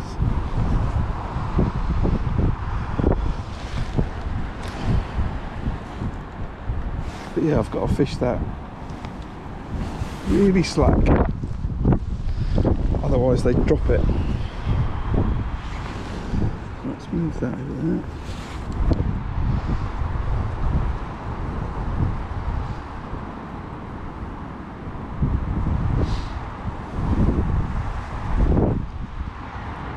I could probably get a few more if I hold on to the rod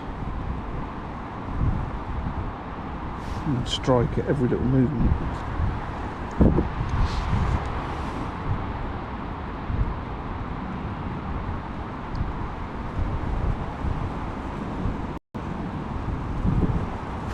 Like that.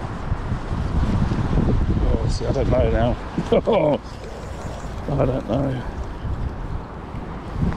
I nailed that straight away. Let's try again.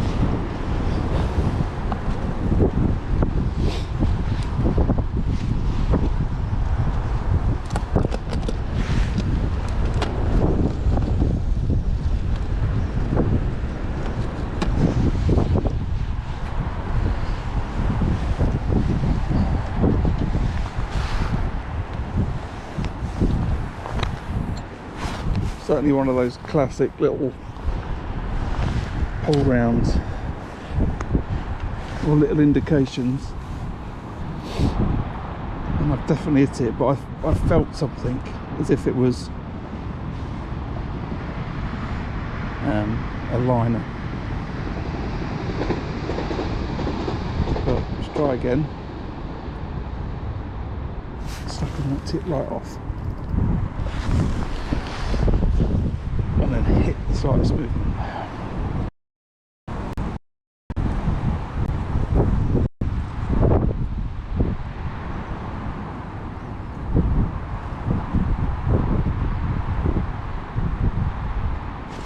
Like that. And then there's nothing. Right, that's twice. Lost the maggot. Got a bit of slime.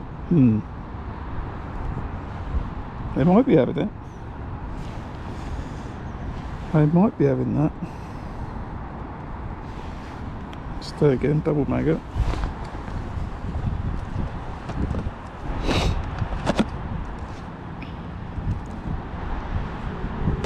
There's quite a few maggots going in. There's got to be a few. There's got to be quite a few of them bream down there to be mopping this all up.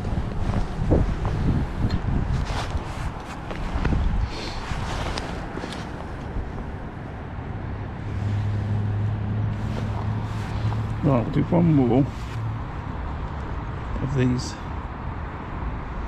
It's slack, and I'm going to hit it.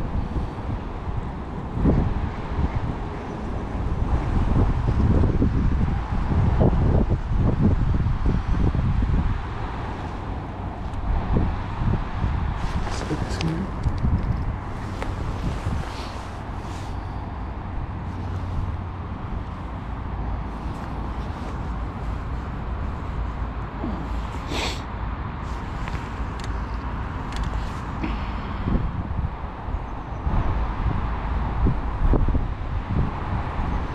So what time have I seen those fish come along? 1 o'clock to 1:30. They're patrolling the edge.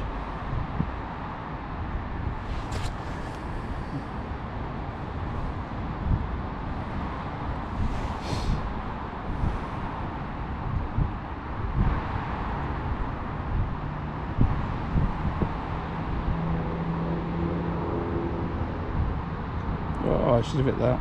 Oh, I should have hit that. On my hit everything as soon as it moves.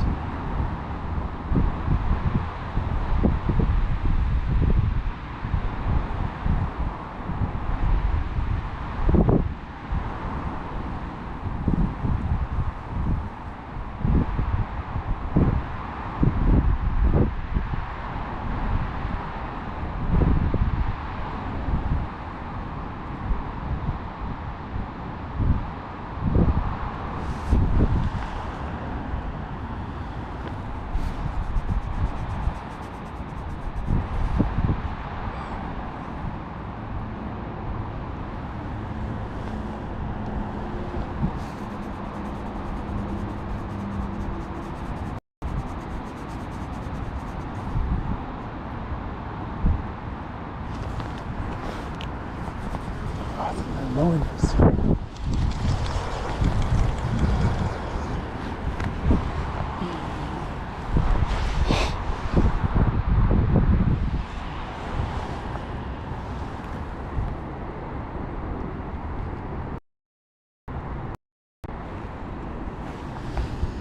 Just top it with a pinky again.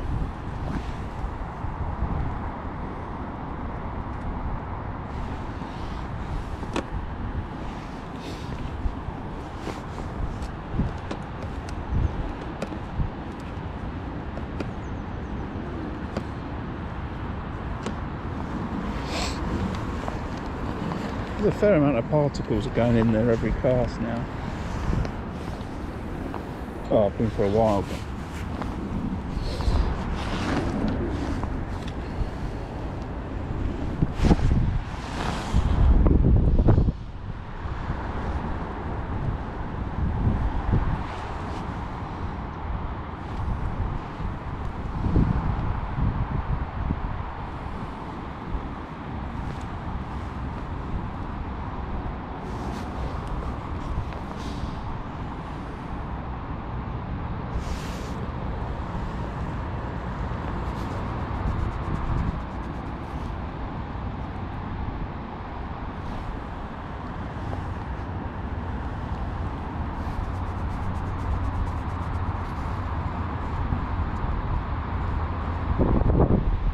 not sure what's best, 2 maggots and a fluoro pinky, or 3 fluoro pinkies. I think it's relatively even on the fish catching stakes.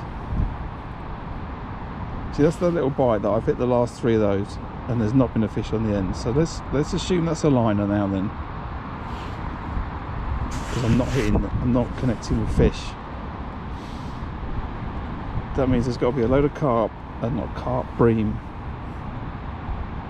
And they're just coming along and they're moving around, touching my line, and or just nudging they're not nudging the feeder, because then that would change the way the tip is permanently,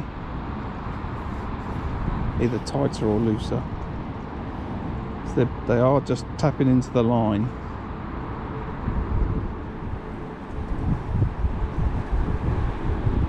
Surely otherwise I would have connected with one of those bites.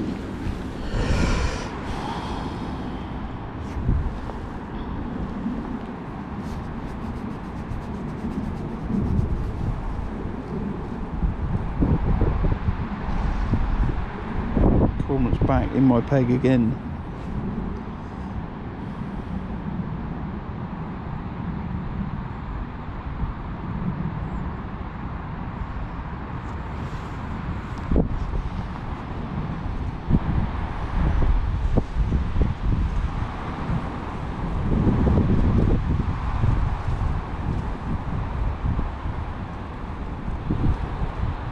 Right, what's the time? I've got to try the pole again at 1:45.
Should have hit that.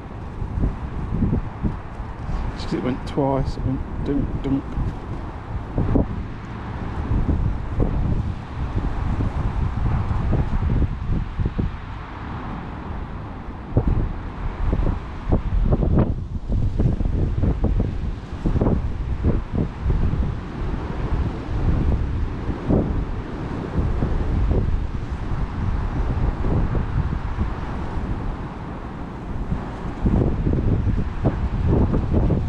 I don't think I'm going to suddenly win any awards at Feeder Masters.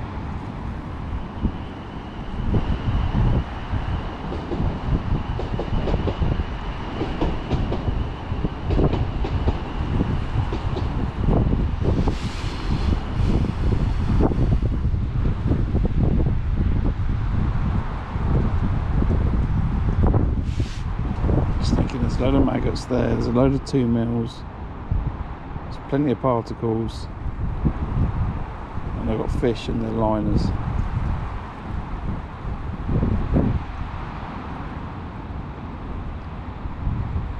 Because I think the positive bites are clearly identifiable as positive bites.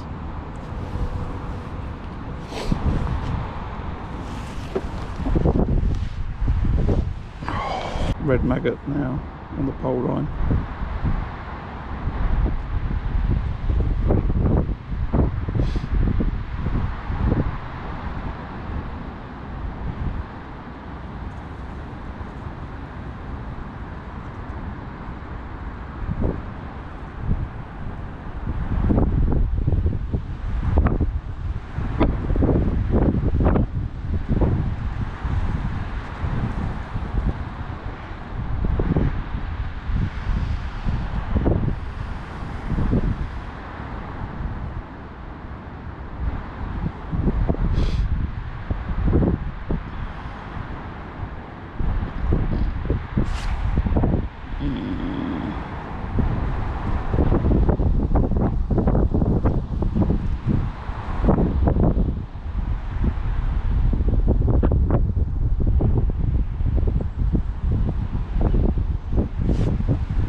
Come on, come on, come on, I've got to try the pole line out and we're going to get to fish. 10, 9, 8, 7, 6, 5, 4, 3, 2, 1. That's your lot. Another hook on the pole.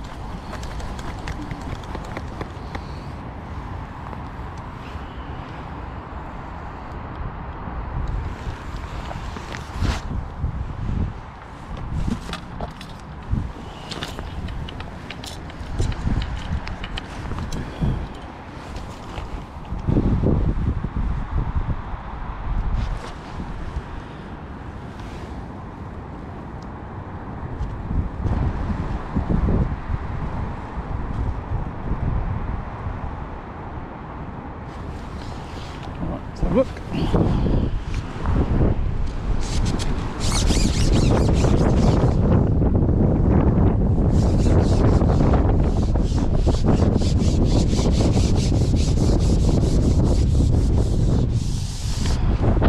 Oh, the wind starts blowing a gale as soon as I put the pole out.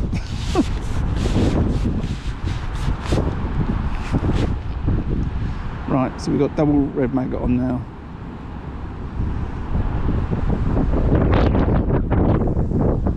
And as I was saying, I'm trying to work out now, because I'm catching, you know, a good amount of bream on that feeder line.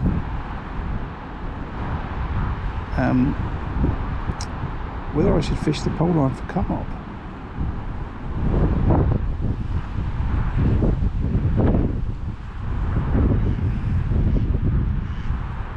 Maybe I could fish it ground bait and cool.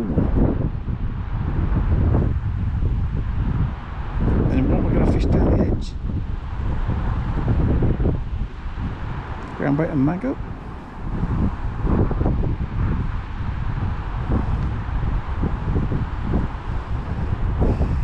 Not sure.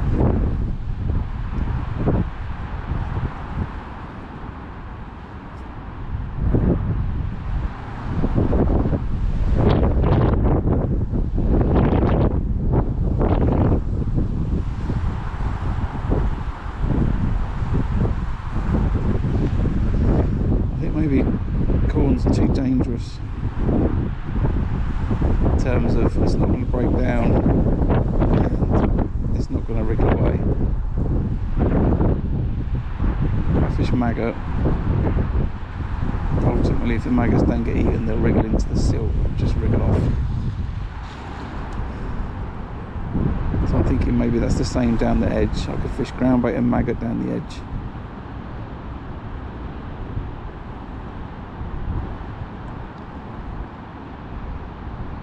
And maybe I fish the ground bait and maggot on the pole line.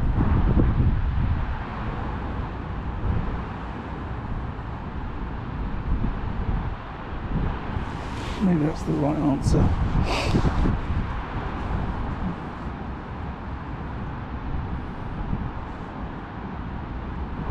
Yeah, scale down the micros in the ground bait. Still putting them in though. I still ideally want bream on the pole.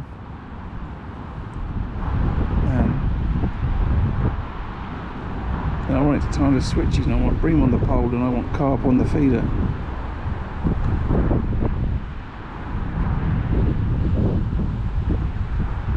I wonder if I should have a method set up, just in case I catch loads of bream on the feeder again tomorrow. I can have a cheeky chuck to the rope. Maybe the carp will sit out there, I don't know. It's really weird. I thought I had the carp on the feeder. It's all confusing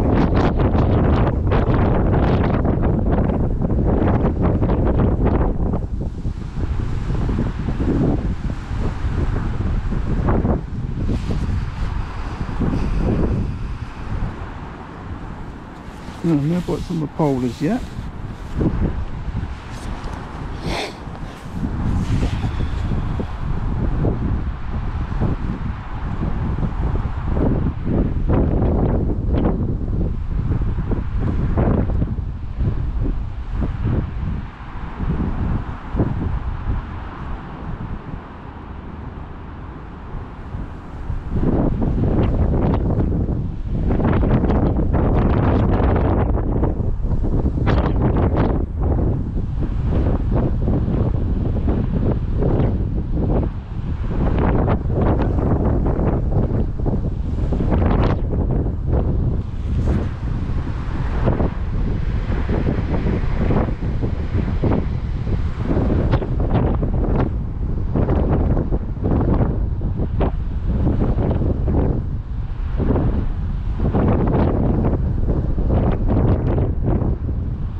no indications on the boulders yet.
A little bit further.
Sure which. Sorry that you're looking over here and I'm fishing over there, but the other camera mount for you to be able to see. I think I lost sight of the float because I was looking around. I don't think it was a bite.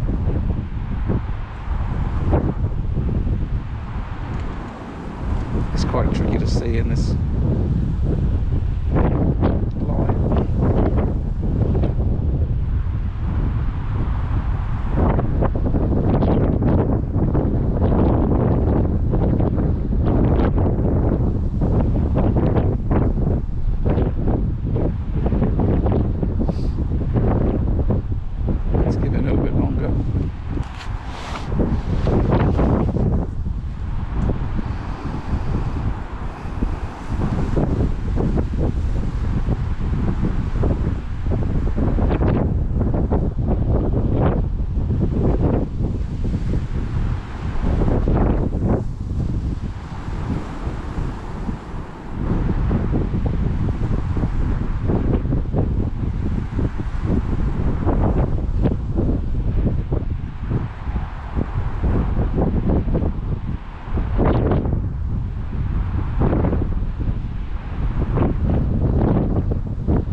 That's a big no-no from the pole. I think maybe it's just putting too much bait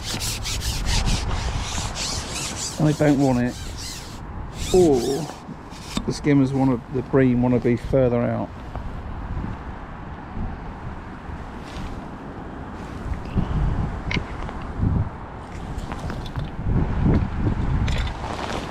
Either way, it was no bites.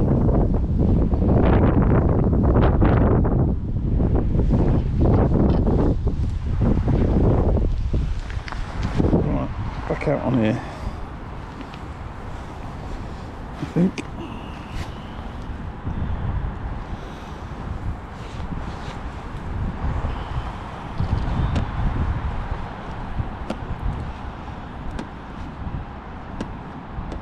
Yeah, I think so, Stephen.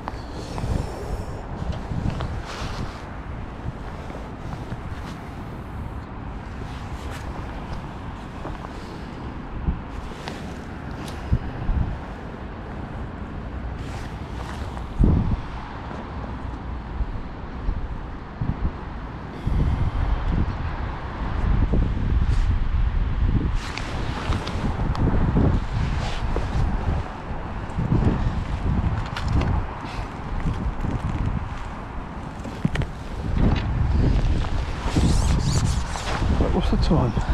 2 o'clock.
Pole has given those bream enough time to mop up the spare bait from that feeder.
Few little indications on that tip, I think it's liners.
Yeah, it just seems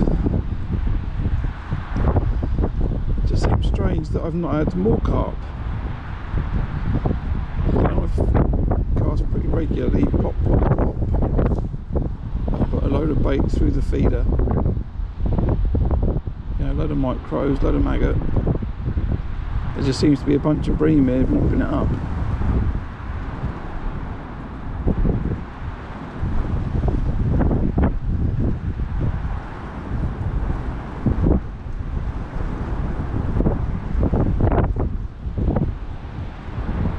Because I had one carp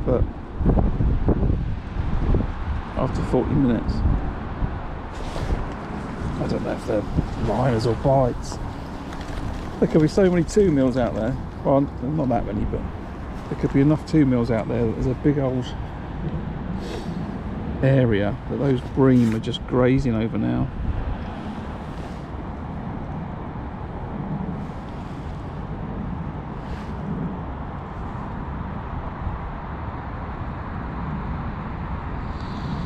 Oh, I don't know. I genuinely don't know.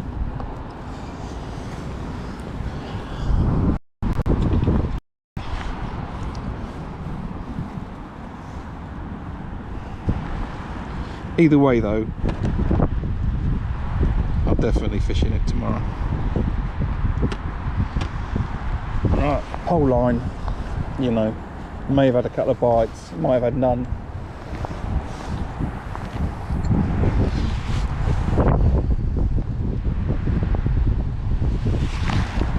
Awkward in the rain and the wind.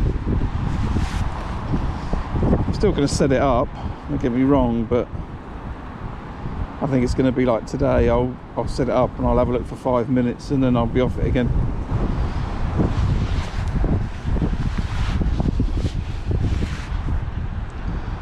You know, I've watched, you know, Tommy Hillier fish the pole quite a lot here, and Tommy will sit on the pole for a long time for a bite,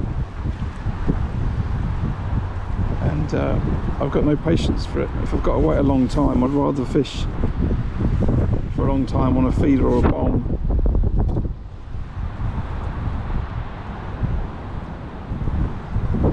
than the pole. Although Tommy is an amazing angler. But I just think he's happy to sit on the pole when there's not a lot happening. He's happy to sit on the pole, and I'm more happy to sit on the feeder or the bomb. It's better for the stream now anyway.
Yeah, we'll just watch them.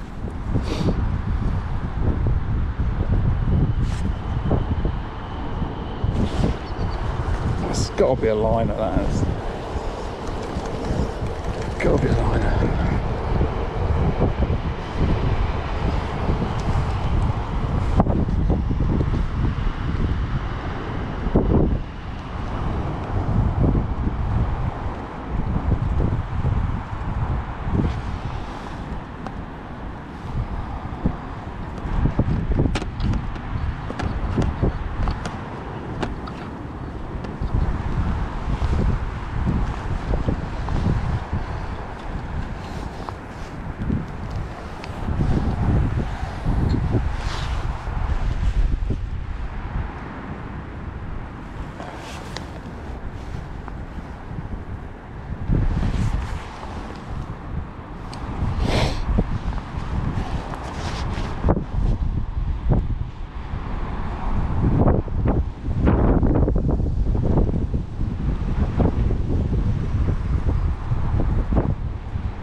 biggest shoulder of bream I've had out in front of me at Syndicate Lake in my entire life.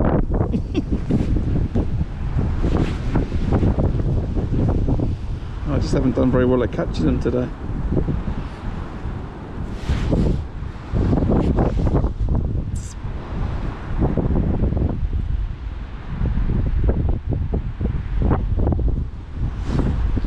Rolling again. There's definitely bream in this area. Obviously I've caught a load, I don't know why I'm saying that, but no, what I'm saying is there's fish moving in this area as well. There's bream rolling every now and then, just sort of on my pole line, slightly past my pole line. I haven't seen any other fish crashing around. I'm staring at my tip quite a lot, but I've not, you know, heard any other carp, any carp splash or anything.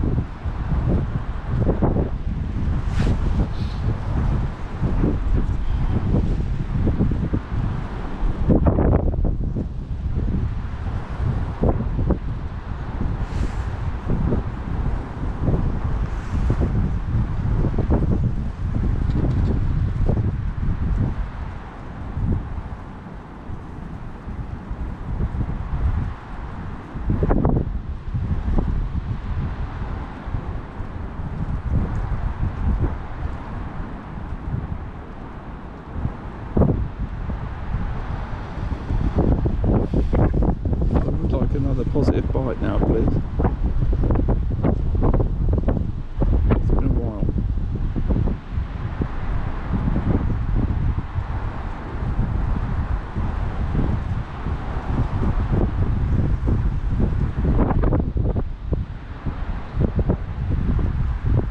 I've cut down the particles in the bait now.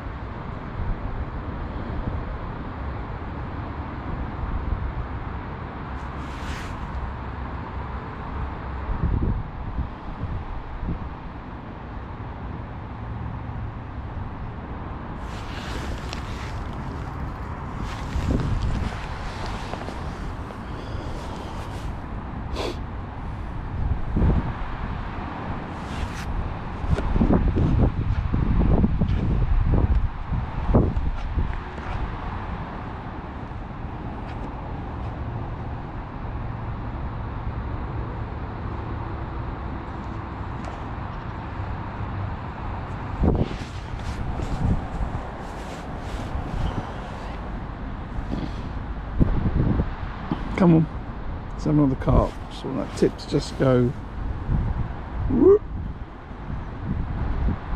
Nicely pick up the rod. Oh, oh, is it a line? Oh, I don't know. So I've hit a few of those now and I'm not connecting with fish.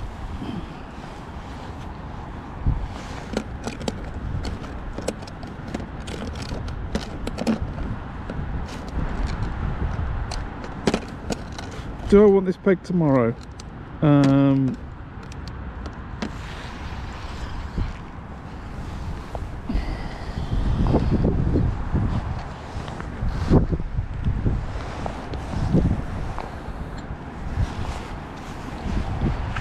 No. No, I don't want it.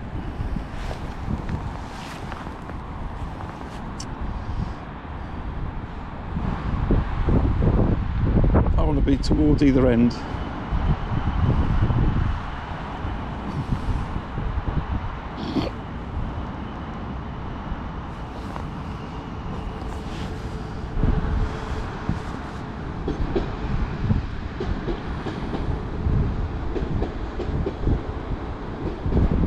I'm not saying I want the ends, but 115, 116 maybe there. I've got a lot of confidence in those pegs, and I've got a lot of confidence in 126, 128. Catch plenty of fish out those pegs.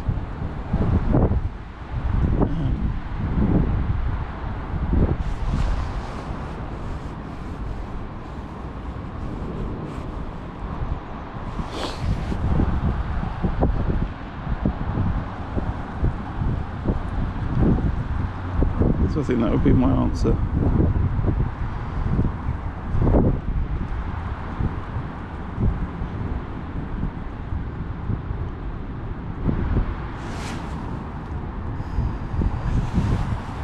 Right, can we have another proper bite now, please? It's been a while.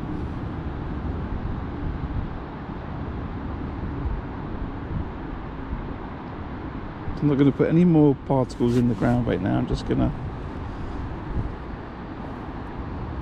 fish ground bait.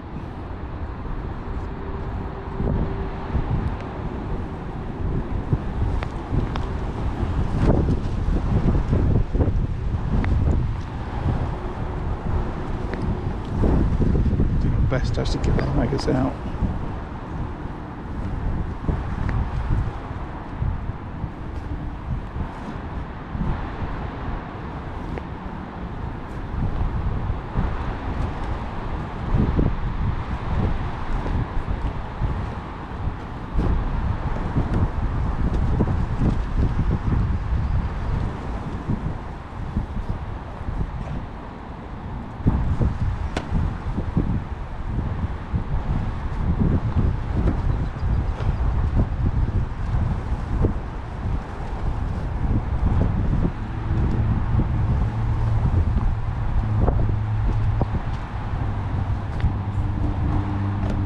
Same again, little tiny pull rounds on the tip.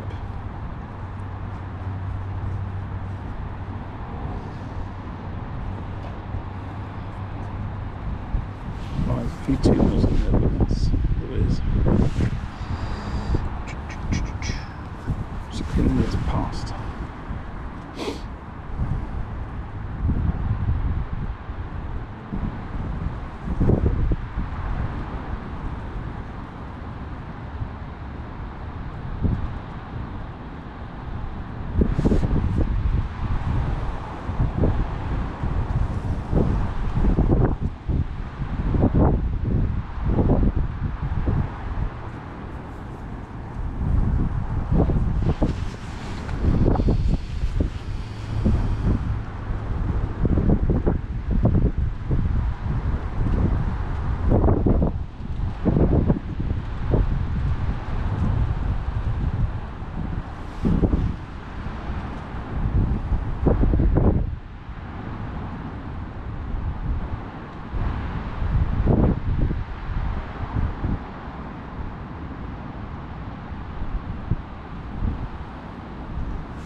Where have all the fishes gone?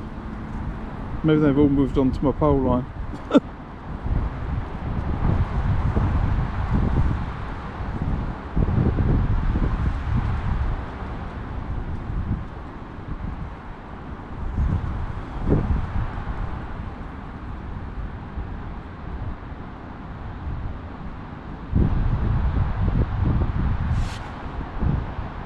Oh no, still getting a little liner off something.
2 maggots and a pinky then.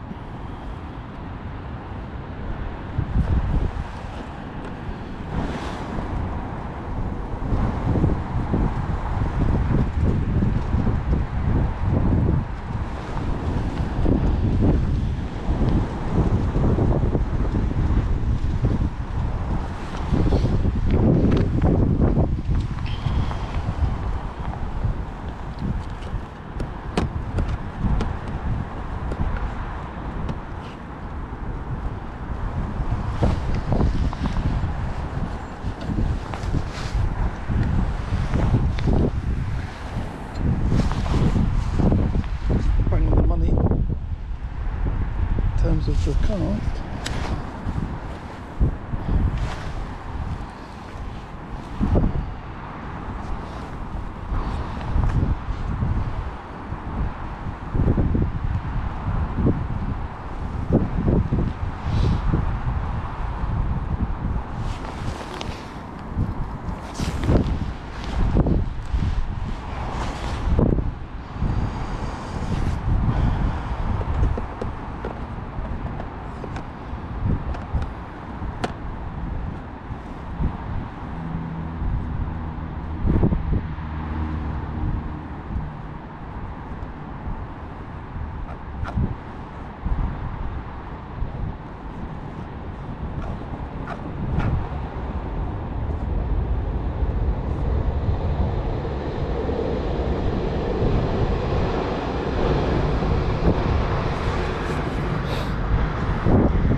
Yeah, I like that area. It's going to be horrible tomorrow though, but I do like that area.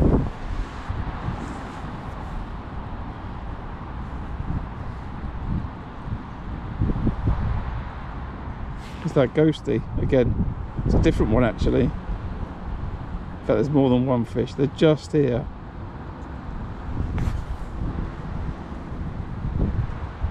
Not even as far out as my tip, cruising along the inside.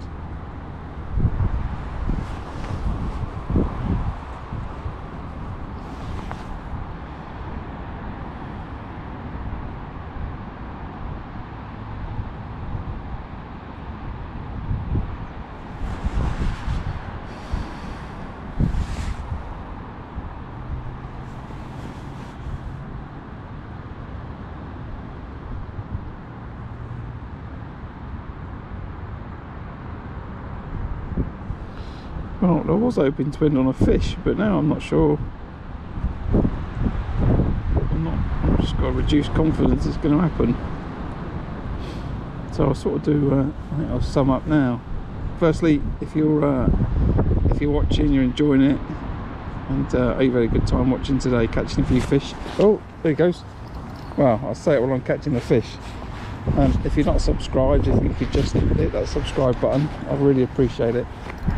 It helps support the channel, and it's free, and it helps with the visibility and that type of stuff to draw in more viewers, which is great. So if you could do that, I'd really appreciate it. If you're already subscribed, thanks very much.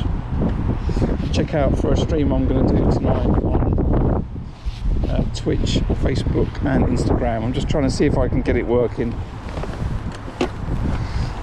across the 3 platforms at the same time. Should be alright. Just a bit of technology I've got to work out. And this has been a practice session at Gold Valley, looking to see if I can catch a decent amount of fish on the feeder, and I have. Interestingly, they've been mostly bream, but they're cracking fish, and that's probably one of the smallest actually. So I think I will end the stream there. I've got a few things worked out in my mind for tomorrow. Some things I want to definitely do and some things I don't want to do. But I think we'll call it a day. I need to get everything back home and try and dry it out for tomorrow's soaking. So once again, thanks for watching.